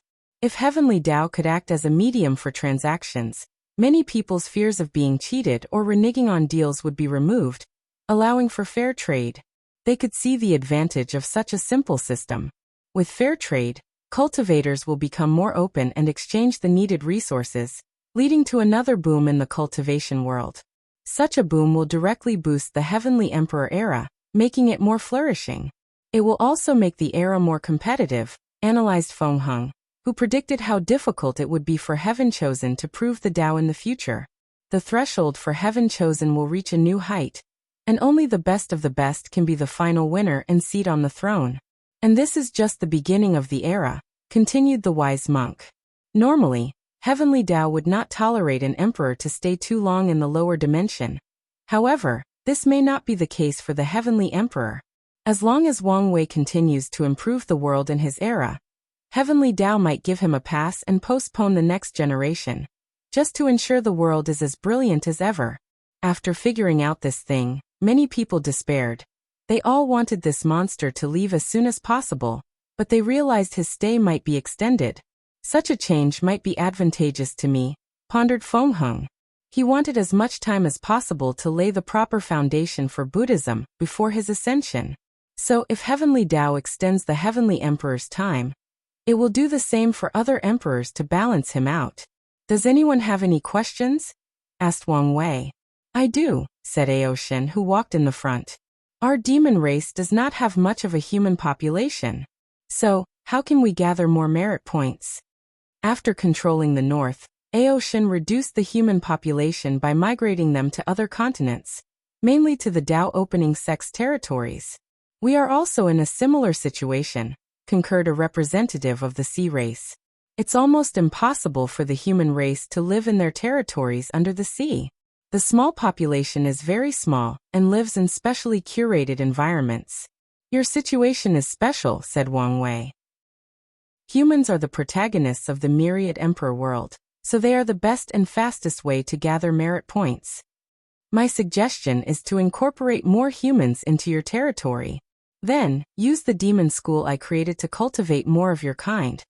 Create a civilization that perfectly integrates humans and demons. Ao Shen and the sea race representatives frowned. This method was far from ideal. Cultivating more humans, even mere mortals, will only benefit the human race, not their kind. As intelligent as they were, they could deduce how much the power of humans would increase after the rise of countless mortal civilizations. Mortals make up more than 90% of the population. Hence, they are the source of talent for the cultivation world. With such a large population, countless mortals with cultivation talents are never discovered, forever remaining mortals until the end of their lives. Although these people are classified as individuals with poor luck, their talents are undeniable. Now things will become different. The mortal and cultivation world will no longer have a clear divide. As such, it will be easier to find talented mortals from now on. Additionally, if they follow the Tao opening sex model, the mortals in their territory will have a higher than average talent for cultivation. Martial arts provided these mortals with stronger bodies, increasing the chances their descendants could be healthier, and even inherit their strong bodies. Martial arts allowed them to passively absorb spiritual qi between heaven and earth, making their descendants have a higher affinity with spiritual qi. Such affinity will make developing a leakless body easier, and walking the cultivation path. The greatest creation of the mortal civilization is the extraordinary citizens. These people have access to their spiritual power, making them low-level pill masters, talisman makers, weapons refiners, and other professions. In the future, their number will drastically increase, thus contributing to the prosperity of the human race's luck. With such advantages, how could Ao Shen and the sea race allow humans to prosper in their area? The worst thing is the demon school situation is also a pit. It does allow them to turn simple mortal animals into demons or sea races. However, the demon race is born with extraordinary bodies and supernatural abilities at the expense of their intelligence. It's extremely arduous to raise an animal's intelligence to the level of humans and turn them into demons. Even after succeeding, their animal instincts usually make them aggressive and full of killing intent. They will need to take time and effort to remove that aggression. As for integrating demons with humans to create a unique civilization, it's not as simple as the Heavenly Emperor said. Furthermore, even if they succeeded, a good part of their luck would go to the Tao opening sect for the creation of the demon school. No matter which angles they looked at this advice, they felt they suffered while the Heavenly Emperor benefited without doing much. Wang Wei looked at them and guessed why they were thinking. Although it seems unfair, that's the price these races had to pay after losing the battle to become the world's protagonist. Furthermore, their issues involve the fundamental cores of every race. Demons are born powerful but lack in the soul or intelligence department. Meanwhile, it's the opposite for humans. Humans have become the protagonists in multiple worlds because of their intelligence and ingenuity. It is easier for them to innovate and create ways to make the mortal or cultivated world flourish. Because of this ability, humans have become one of the most powerful races in the entire chaos universe. Wang Wei looked at Feng Heng. Buddhism is excellent at opening wisdom. You can try to incorporate demons into your human civilizations. Success will grant Buddhism great blessing. Ba, uttered Feng Heng while playing with his praying beads. Although he looked calm on the surface, he was smiling wryly internally. He could feel Ao Shen and the sea race's fierce gaze. Of course, he had the same idea as soon as the Heavenly Emperor said these words. However, he did not expect the latter to use him as a pawn to motivate the demon and sea race. In such a situation, he chose to remain quiet. Anyway, he will not give up any opportunity to help Buddhism, especially since he has his nemesis, Taoism, on the side. Taoism is not as excellent as Buddhism in opening wisdom. Its advantages lie in dealing with or suppressing demons and devils. However, they were also good in that area, just like Buddhism has its merit when dealing with and sealing evil. As such, Feng Heng knew he had worthy competitors and would not stop because of the warnings of Ao Shen and the others. "Where is the great Jin dynasty's representative?" asked Wang Wei after scheming against these people. Everyone looked around to see whether there were any secrets to this dynasty that suddenly appeared out of nowhere. Chapter 920. The First Path of Transcendence. A middle-aged man wearing a black robe with dragons on his sleeves stepped forward. His hair was perfectly combed in a bun, and a faint aura of a ruler emanated from him. However, anyone with the right perception could detect he was trying his best to hide his aura and look as small as possible. Such an act was not deemed cowardly by other representatives, and that's because the man was only in the quasi-emperor realm, indicating the Great Jin dynasty was only a supreme dynasty.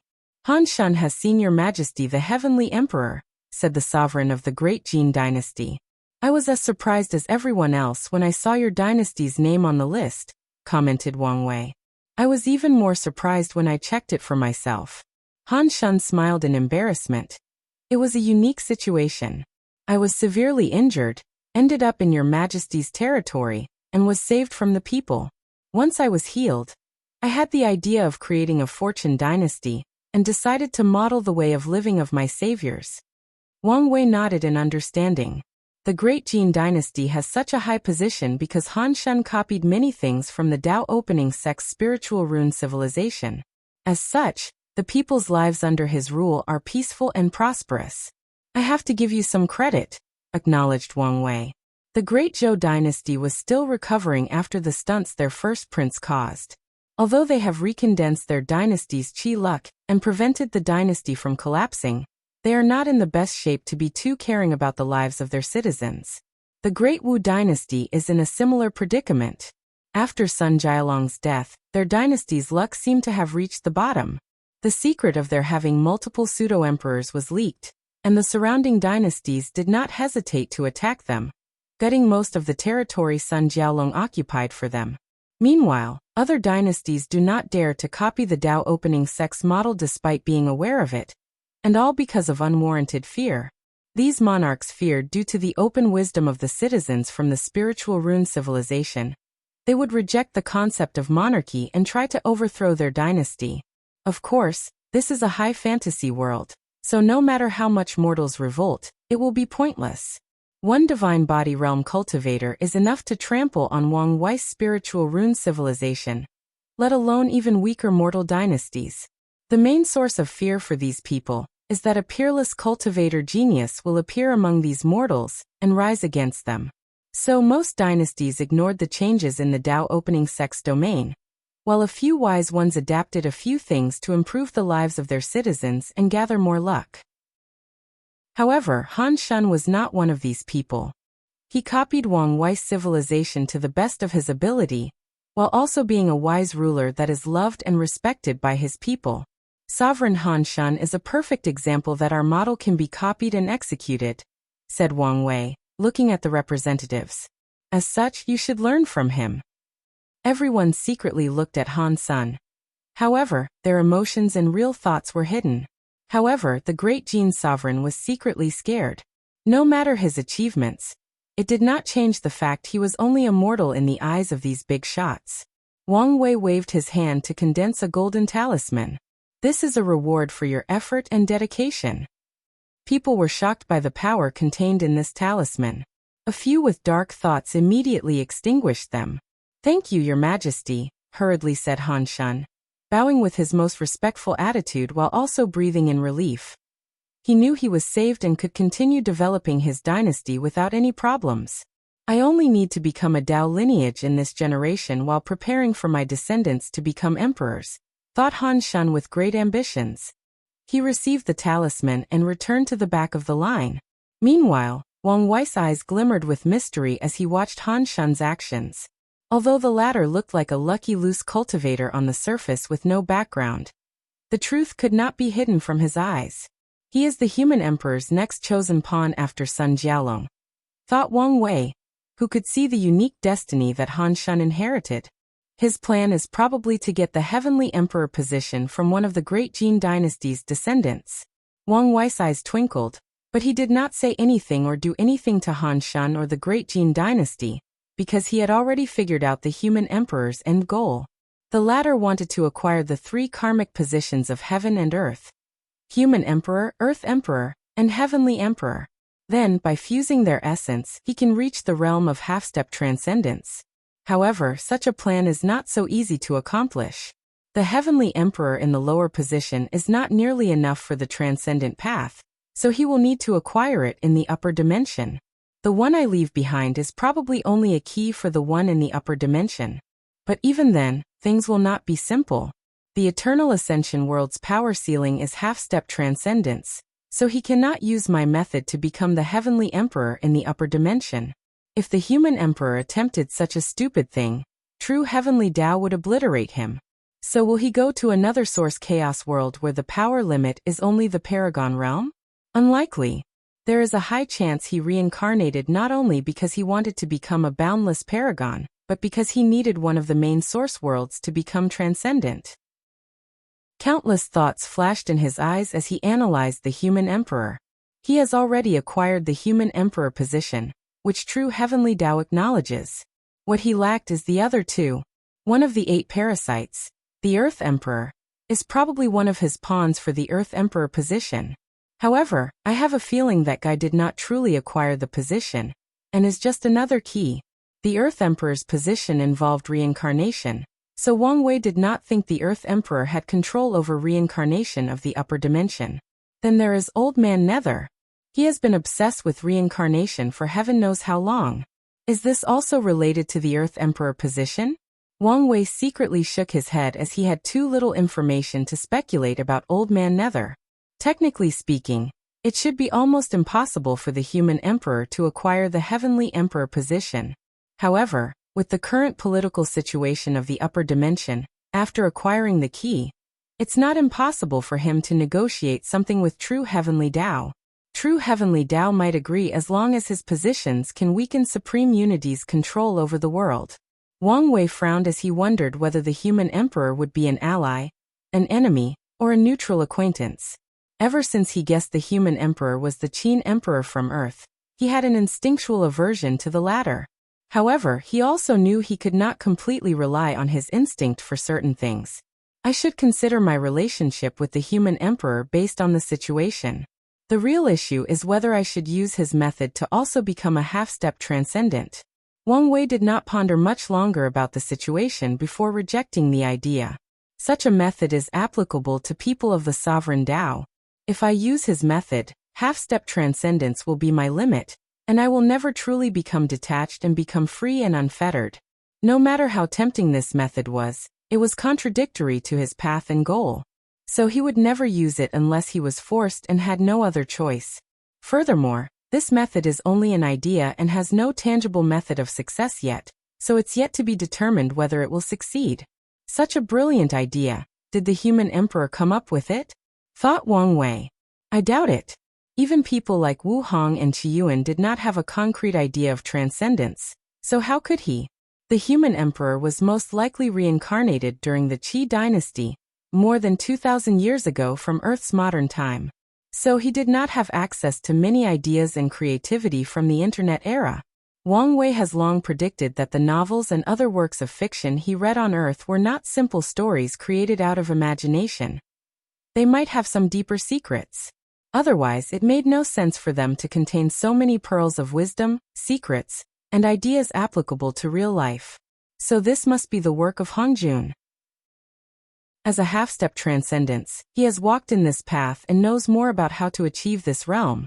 But if he already had a method of transcendence, why did he participate in the ultimate taboo? He should have known of the danger. As soon as he asked this question, he knew the answer. Lack of trust. According to history, Yingzheng was the kind of suspicious emperor who never truly trusted anyone. So, how could he easily believe in Hongjun and follow his plans without any precautions or preparations? Wang Wei shook his head. He would have done the same if he were in the human emperor's shoes. He probably would have done worse since Hongjun's portrayal in many stories has not been ideal.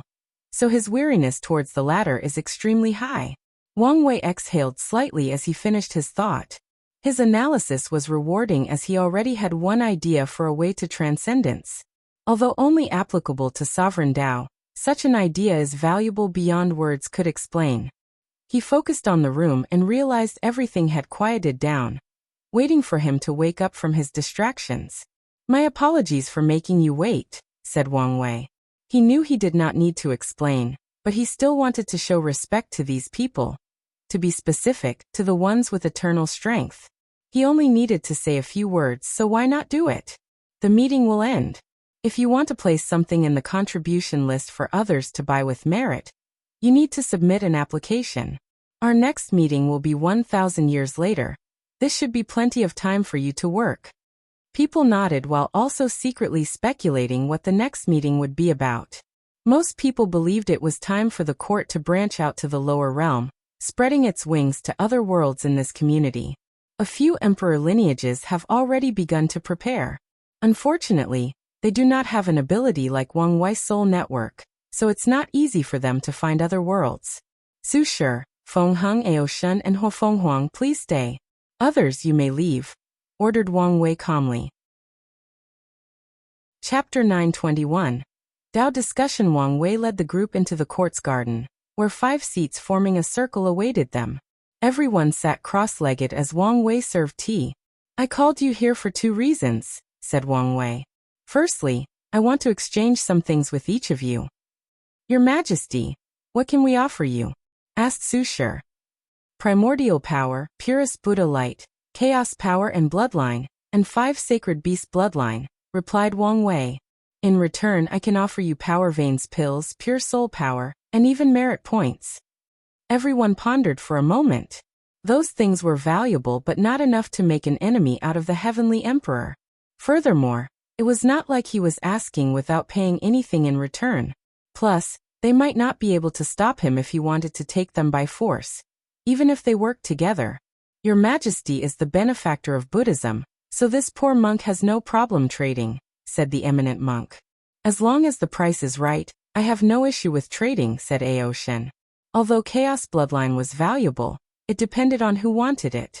For some people, it was not such a big deal. In the end, everybody nodded and negotiated a price. In the end, the most valuable of the 4 was Su Shi's primordial power, followed by Hu Fenghuang's 5 sacred beast bloodline, then Ao Shen's powers, and Feng Heng was last. However, Ao Shen was the one who benefited the most since he exchanged both his bloodline and chaos power. Wang Wei was satisfied with the result. He will be able to condense a few unique power veins with these unique powers. Additionally, he plans to modify his 12 zodiac technique to condense unique acupoints abilities based on innate demon gods and existences like immortals and Buddha. Then he waved his hand to manifest a small golden tree. Everyone's eyes lit up as they recognized this wonder of heaven and earth. The Bodhi tree. The Bodhi trees require Buddhist rhymes to grow and develop, said Wang Wei, who shook his head. He had tried to grow this thing on his own, but his methods were so slow and inefficient that he gave up. His current understanding, boosted by his fate domination physique, could not be improved by the current level of the Bodhi tree. I will lend this tree to your Buddhist sect. Help me cultivate it, said Wang Wei as he handed it to Feng Heng. The monk's eyes lit up after receiving the tree. His Western Bliss sect had a Bodhi tree, and it was even more developed than this one. The tree has been the core of the Western Pure Land for countless years, and has become a symbol for Buddhism. Feng Heng could guess the benefits of planting a second tree next to the ones he has. He could probably use the resonance between these two to condense a third Bodhi seed and grow his own tree. This poor monk will take care of everything for your Majesty, said Feng Heng, ignoring the envious gazes these people were giving him.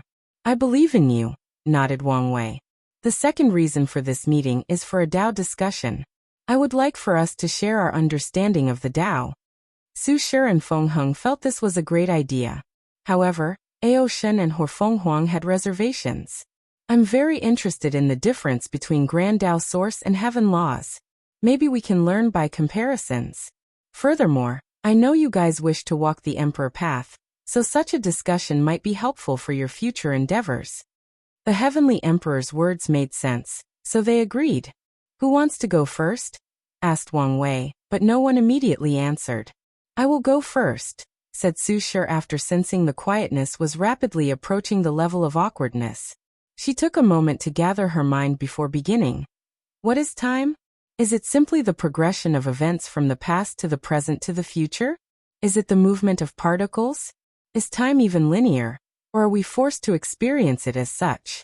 Su Shi's preaching began from her understanding of time, followed by the relationship between time, karma, life and death, and chaos.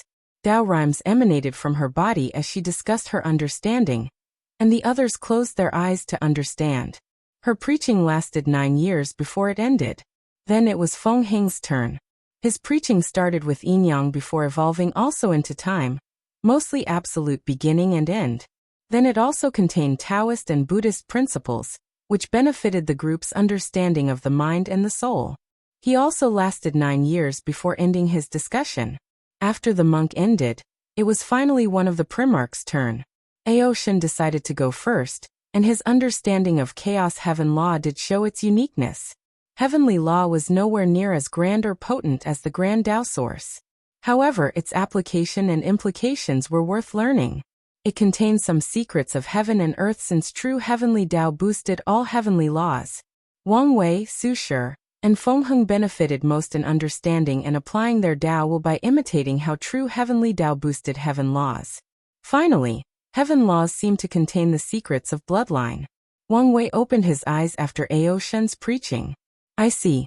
The emperor path becomes immortal through understanding laws, the Tao path turns itself into a world, and the immortal path uses energy, but the primarchs achieve immortality through bloodline. If there used to be a soul path, they achieve immortality through the soul, while the true power Tao realm does it through the body. Wang Wei felt his understanding of heaven and earth deepened. Furthermore, he was now more confident in modifying his fiend god body 12 revolution. Hua Fenghuang's turn arrived, and she also preached about all her 5 heavenly laws. Aoshin focused more on the heaven will boost, so she focused more on the bloodline aspect of primarchs. After 9 years, it was finally Wang Wei's turn. Wang Wei's preaching was even more encompassing than Su Shi's since his Tao was versatile and contained multiple parts, including time and yin-yang, which Su Shi, Feng Heng and Hua Fenghuang had in common. After the 9 years ended, everyone felt it was too short. This poor monk has benefited immensely from all benefactors, said Feng Heng. Communication is truly the key to development. I agree with what this monk is trying to say in a roundabout way. We should do this more often, said Wang Wei, and the others nodded. Amitatha, uttered Feng Heng, not in the least embarrassed. After the next meeting, all of you should have improved. We can have a discussion again, said Wang Wei before sending everybody away. However, Su Shi asked to speak to him privately, so she stayed. I'm here for 2 things, said Su Shi. The first one is I want to participate in the raid on the Tao burial ground. Pardon me? I kept my eyes on the future, observing countless possibilities. According to my calculations, you will attack the Tao burial ground, which will be a feast. Wang Wei briefly paused before laughing. You're right. However, this is a feast for me and the Tao opening sect. Is there any negotiation room? No. Wang Wei knew the benefits of destroying the Tao burial ground, so how could he let anyone else get in on the benefits? Fine, I didn't expect much anyway, replied Su Shi, exuding a level of graceful beauty that should not be present for such a mundane task as sighing. What else do you want to ask me? I want your permission to allow me to officially become the 9th emperor of the academy. Do you want to use merit to get Heavenly Tao's permission to officially become the academy's 9th emperor? Yes, nodded Su Shi. That's not a bad idea, said Wang Wei. You agreed so easily? You knew I would agree? Of course. After all, I know about the balance mechanism, and the academy having a 9th emperor will greatly reduce the pressure on you. I just did not expect you to agree so swiftly. Like you said, it's beneficial to me, so why not agree? Plus, we can be considered friends, so why not use this opportunity to strengthen our friendship? In that case, I apologize for having such a profit-driving mindset, said Su Shi with a smile that made the flowers in the garden wilt in shame and embarrassment. Wang Wei nodded before asking, how are things with Lin Fan's revival? The existence reconstruction technique is harder to master than I foresaw. Why do I feel you're not in a hurry? Su Shi paused before sighing. There are some things I don't want to face right now. You should know the consequence for people of our realm for our mind to have flaws. The more you run to avoid the problem, the bigger of an issue it will become. I'm aware. As long as you keep that in mind. The two chatted for a few more minutes before Su Shi left. Then, Wang Wei waved his hand to teleport 80% of the Dao rhymes from their discussions to the Dao opening sect. Such vast and extensive Dao rhymes will greatly benefit the sect, and allow its disciples and elders to better understand the laws of heaven and earth. Finally, Wang Wei focused on a battle in the distance. Chapter 922. Immortal sovereigns might. Although the four spent 45 years in the court, only a day passed outside. Wang Wei did not want their discussions to affect the political situation in the world, so he used his time Dao to change the rate of time outside and in the court. As such, a day later, Feng Heng, Ao Shen, and Hua Fenghuang left the court and returned to their factions. At least they tried.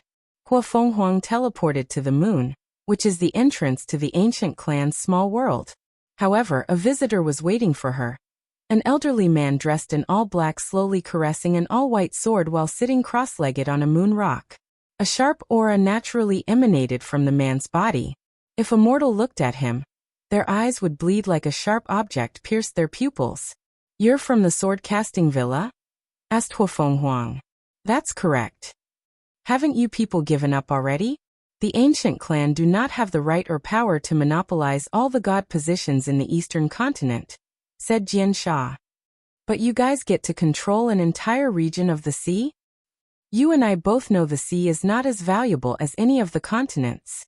Furthermore, our territory does not house too many powerful emperor lineages, unlike yours," calmly responded Jian Sha without stopping to caress his swords. It was as if he had not seen or touched it for a long time, and was very nostalgic about it. "All I'm hearing are excuses and rhetorics," snorted Hua Fenghuang. "This conversation is pointless. You and I are only pawns on this chessboard, but it seems your ancient clan has offended the chess player." Hua Fenghuang's pupil squinted. "Yes, our battle is inevitable." She took out her white tiger killing sword, releasing a terrifying killing intent. "Such a beautiful and powerful sword is wasted on a sword user like yourself," said Jian Sha as he stood up, releasing a killing intent as pure as his opponent. "The obsession you people have over the purity of the sword is disgusting and unsavory," replied Hua Fenghuang. "You wouldn't understand," replied Jian Sha, shaking his head. "However, what should I expect from people who only see the sword as nothing but a tool?" His aura changed, becoming more ethereal and elusive. He resembled a supreme immortal swordsman who had slaughtered gods, demons, Buddhas, and great emperors. Jian Sha mobilized an immense amount of immortal qi before rushing forward. In an instant, he appeared before her and slashed his sword downward. Clink! Hua Fenghuang blocked the attack, but her pupil squinted. She discovered a vast energy that offset her killing heaven law. Clink! Clink! Clink! Jian Sha released a barrage of sword strikes, each faster and more potent than the previous one. In an instant, their swords clashed thousands of times. Then, Hua Fenghuang suddenly felt something was wrong as her intuition warned her of danger. So, she used her yin-yang Dao to control push and pull. A powerful force manifested out of nowhere, pushing Jian Sha 100 meters away. Push! Thousands of sword marks appeared on Hua Fenghuang's body, destroying her clothes and revealing her jade-like skin. She was calm throughout the process, not showing an ounce of pain. "The undefendable sword art?" she asked as her body naturally healed. However, not all the sword marks disappeared. "You're quite knowledgeable, little girl," said Jian Sha.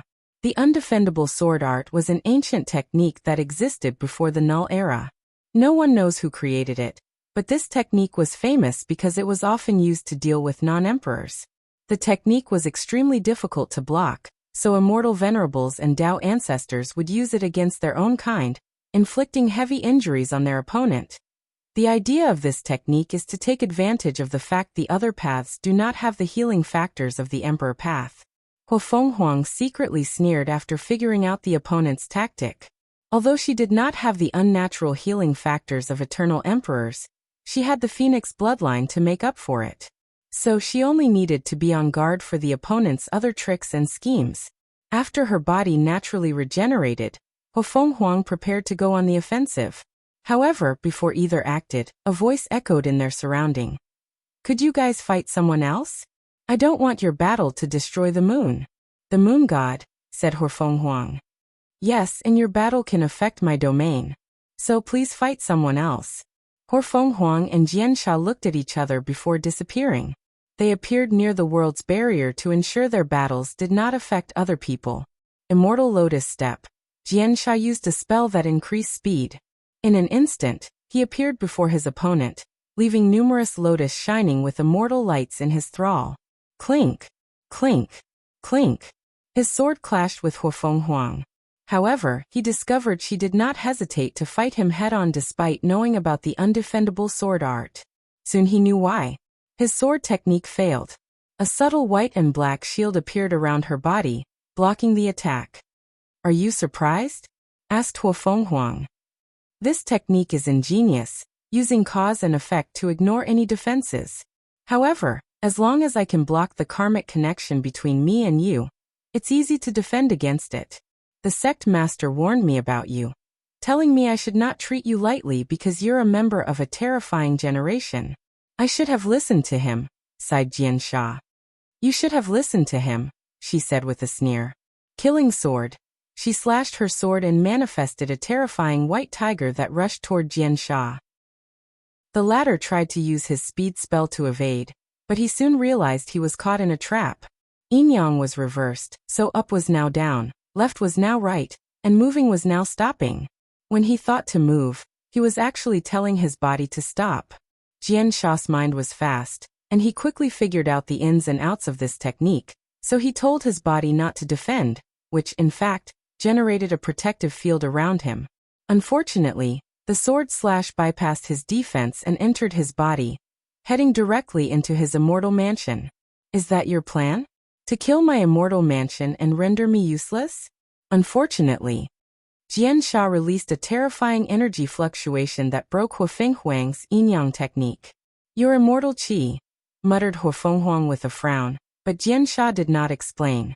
It's 100 times harder for insurgent immortal venerables to cultivate to the immortal sovereign realm.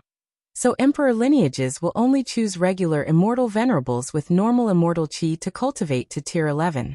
However, after becoming an immortal sovereign, Jiansha was lucky to discover a unique qi in the source qi space. The killing qi perfectly fused with his immortal qi, granting a unique attribute.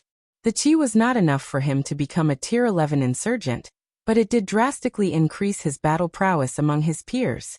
His strength was one of the reasons he was not injured, and was sealed by heavenly Tao. Little girl, I admit I've underestimated you.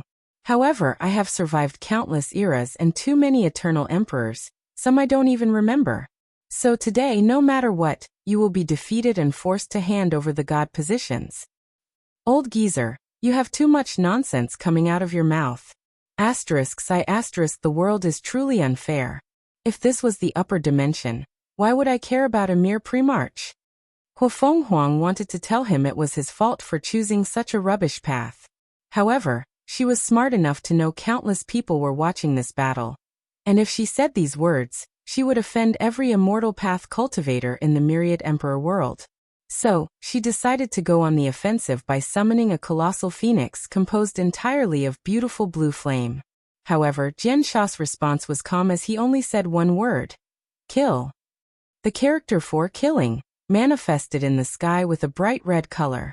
Then without hesitation he slashed his sword. A white light enveloped the world as a terrifying sword energy emanated from the sword. Subsequently, the flame phoenix instantly turned into trillions of perfectly cut pieces. Kill, said Jiansha, manifesting the second character. He slashed his sword a second time, condensing a massive amount of immortal killing qi. Hofeng Huang raised her hand to summon her killing heaven law. Her palm easily absorbs the technique, even using it as nourishment. Jiansha frowned briefly before two more killing characters manifested between heaven and earth. His aura rose drastically as the space around him twisted without much effort. So far he has used 4 killing characters in his 7 killing sword art. He was confident in his sword but knew not to underestimate his enemy. A brilliant sword energy that was as vast as countless galaxies descended on Huafenghuang to eradicate her from the world. Chapter 923. Force compromise. One of the properties of water is its malleability or its ability to contain everything. So after seeing that attack, Huafenghuang mobilized her azure dragon bloodline to summon a pale blue ocean. The ocean swallowed or maybe fused, with the vast sword energy descending on her, turning into deep red. Then the ocean turned into a blood dragon that rushed toward the elderly swordsman. What arrogant little girl. She had already used my power against me once. Wasn't that enough?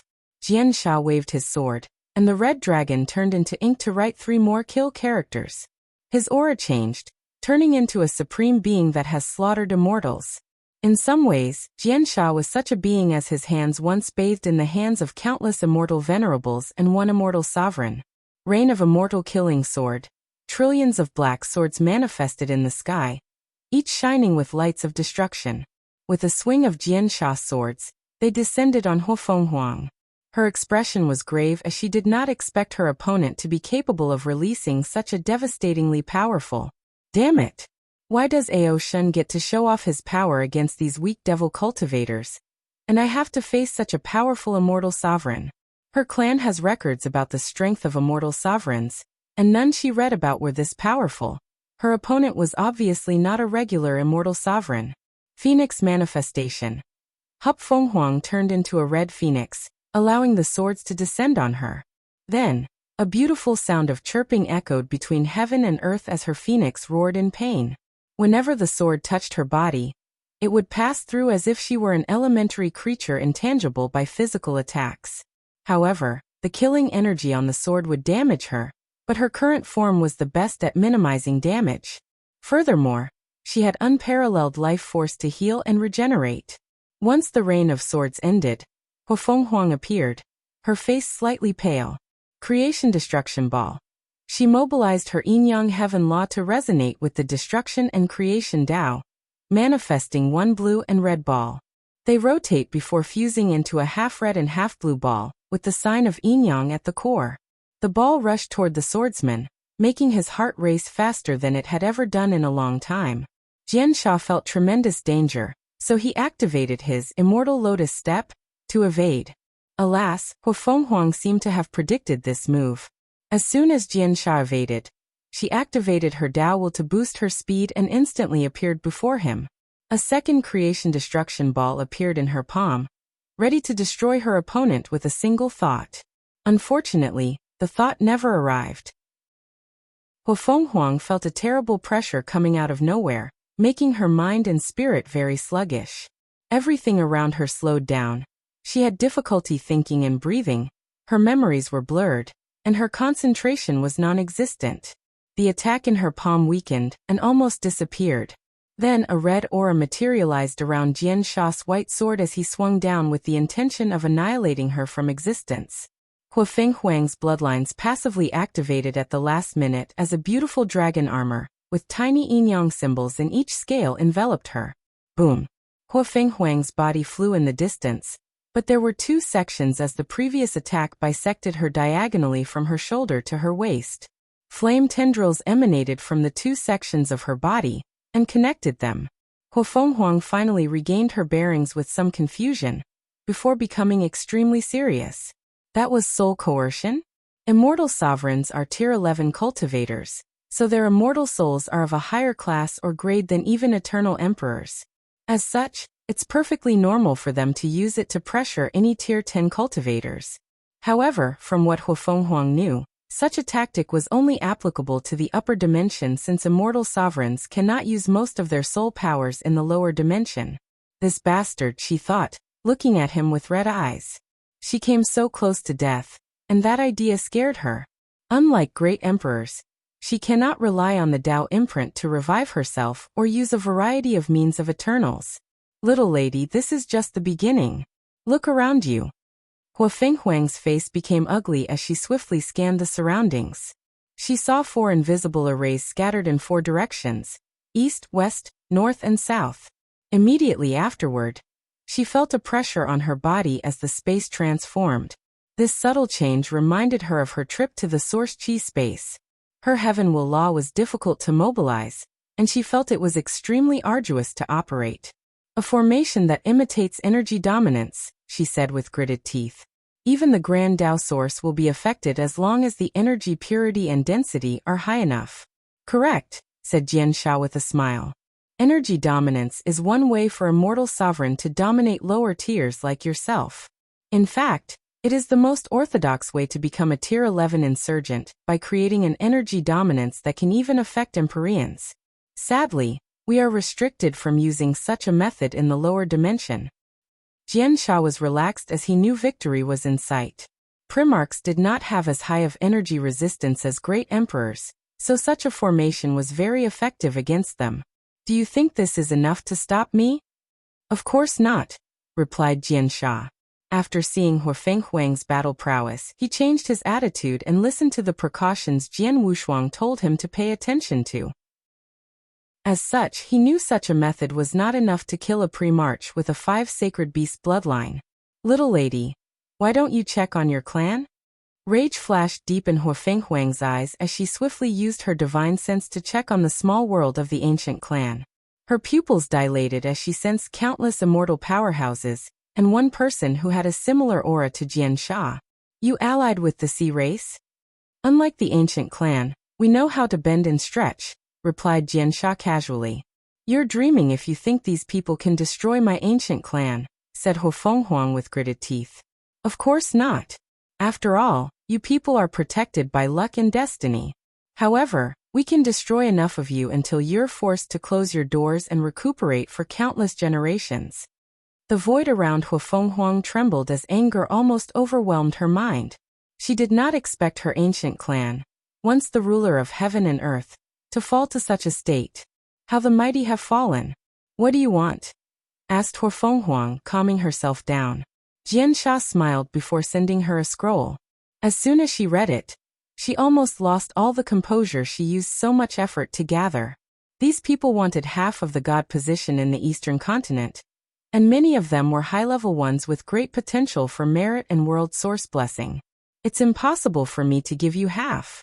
Time is of the essence, little lady, and we do not want to negotiate for a long time with you, said Jiansha. How can such a decision be made lightly? She wanted to negotiate. Otherwise, she will be very disadvantaged in this settlement. There is no point in buying time. We know the Chi Luck Dragon of your clan is enough to bless one first-class insurgent to have the battle prowess of an Eternal for a short period. We have taken measures to prevent that from happening, so in the next 10 minutes, if you don't make a decision, we will begin a massacre, explained Jiansha with a leisurely tone. You, hurry up, we have already wasted more than 2 minutes. He Fenghuang activated her Yin Law to cool her mind. You can have half the positions, but they must all be unimportant ones. Or you can have a quarter of them but only a few important ones. No bargaining. Little lady, you don't seem to. Pick one of these options. Otherwise, our ancient clan will wage Emperor Dao war with all of you until both sides perish. Don't worry, I will pay extra care to you sword-casting villa during that war. Jiansha's mouth twitched. No matter how weak the ancient clan was, it was still one of the most powerful factions in the world, due to its ancient heritage, and the fact they were an amalgam of many factions with great destiny and luck. So if they went crazy, the sword-casting villa would suffer. Decisive, aren't we? Commented Jiansha. Fine, we will take the second option. However, we want half the important positions. No more than 10%, countered He Fenghuang. Fine, sign the contract. He Fenghuang looked at the contract and it was very simple. Furthermore, these people were smart enough to apply the contract to only this generation. After all, everyone knew the court situation would be reshuffled after every generation. After making sure there were no problems, she signed it on behalf of the ancient clan. This is not over, He Fenghuang declared before disappearing. Jiansha smiled calmly before waving his hand to remove the arrays and return home. Now he had to negotiate with the other eastern factions on how to distribute these god positions. Northern continent. Aoshin watched the battle with clenched hands. The Emperor path is the only true path. In the last meeting, he felt great humiliation during their Tao discussions as he sensed Grand Tao Source's great superiority over heaven law. Now, after watching Hufeng Huang's battle, and realizing he might have been in an even worse situation if he was in her place, the humiliation overwhelmed his mind. I need to become an eternal emperor, he muttered. And the only feasible way for that to be possible without reincarnation is merit. He thought of Feng Hing's method of proving the Tao. I doubt I could get the information from his hand without paying a tremendous price. The only other person who might know this method is Wang Wei. Ao Shen groaned slightly. He knew he did not need any methods to use merit to transition from the heaven path to the Grand Tao path. As long as he had plenty of merits, he could ask true heavenly Tao directly. However, the correct method can exponentially decrease the amount of merit needed. Since it was not possible for him to gather enough merit to use the direct method, he needed whatever method Feng Heng used. Countless ideas flashed in Ao Shen's mind before his eyes suddenly lit up. He waved his hand, and a body on the verge of death appeared before him. Xiao Songxi. If I remember correctly, his Baishi clan has a star sage? Ao Shen became excited as he quickly began to heal Xiao Songxi. Chapter 924. Fiend God Body 12 Revolution. Wang Wei watched the battle calmly until the two reached a compromise, and Hufeng Huang left in anger. His expression did not change much, making it impossible to know whether this was the outcome he desired or not. The ancient clan's ambitions are too grand for their capabilities. I hope they understand the message I'm sending them. Otherwise, no matter how harsh the backlash for their annihilation is, I won't hesitate to eliminate them, muttered Wang Wei. These people's ambitions are an instability to his era. If they messed around too much, the heavenly era might be short-lived, and that's something he cannot accept or allow. Ha! Uttered Wang Wei as he looked at the northern continent. Ao Shen's fate has changed.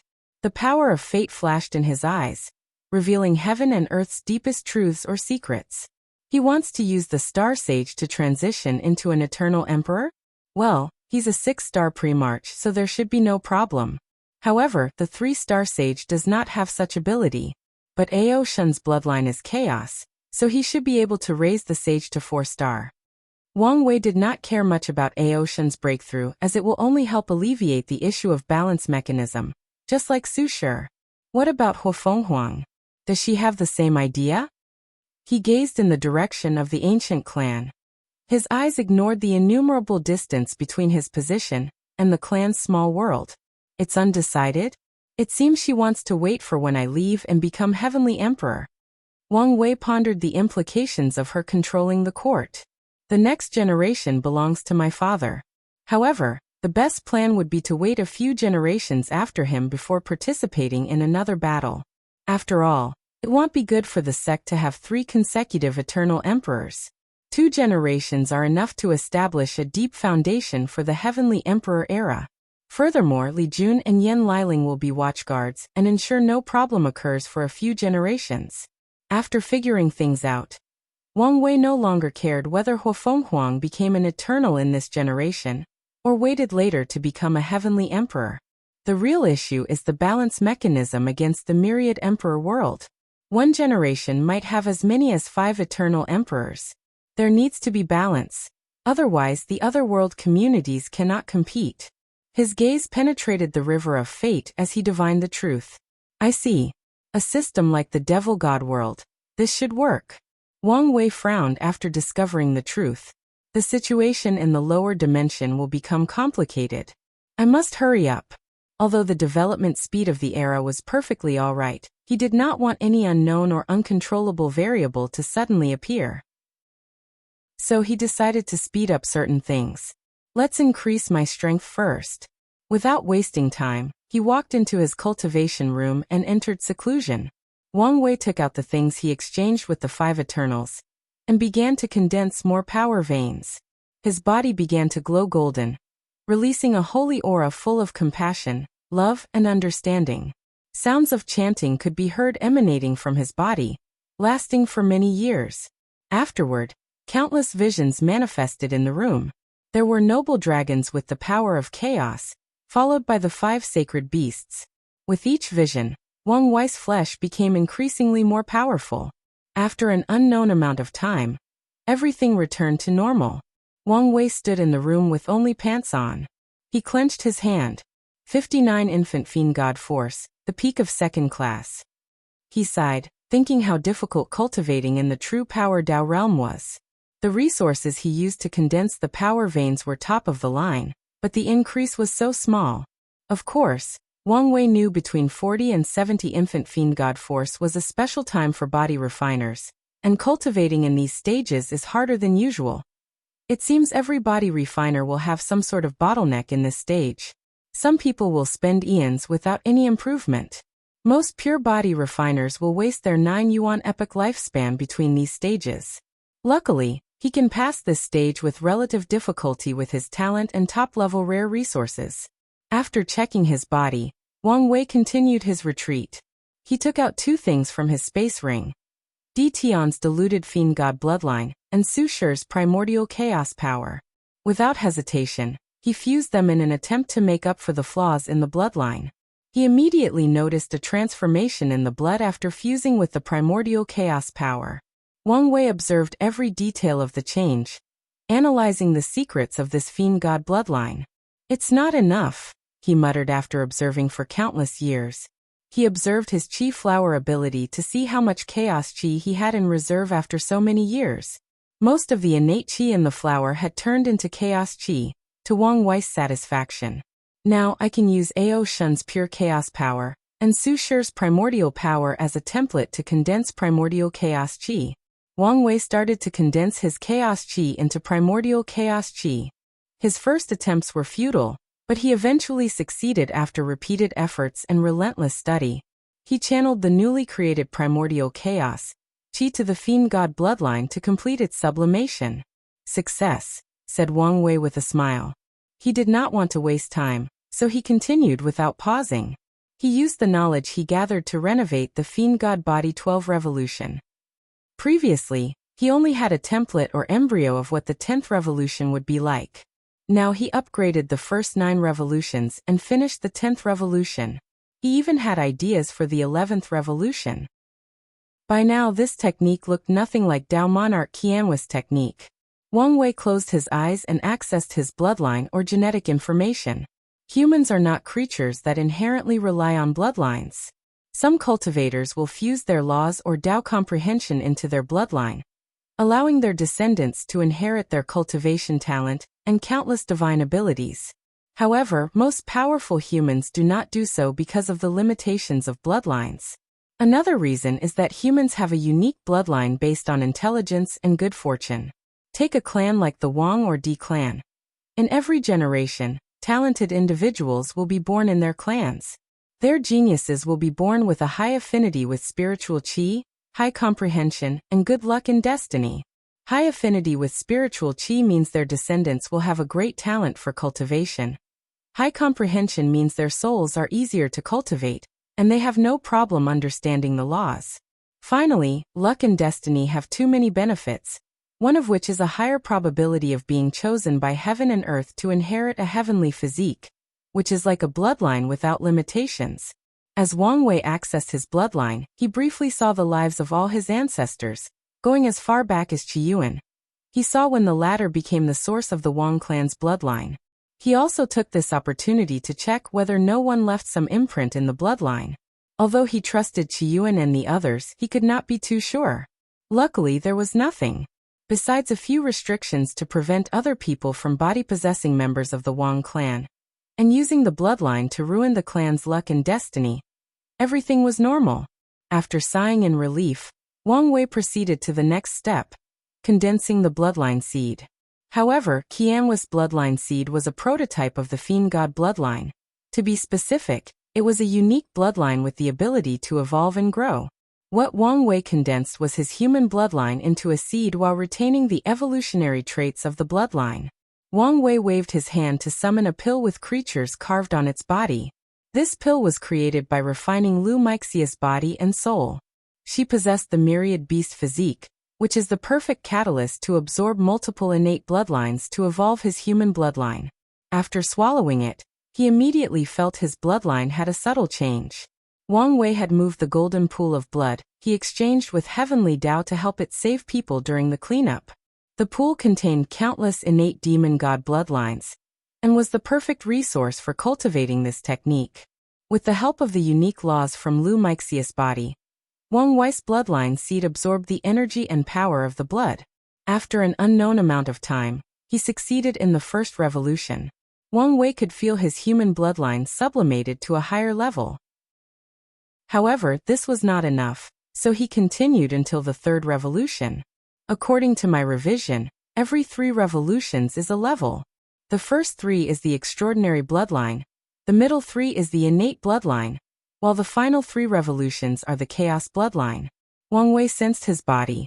He could feel a unique power from his blood that was nourishing his skin, muscles, tendons, ligaments, bones, organs, meridians, blood, and even soul. Alas, it was too weak for the current him.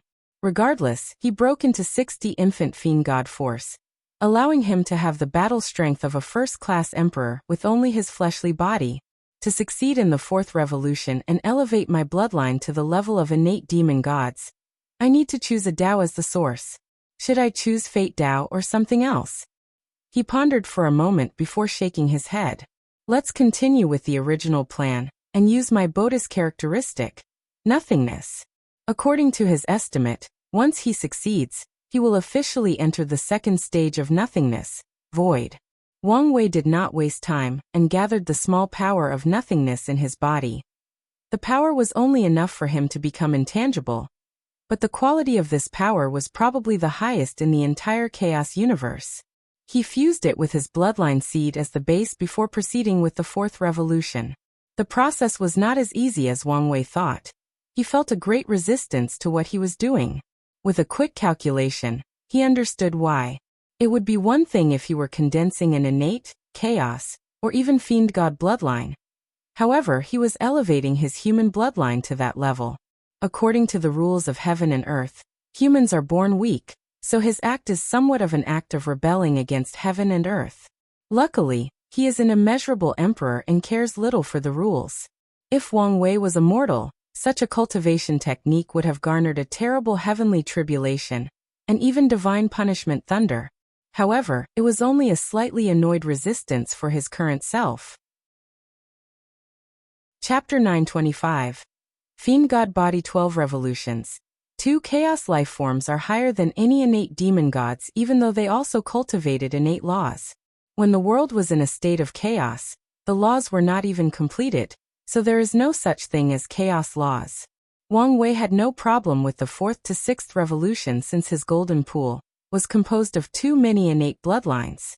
However, from the 7th revolution, he needed to elevate his bloodline to the level of chaos bloodline. Humans or acquired lives bloodline is unique. They can be as powerful as any innate, chaos, or even fiend god bloodline. However, there is a caveat. They must use the grand Tao source to make their bloodline noble. A great emperor's bloodline is as noble as any innate bloodline. The same for Eternals and Chaos bloodlines, and a paragon's bloodline might be even better than any fiend god. However, Wang Wei's actions were as if humans were born innately by heaven and earth, and their bloodline was inherently noble. He did not use the grand Tao source to make his bloodline powerful, and forcefully turned himself into an innate demon god. After the 7th revolution, Wang Wei's bloodline reached the level of any order chaos life forms.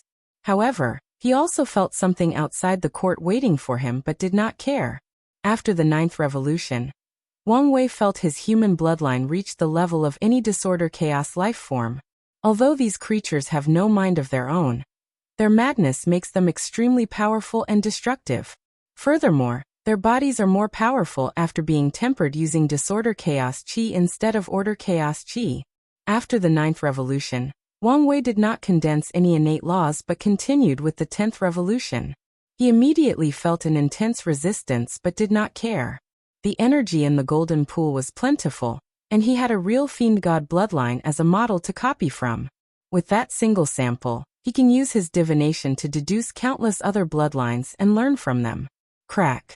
He heard something breaking before his body emitted a sense of joy. He then felt his body rapidly transform, from every cell to every atom.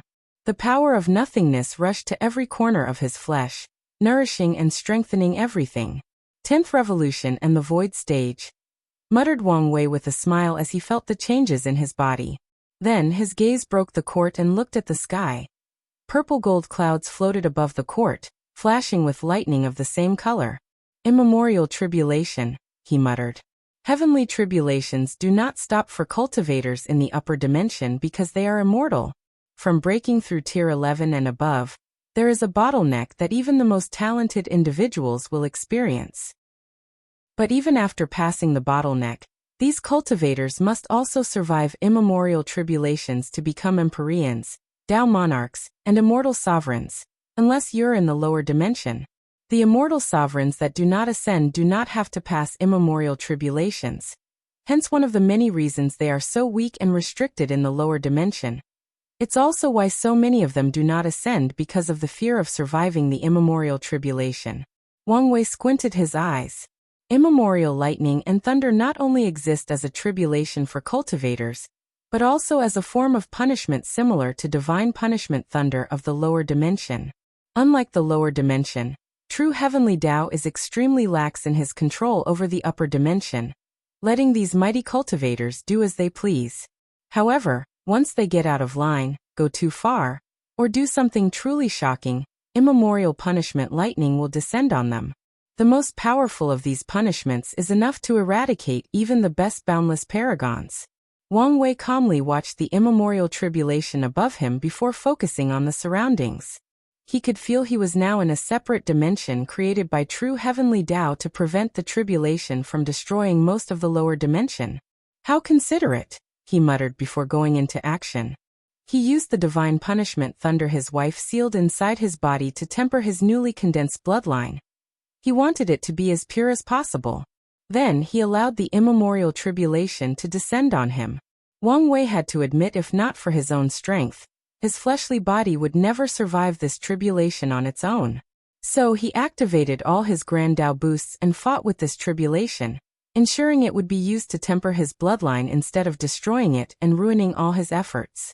To his surprise, the strength of this tribulation reached as much as 65% of the Grand Tao source. In the process of surviving this tribulation, Wang Wei stabilized his tenfold battle realm, and his strength reached 69% Grand Tao source. Finally succeeded, muttered Wang Wei, who did not expect his act of elevating his human bloodline to the level of fiend gods to be a rebellious act against heaven and earth, making the tribulation so difficult. Wang Wei suddenly felt something and scanned the entire world with his divine sense. Many people were observing the court with eyes full of fear. The power of that tribulation terrified too many people. The main issue is that many of these people believed he did not survive this tribulation, and became restless. So he released a terrifying aura that surrounded the entire world, warning these monkeys that the kind was still present. Then the world returned to its calm, with people even more awe and respectful of the heavenly emperor. Of course, they most want to know what he did to have such a terrifying tribulation. Wang Wei focused on himself as he still had more things to do. He checked his strength, 74 infant fiend god force. He now had the strength to fight eternal emperors with his flesh. Although the increase looked small, Wang Wei knew the true potential of this bloodline. A mysterious power was constantly being released and tempering his body at all times. Now, like all fiend gods, he only needed to wait for his bloodline to develop, and his body would passively become stronger. Sadly, he also has the downside of all fiend gods. It might take billions if not a few yuan epochs, before his bloodline reaches the peak. By then he will reach 100 infant fiend god force without doing any work. All I have to do is continue cultivating or absorbing more energy to accelerate the rate my bloodline develops, and I can easily enter the 5th true power Tao realm. Wang Wei nodded in satisfaction before continuing his work. True heavenly Tao does not allow any bloodline on the level of fiend god to exist in the lower dimension, so he needs to do some extra work to ensure the Wang clan won't be annihilated or forcefully exiled to the upper dimension. He used his order disorder Tao to place some restrictions on the bloodline. He classified future bloodline descendants into 3 categories. The first category is the unawakening. These people are the previous bloodline that is based on good fortune, luck, cultivation talent, and comprehension. These people do not have any bloodline abilities or blessings, but it does not mean they did not benefit from the human fiend god bloodline. The benefit Wang Wei gave them was an unparalleled talent for body refining. After Qiyuan separated the bloodline, the other Wang clan inherited the heaven-opening emperor's talent for body refining, while the Dao-opening sex branch inherited Qiyuan's talent for cultivation and comprehension. As such, in each generation, some people of the Wang clan have a talent for body refining while others do not. Now Wang Wei provided the talent for all descendants of his branch. The second class of descendants will be the semi-awakening. This class of individuals will only awaken a bloodline between 1 to 3 revolutions. Afterward, they have to cultivate the Fiend God Body 12 revolution and increase their bloodline concentration. The advantage of this class is they can choose whatever Dao or concept they wish as the source of their bloodline, adding more variety to the Wang clan's source bloodline. They do not have to inherit Wang Wei's nothingness powers. This class of people can also awaken innate laws and become primarchs. As for the level of primarchs they will become, it will depend on their abilities and talents. The last class is the full awakening. This class will inherit everything from his bloodline and will essentially be fiend gods. Upon awakening their bloodline, they will immediately become immortal and awakening primordial law of void. Not primordial law of nothingness, since even Wang Wei cannot condense such a thing as of yet. This class of individuals will only have to rely on their bloodline to reach the strength of eternal emperors. However, they cannot participate in the heaven-will battle. If they want to prove the Tao, these people must ascend and do it in the upper dimension. The first class will be the clan's main source of great emperors. The second class will create more primarchs or immortal tier powerhouses. This group of people will guarantee variability in the bloodline. Nothingness or void can contain everything, similar to chaos. So no matter what Daos the second-class people choose, it will benefit the entire bloodline source. Meanwhile, the last class will be the secret guardian of the sect while also being the main source of talent for the clan in the upper dimension. Wang Wei will one day ascend, so he must prepare to ensure his power in the upper dimension. The last step is to make sure the clan members have a choice, thought Wang Wei, placing a seal in his bloodline for future descendants. In other words, all members will start in the first class and choose whether to awaken their bloodline in which category. Of course, there is a chance of failure, especially for the third class of full awakening. Since not everyone can inherit his bloodline. You're tuning into the Li Mei's Wuxia Whispers YouTube channel. We're so grateful for your support, and don't forget to subscribe to join us on this incredible journey through captivating stories. Your generosity through donations truly makes a world of difference, as it's the primary source of revenue that allows me to expand and enhance this channel for you. Thank you from the bottom of my heart for being a part of this adventure.